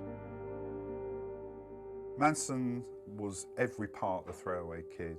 He was passed to friends, to family, to anyone who would take him. He was then sent to his grandparents and then on to his aunt and uncle. So basically he was passed around and from an early age he knew he wasn't wanted. He lived with his aunt, uncle, and cousin, and his grandmother came to see him. There was no reason to say that Charlie's early life as a child was That's ideal. Charlie right Having there. a mother in prison never is. But he always had loving people who cared about him. The problem was, of course, that Charlie was, from the beginning, a very disagreeable, violent child. But although aggressive and sullen, in his aunt and uncle's household in West Virginia, the young Charles Manson also found a less destructive outlet for his energies. Music. There was a piano in his uncle and aunt's house. And even as a tiny child, and you need to remember, we're talking about a boy who even at 5 years old looked perhaps 3. His hands were tiny, but he would stay on the keyboard and by ear pick out songs. The songs in his life at the time came from one of 2 categories, church music or country music. He was something of a musical prodigy. He hated going to church except singing, and when he would sing, he would join in so wholeheartedly that his grandmother would believe the Spirit of the Lord must be descending on this child. This natural gift for music was not enough to curb Manson's delinquent tendencies, however. In his teenage years, his criminal activities, including theft and burglary, saw him arrested countless times and detained in a number of reform schools and I correctional got some low-ass institutions. ball knowledge? What do you mean? And as he gained a criminal education while incarcerated, by his early 20s, his main aspiration was to become a pimp. Manson was every bit a petty criminal. He couldn't really organise too much, and as his rap sheet I'm glad his dreams came true. concludes, he kept getting caught. Charlie Manson was a failure as a criminal in every way. He started out shoplifting and always got caught. He would steal cars, they would track him down. Finally, when he decided, after learning the trade from pimps in his first... You see, this is why you can't even blame LSD at this point, though, right? Because, like, he was already fucked, you know? Anyone, he already was quite the criminal. Quite the criminal. In prison, that he would run a string of girls. He could never keep them very long. The thing that carried over from his early criminal career is a tremendous eye for those he can manipulate. Manson would explain his philosophy of attracting first his prostitutes and later his female followers as always find the ones who were bent or cracked but not completely broken. Despite a brief attempt to settle down in the mid-50s, which saw him return to West Virginia and marry a local waitress, criminal instincts were now ingrained in Dude, Charlie Manson can get laid, but I can't. Manson. At the end of the decade, an attempt to establish himself as a pimp in New Mexico once again led to his arrest. And this time, he was incarcerated at the isolated, medium-security prison, McNeil Island, on a 10-year sentence. With no chance of escape, Elite ball he learned knowledge? to play the guitar. With regards to and what? His passion for music returned. Try starting a was cult? at Well, first I've got a only pretty a good cult. I think I've actually succeeded Charles Manson in terms of my cult, you know? We got way more viewers than Charlie Manson ever had cult members. And then in 1964, through the radio, he heard a sound that would change his outlook entirely. I said something I think I understand. That I said something I wanna hold your hand. The Beatles' music was extraordinary. It was vibrant, it was alert. It just swept up the youth of the world. And everyone who came across them was affected. Even if they disliked them, they were still affected by them. Is it kind of crazy to think that, like, if the Beatles never made it big, Charles Manson probably never would have killed anybody? Or, like, got anybody killed? Maybe started a cult? Who knows? The butterfly effect is so crazy. It's impossible to overestimate the Beatles' impact on aspiring musicians, you know, Charles Manson among them, but everybody, anybody from that generation talks about the Beatles and the immediate kind of effect. It was huge, and it was instantaneous, and it was lasting. It was a transformative moment in his life hearing that music. What the Beatles do for Charlie Manson is they not only expand his musical horizons, but they expand his ambition. Previously, all he wants to be is a successful pimp, where women go out and do all the work for you and you don't have to work very hard yourself. Oh, yeah. Now, suddenly, he's got a guitar. He knows how to play it. He's got the inspiration, and he starts writing songs in prison.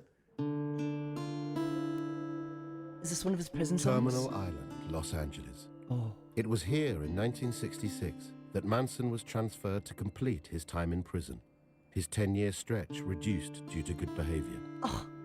At this low-security prison, Manson met Phil Kaufman, an actor serving a short sentence for drug possession. We were walking in the yard every day after, between jobs and after dinner and breakfast. You walk that's in the yard him? back and forth. That's him. And this guy was playing a guitar, and he was singing "The Shadow of Your Smile." I said, "Wow, this guy's cool." The shadow of your smile. So I walked up to say, I said, "Whoa, this guy's cool." And he continued playing his guitar, and we're talking. And a guard comes up to him. He says, "Manson, you can't play your guitar here. You got to play your guitar over there in the music area." Charlie just kept playing his guitar, walked away. And the guard yelled, "Manson, you ain't never going to get out of here." Charlie said, "Out of where, man?" "The shadow of your smile." They just carried on. Dude, Manson was fucking aura farming. Holy shit. Charlie was, he was cool. He played the guitar and he sang music that I liked. He was singing standards. He was cool. You know, like I said, "The Shadow of Your Smile" and other popular songs at the time. And he sang well. It sounded a lot like Frankie Lane. He was a big star back in the 40s. And Charlie and I are both from that era.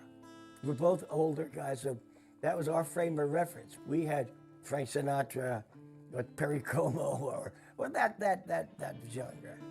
In March 1967, Manson was up for release from Terminal Island, and aware of his musical ambitions, Phil Kaufman gave him the details of a valuable entertainment contact. When Charlie was getting out, I suggested he meet a friend of mine, Gary Stromberg, who is in the music business, because I thought he was good. So once again, this is Charlie in prison I'm talking about. And so I'm taking that persona and introducing him to respectable people in the music business. And it turned out just the opposite. Once he got out, you know... It's his fault! It's all this guy's fault! It's all his fault! Game on. Having been incarcerated since the end of the previous decade, upon his release, Manson was cast into a totally foreign landscape.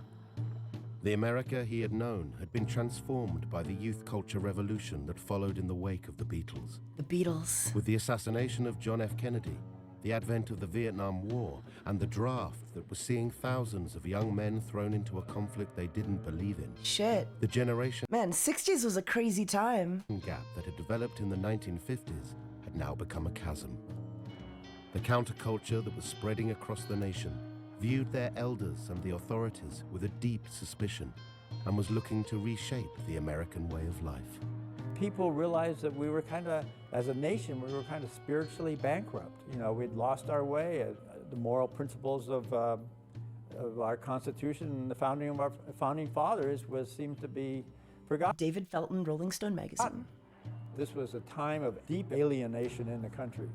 because of the Vietnam War, because of advances in sexual rights and a greater awareness of racial discrimination and the civil rights movement.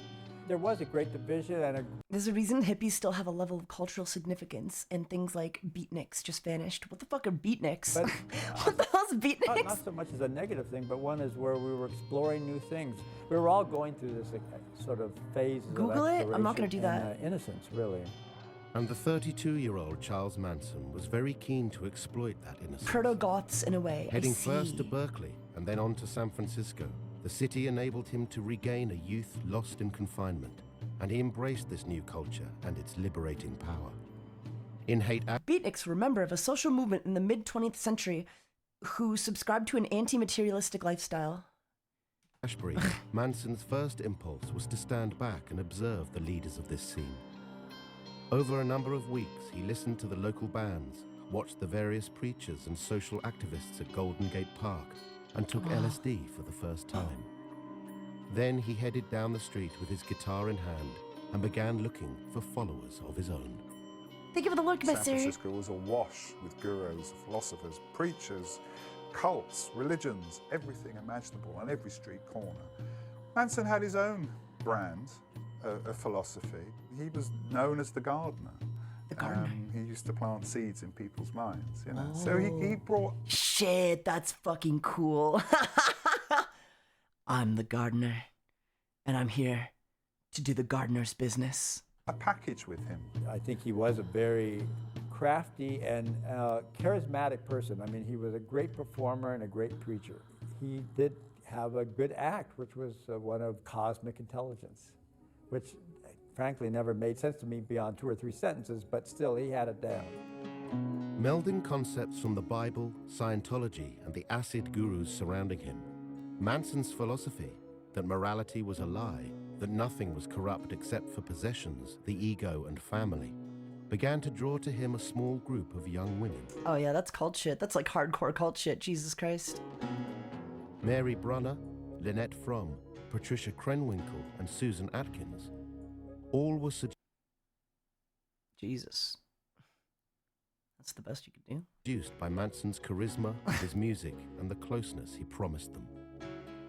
This small harem of followers would act as Manson's entourage for the Don't next be mean, step. Tyga, sorry. Sorry. With the phone number of Phil Kaufman's music contact, Gary I'm Stromberg, just saying, my cult members would be way hotter. still to hand, in November 1967, he acquired a large yellow school bus and headed south to the City of Angels, his musical dream still burning bright. In California in particular, even the San Francisco bands that were big and thought of themselves as sort of the upper echelon, as Frank Zappa said, everybody had to go down to Los Angeles and get their hands dirty. That's where the record companies were, there's the labels, there's the people who could sign you. Manson went to Los Angeles for no purpose other than to become a rock and roll star.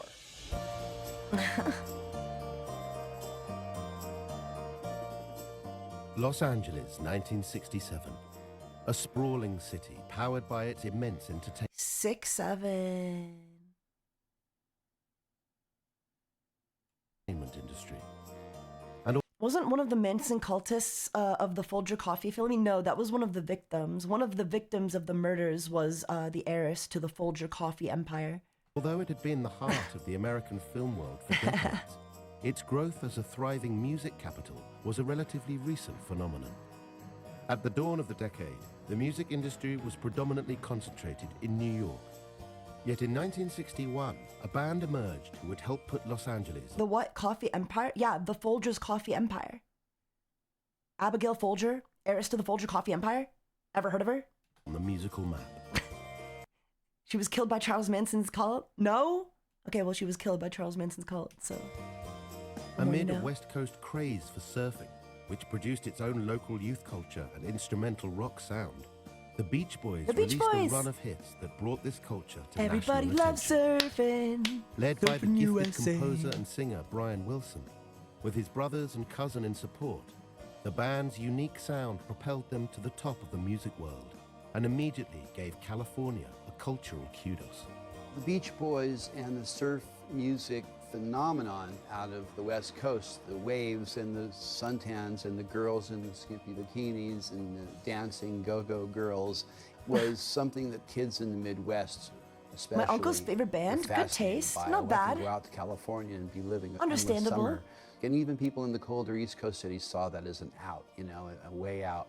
And people started to head to California in the early part of the 60s. The Beach Boys created that mystique nationally.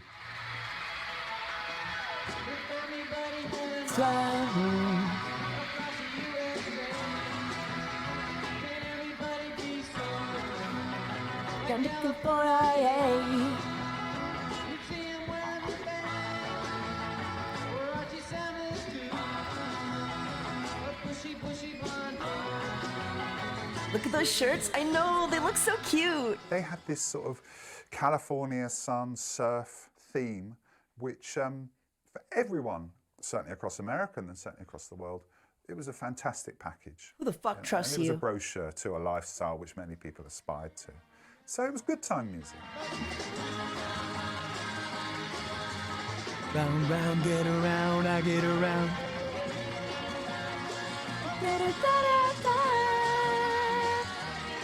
I get around. Round, Surf round, music get had around. been around, but it was instrumental music. They never had really good vocals on them or vocals at all on them. All of a sudden, Brian Wilson matches that Chuck Berry surf rock energy with these amazing harmonies. Harmonies that have sort of a jazz element to them almost. There hadn't been anything like that. And the Beach Boys didn't just bring the allure of California Beach to America's Boys. teenagers. In 1964, Okay, dude, surfing might be the coolest shit I've ever seen in my goddamn life. I wish I could go surfing. record companies began opening offices in Los Angeles. And following the impact of the Beatles and the British invasion, music television shows were in high demand and began filming at Hollywood studios. Sonny and With Cher, the industry booming, in LA itself, promoters and A&R men were looking for local bands to thrust into the limelight. Enter the Byrds. The Byrds. Well, the Byrds... Who the fuck are the Byrds? Oh, they look like birds, goddamn. ...changed the West Coast music scene.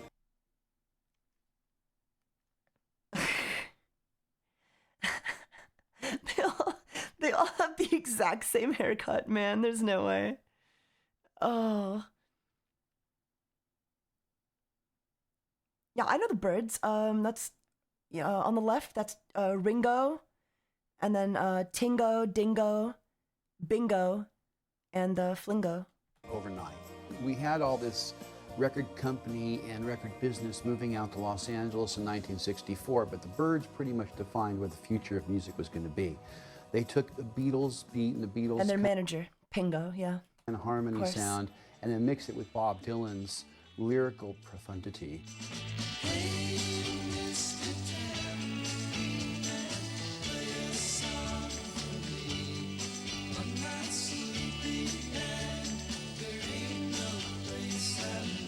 You missed what's his name out, yeah. You had My a bad. progression in Los Angeles.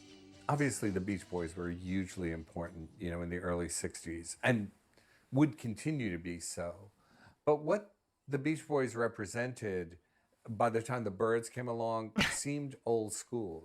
This fun in the sun and surfing and all this business. This sense of a countercultural vision of a new world, that was kind of inscribed in what the Byrds were doing. Oh, this song. I know the song.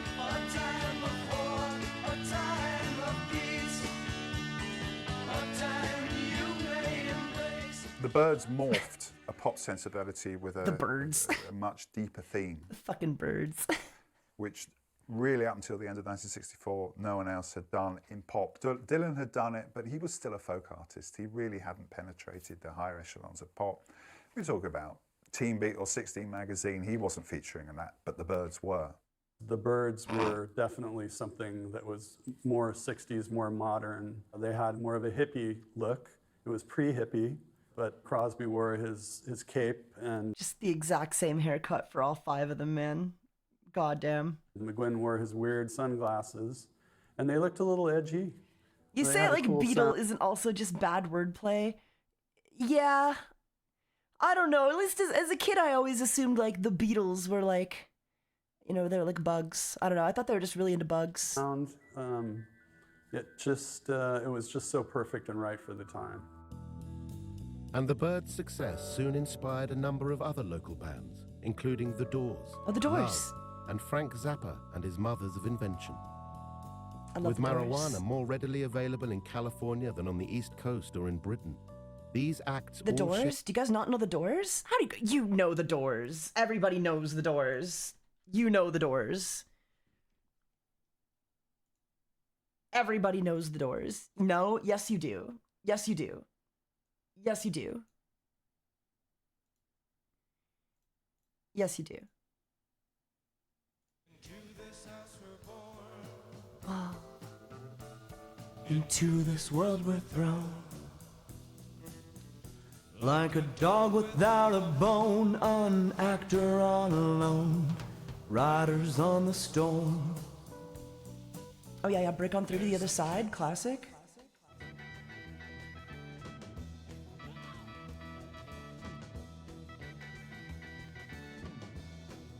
Oh, I like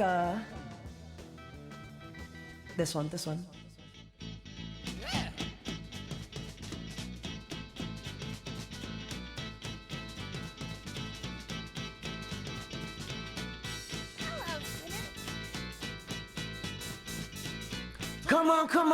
Come on, now touch me, babe. Can't you see that I'm not afraid? What was that promise that you made?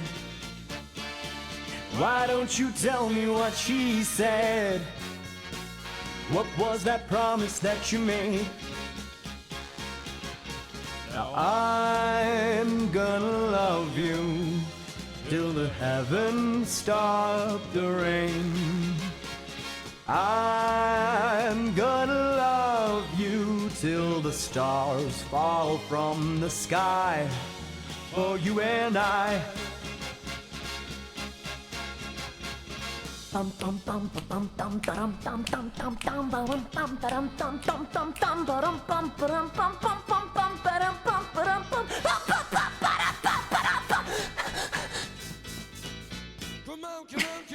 on, now touch me, babe. Anyway, everyone knows The Doors. Everyone knows The Doors. You don't need to pretend. They had an underground sensibility, a stoned mystique that distinguished them from the pop world. Wow. And they developed as part of a blooming scene. Its center of activity, the half-mile stretch of clubs and restaurants in West Hollywood, known as the Sunset Strip. Wow. Here, at venues like the Whiskey A Go-Go, the old Hollywood order was being dismantled, and the seeds of the coming hippie movement were being sown. Oh, it was everything. The Strip was this, you know. To be fair, most of the songs you play, I don't know of. How do you guys not know The Doors? And then there were some lesser clubs up and down the Strip, but the Strip was it was the heart. It was the mecca where you went. This is why I play these old obscure songs, because I want to learn you guys some fucking knowledge. Who was hip, smoking grass and stuff. But for those people who weren't into it, oh boy, smoking grass, eating ass. They were from another planet. You couldn't even talk to them. On previous days, like the Sunset Strip, when the Trocadero and the Macombo and the original Sierra. Can someone send the link to this video? Sure. Koji, could you grab a link to this video? Movie stars went to, and the you have untold pictures story of Charlie Manson. Chaplin and Marilyn Music Monroe from an and all unsound the mind. big names there, but it wasn't really accessible to normal Joe. You know, you'd see these pictures in movie magazines, and that's about it. Now, that group of people had gotten older, they started performing in Vegas, and teenagers took over the nightclubs. There didn't seem to be this separation. The musicians were doing their thing, and the audience was doing their thing, but it was all the same thing. You know, we were getting high, we were tuning into this, you know, this expressway to enlightenment. People were just communing with each other, you know, both mentally, physically, you know, we were in it together. Taiga, I'm young. And it was into this hip new world that Charles Manson and his 4 female followers arrived in late 1967. Cool. Immediately arranging a meeting with Phil Kaufman's contact, Gary Stromberg, who was a talent scout for Uni Records.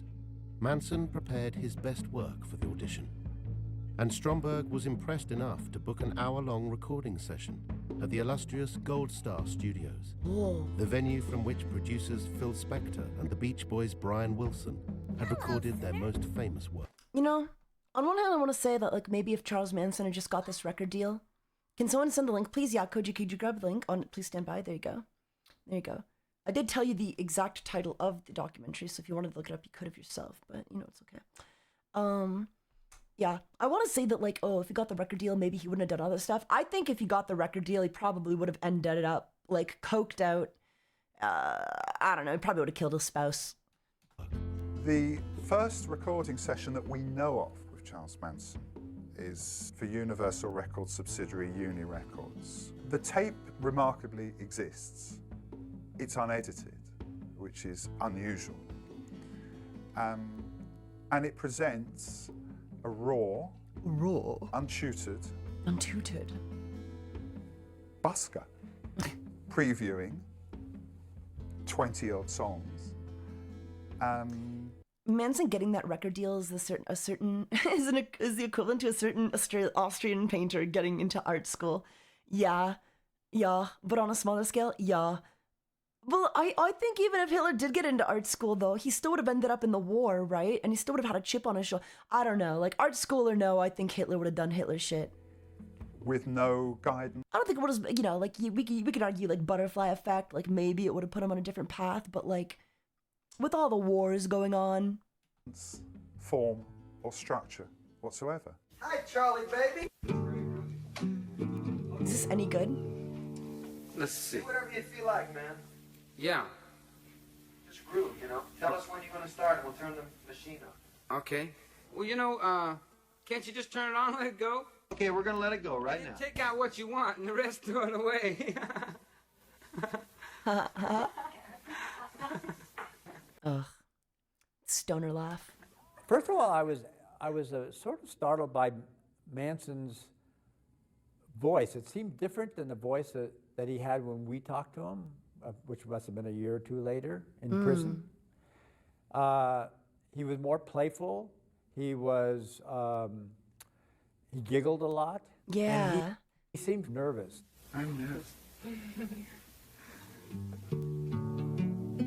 If I can make myself nervous, I should be able to make myself unnervous. Oh, yeah, he's fucked up. He's on shit. And it makes sense that it works both ways there. He seems younger than he is at the time. You know, he's in his mid-30s. And That's that laugh, yeah. They, I think, because, like, they have a lot of his songs up on Spotify. For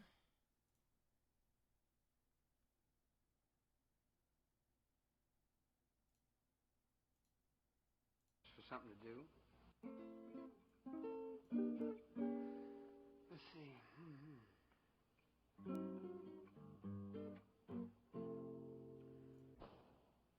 All right. Songs, man. I think this is it. Some of the songs that you wrote in prison. Sorry, I listened to this so much. I wrote them. It's the same laugh, though. I recognize that laugh, like... I got a bunch of other songs that other people could sing that are that I don't agree with. I wrote them. I got some songs that other people could sing very well, you know. You do whatever you feel, man. Yeah, well, then I won't do You know, whatever comes in your mind. Yeah, all right. Yeah. Right, so why don't you do some of the songs that you wrote in prison, man? Yeah. Those are the ones that are sad, man. You know. Groovy, let's get to some sad songs, man. Let's do it. Let's groove to some sad things. I'm down. All right.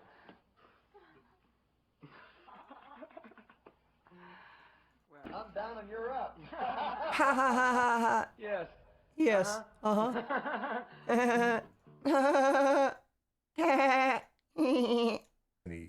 he really seems like, you know, he's like in his early 20s maybe when you listen to him. But he's also nervous as hell. And, you know, the kind of... I guess I don't blame him for being nervous. Command, you know, if you know, someone were to say to you, well, this guy is going to be like, you know, set-aside murderer and all the other stuff, but cult leader, you know, just going to be commanding people and causing them to do whatever he wants them to do. That just seems absurd. He's got like ideas for songs. He's got little sketches in his mind, and some of them really have potential. They seem like they could become something. Home is where you're happy. It's not where you're not free.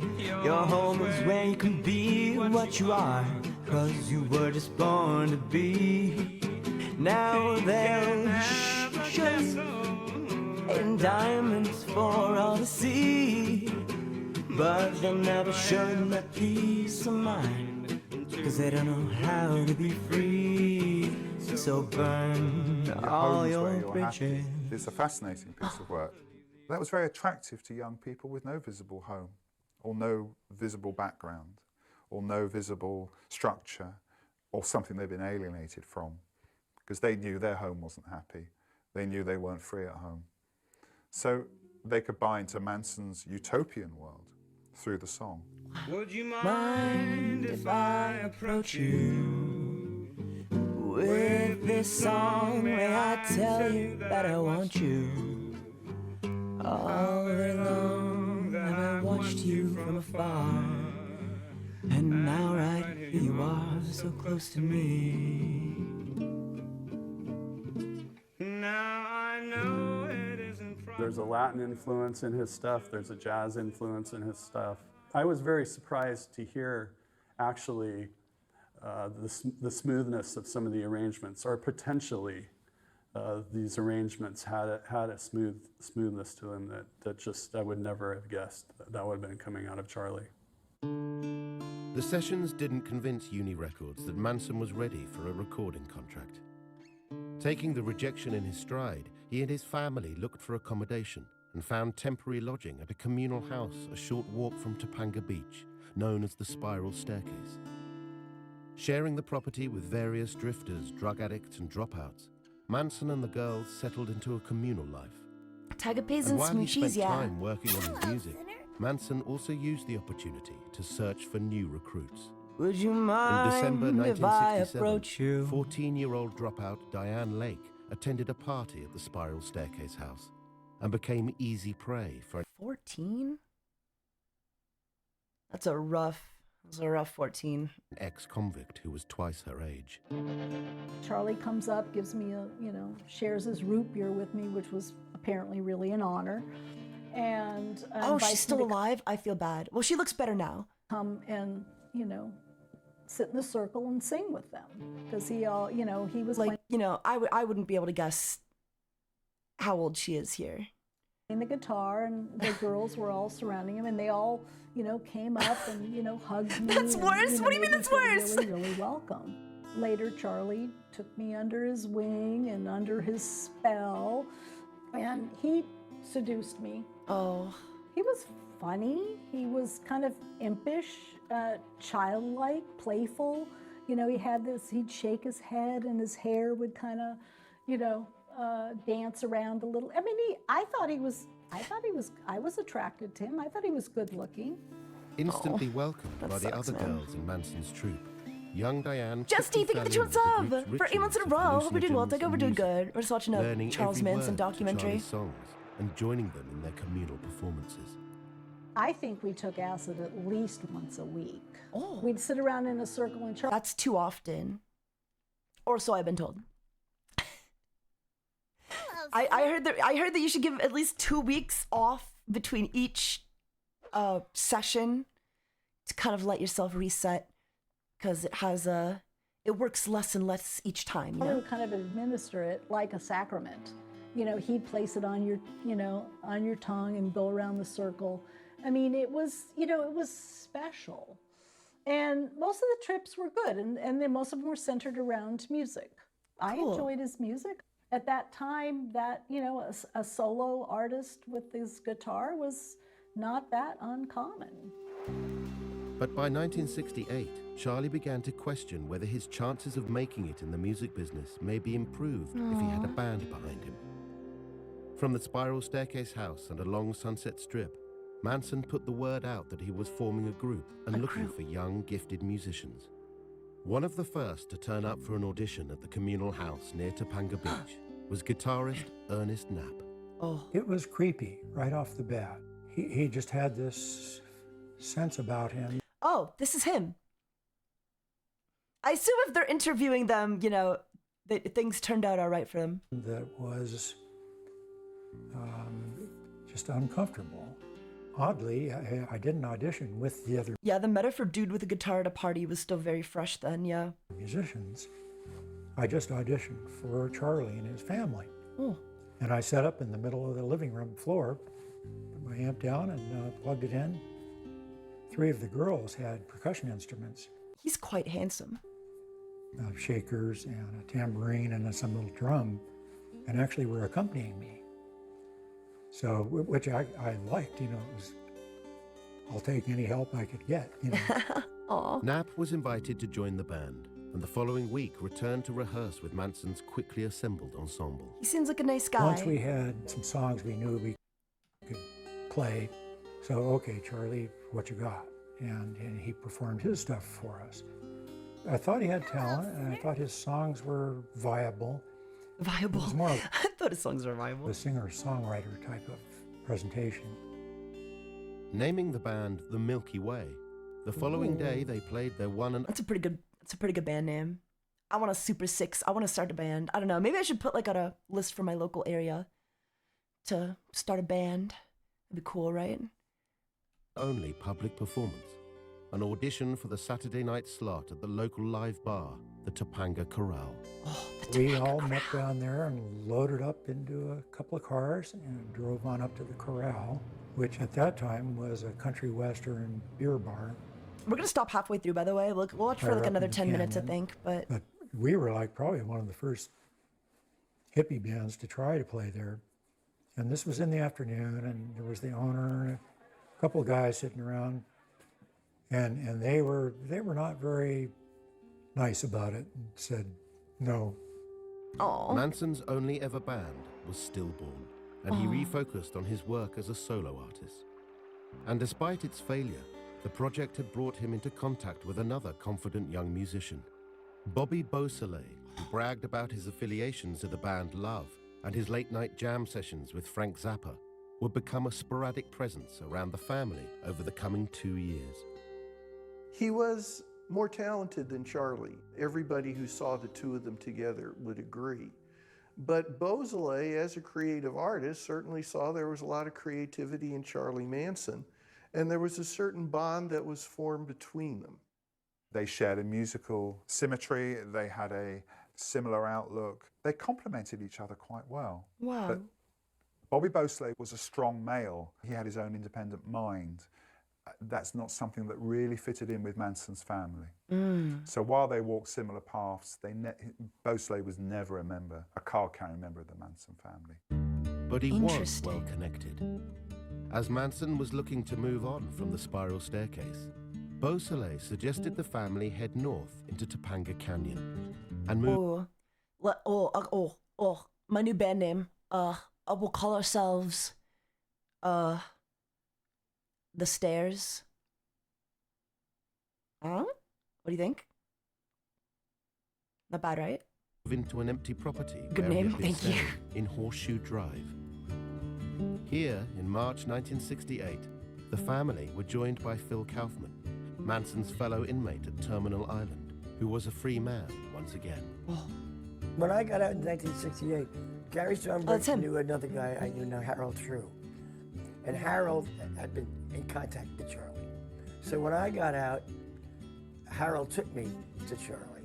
When I first met him after he got out, that wasn't the guy I knew in the yard singing The Shadow of Your Smile. As impressed as he was by Manson's harem of women, Kaufman was also amazed at the transformation in his music. Pretty sure every band that starts with And in the the has already been compositions taken. themselves. Ooh, what about like the thus, the they thems. He could see how these new songs Charlie was writing were being used to seduce more followers. He had a message. They have a meaning. They're kind of a Pied Piper meaning. Charlie went from Frankie Lane to kind of an acid music, you know. He was using it. It was a tool. Because the young people, younger than him, everybody's younger than him, were into the new music, so he put his lyrics to kind of a folky type. Ooh, because he didn't have a they band. slash them. And Look at Your Game Girl was the thing is, look at your game girl. Come Look with at me. your game, girl. What a mad delusion. Living in the... Did they mute it? They mute the goddamn song? There's a time. I'll play it. The Game Girl was... The time keeps on trying. You think you're loving, baby, when all you're doing is crying. Can you feel? It's certainly the most complex of all of Manson's songs of that period. It's multi-layered. He harmonises with his guitar. It has different tempos. His voice range is considerable on that. So it's a very, and it's hard to say given, you know, what we know about Manson, but it's a very, very well-crafted piece of work. I just, okay. Look at your game, girl. Look at your game, girl. What a mad delusion. Selling something. He was selling him. and they bought it. Who's out here striking Manson's music, yeah? His children were lost. And the hippie thing, peace and love, that was his bait. But the atmosphere in Topanga wasn't sinister. Peace and love reigned, and the family was beginning to Yeah, I feel like if any music should be conception free use, it should be his, right? Like, the whole reason he killed those people, the whole reason he killed those goddamn people is because they didn't sign him, and now they're claiming his music? Material SMH? concerns. With more new members joining the fold, he taught them how to live modestly, feeding themselves by visiting garbage dumps. Times were good, and these collective activities would find their way into the songs themselves. You're not poor, you have a garbage dump. You'll never starve as long as you have a garbage dump. I mean, you buy a piece of cheese, it's dated today. You can't sell it tomorrow. Yeah, Folger Coffee There's had it nothing coming. wrong No. with it. You can take it home, put it in the Awful fridge. thing that happened. I'll go home and eat it. And that's what Manson did, or I did. I was with him. You know, at first it's like, ooh. I did it too. You know, because some of the dumpsters were, you know, they're stinky. You know, they don't get cleaned, they don't get hosed out on a regular basis. But, you know, there was lots of cardboard in there, but there was also food. I mean, you know, some of them, you know, you'd learn when they threw the food out, you know, at what time, and so some of the stuff was still cold. We were eating America's garbage, if you will. When you're living on the road and you think Taiga, are you a fish now? Does that mean I have to get fish milk for my coffee now? Yeah. that trip, my friend. Just get them cans and start carving. Oh, garbage dump, my garbage dump. Why are you called my garbage dump? If you want to see who Charlie Manson would have wanted the world to see himself as, this is the image. Not the image of some monster who could make mindless robots go out and kill, but as a wonderful being who could exist on practically nothing and be richer than all the people who had all the things and might otherwise look down on him. But although the atmosphere within the group was tranquil, Taiga, can I for Phil claim Kaufman, you? Manson's constant sermonizing was becoming intolerable. That got old, you know. That got old, and I got wiser, and fortunately I got really wised up. You know, I saw the handwriting on the cell block. It was, you know, time to get out of there and divorce myself from him. The day I left, a friend of mine came pick me up, and he said, I gotta go, Charlie. He said, yeah, I know. You're still thinking, aren't you? You're still thinking. I said, yeah, I'm gonna keep it up. And I said, yeah, I'm gonna keep it up. Holy fuck. Communal activities may have filled. I gotta go. Yeah, I know. You're still thinking, aren't you? Yeah, I'm gonna keep it up. Holy shit. Their time. But Manson was also keen to make musical contacts. While he attempted to rub shoulders with the rock community living in and around Topanga Canyon, he also sent his followers to the Sunset Strip. Here they were to attract the attention of any musicians they may come across and effect an introduction to Manson. And in May 1968, two of the girls hit pay dirt. Ella Jo Bailey, who is known as Yeller, and Pat Krenwinkel, walking down a road in Hollywood, hitching. Car stops to pick him up. A young, good-looking guy says, "Hey, do you girls need a ride?" And he suggests that they go back to his place for milk and cookies. They think they know exactly what that means, but when they get back to his house, which is really a spectacular place, just off of Sunset, he really does offer them milk and cookies. And after a while, he says he's got a recording session, he's got to go. He hopes he sees them again sometime. He's in a band called the Beach Boys. The Beach Boys. They dutifully go back, and Charlie's asking, "Well, did you meet anybody? Did you meet anybody?" Well, this one guy who's in the band picked us up and took us back to his house. You know, what band was he in? The Beach Boys. And Charlie, that's it. He is jumping out of his clothes. Where's this guy's house?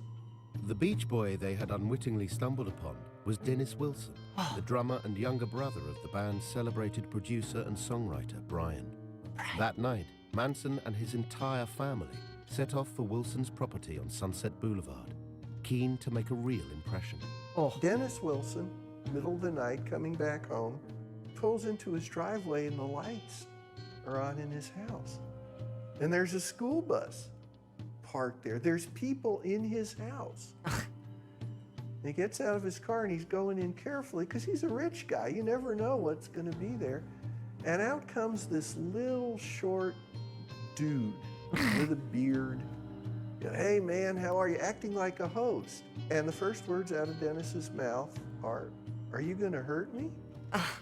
And Charlie Manson kneels down and he kisses Dennis Wilson's foot. "Do I seem like somebody's gonna hurt you, man? Come on in." And Dennis goes in, and there in his house. What the fuck? Is the Manson family making themselves at home. With half-naked girls sprawled around his house, Dennis Wilson was instantly enchanted by Manson and his followers. Really? Of all the Beach Boys... That worked? Huh? They had unwittingly met the one who would be most open to their charms. Dennis Wilson was 100% different from all the guys in the rest of the band in one important way. He was the athlete. He was the guy who went out and surfed. And of course, the girls liked him the most. He was, very ruggedly handsome, and he had a way with women. The other guys, were sort of like Brian is tall and gawky, and Carl is like chubby and taking guitar lessons, and Al's going to be a dentist, and Mike's working at a gas station is sort of like the jerk lead singer, Dennis Wilson was the embodiment of what the Beach Boys were about. Their first songs were about surfing. Oh yeah, he is pretty hot. He is kind of the hottest one there. And cars. Brian Wilson was writing songs about Dennis's life. And the family Touché, man. burst into Wilson's life at a perfect juncture. In the past year, the Beach Boys had suffered a series of commercial disappointments, with their in-house genius Brian Wilson losing artistic control of the band and mentally struggling following his prolonged use of LSD. Trying to refresh their tired image in the new hip world, in the weeks before the Manson family arrived, Dennis had been on the road for a tour that paired the band with the Maharishi Mahesh Yogi. Oh my god, that fucking guy. Isn't that the guy who's recorded being like, "The people are retarded"? This prominent Indian guru had been elevated to superstardom following his involvement. Or is that a different dude? Yet the combination of his speeches on Is that not him? Okay, we're gonna call it here anyway. We're at the halfway point by this point, so let's just call it there. But like,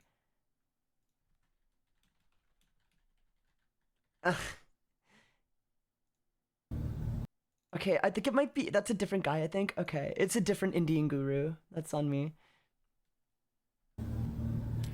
Because democracy basically means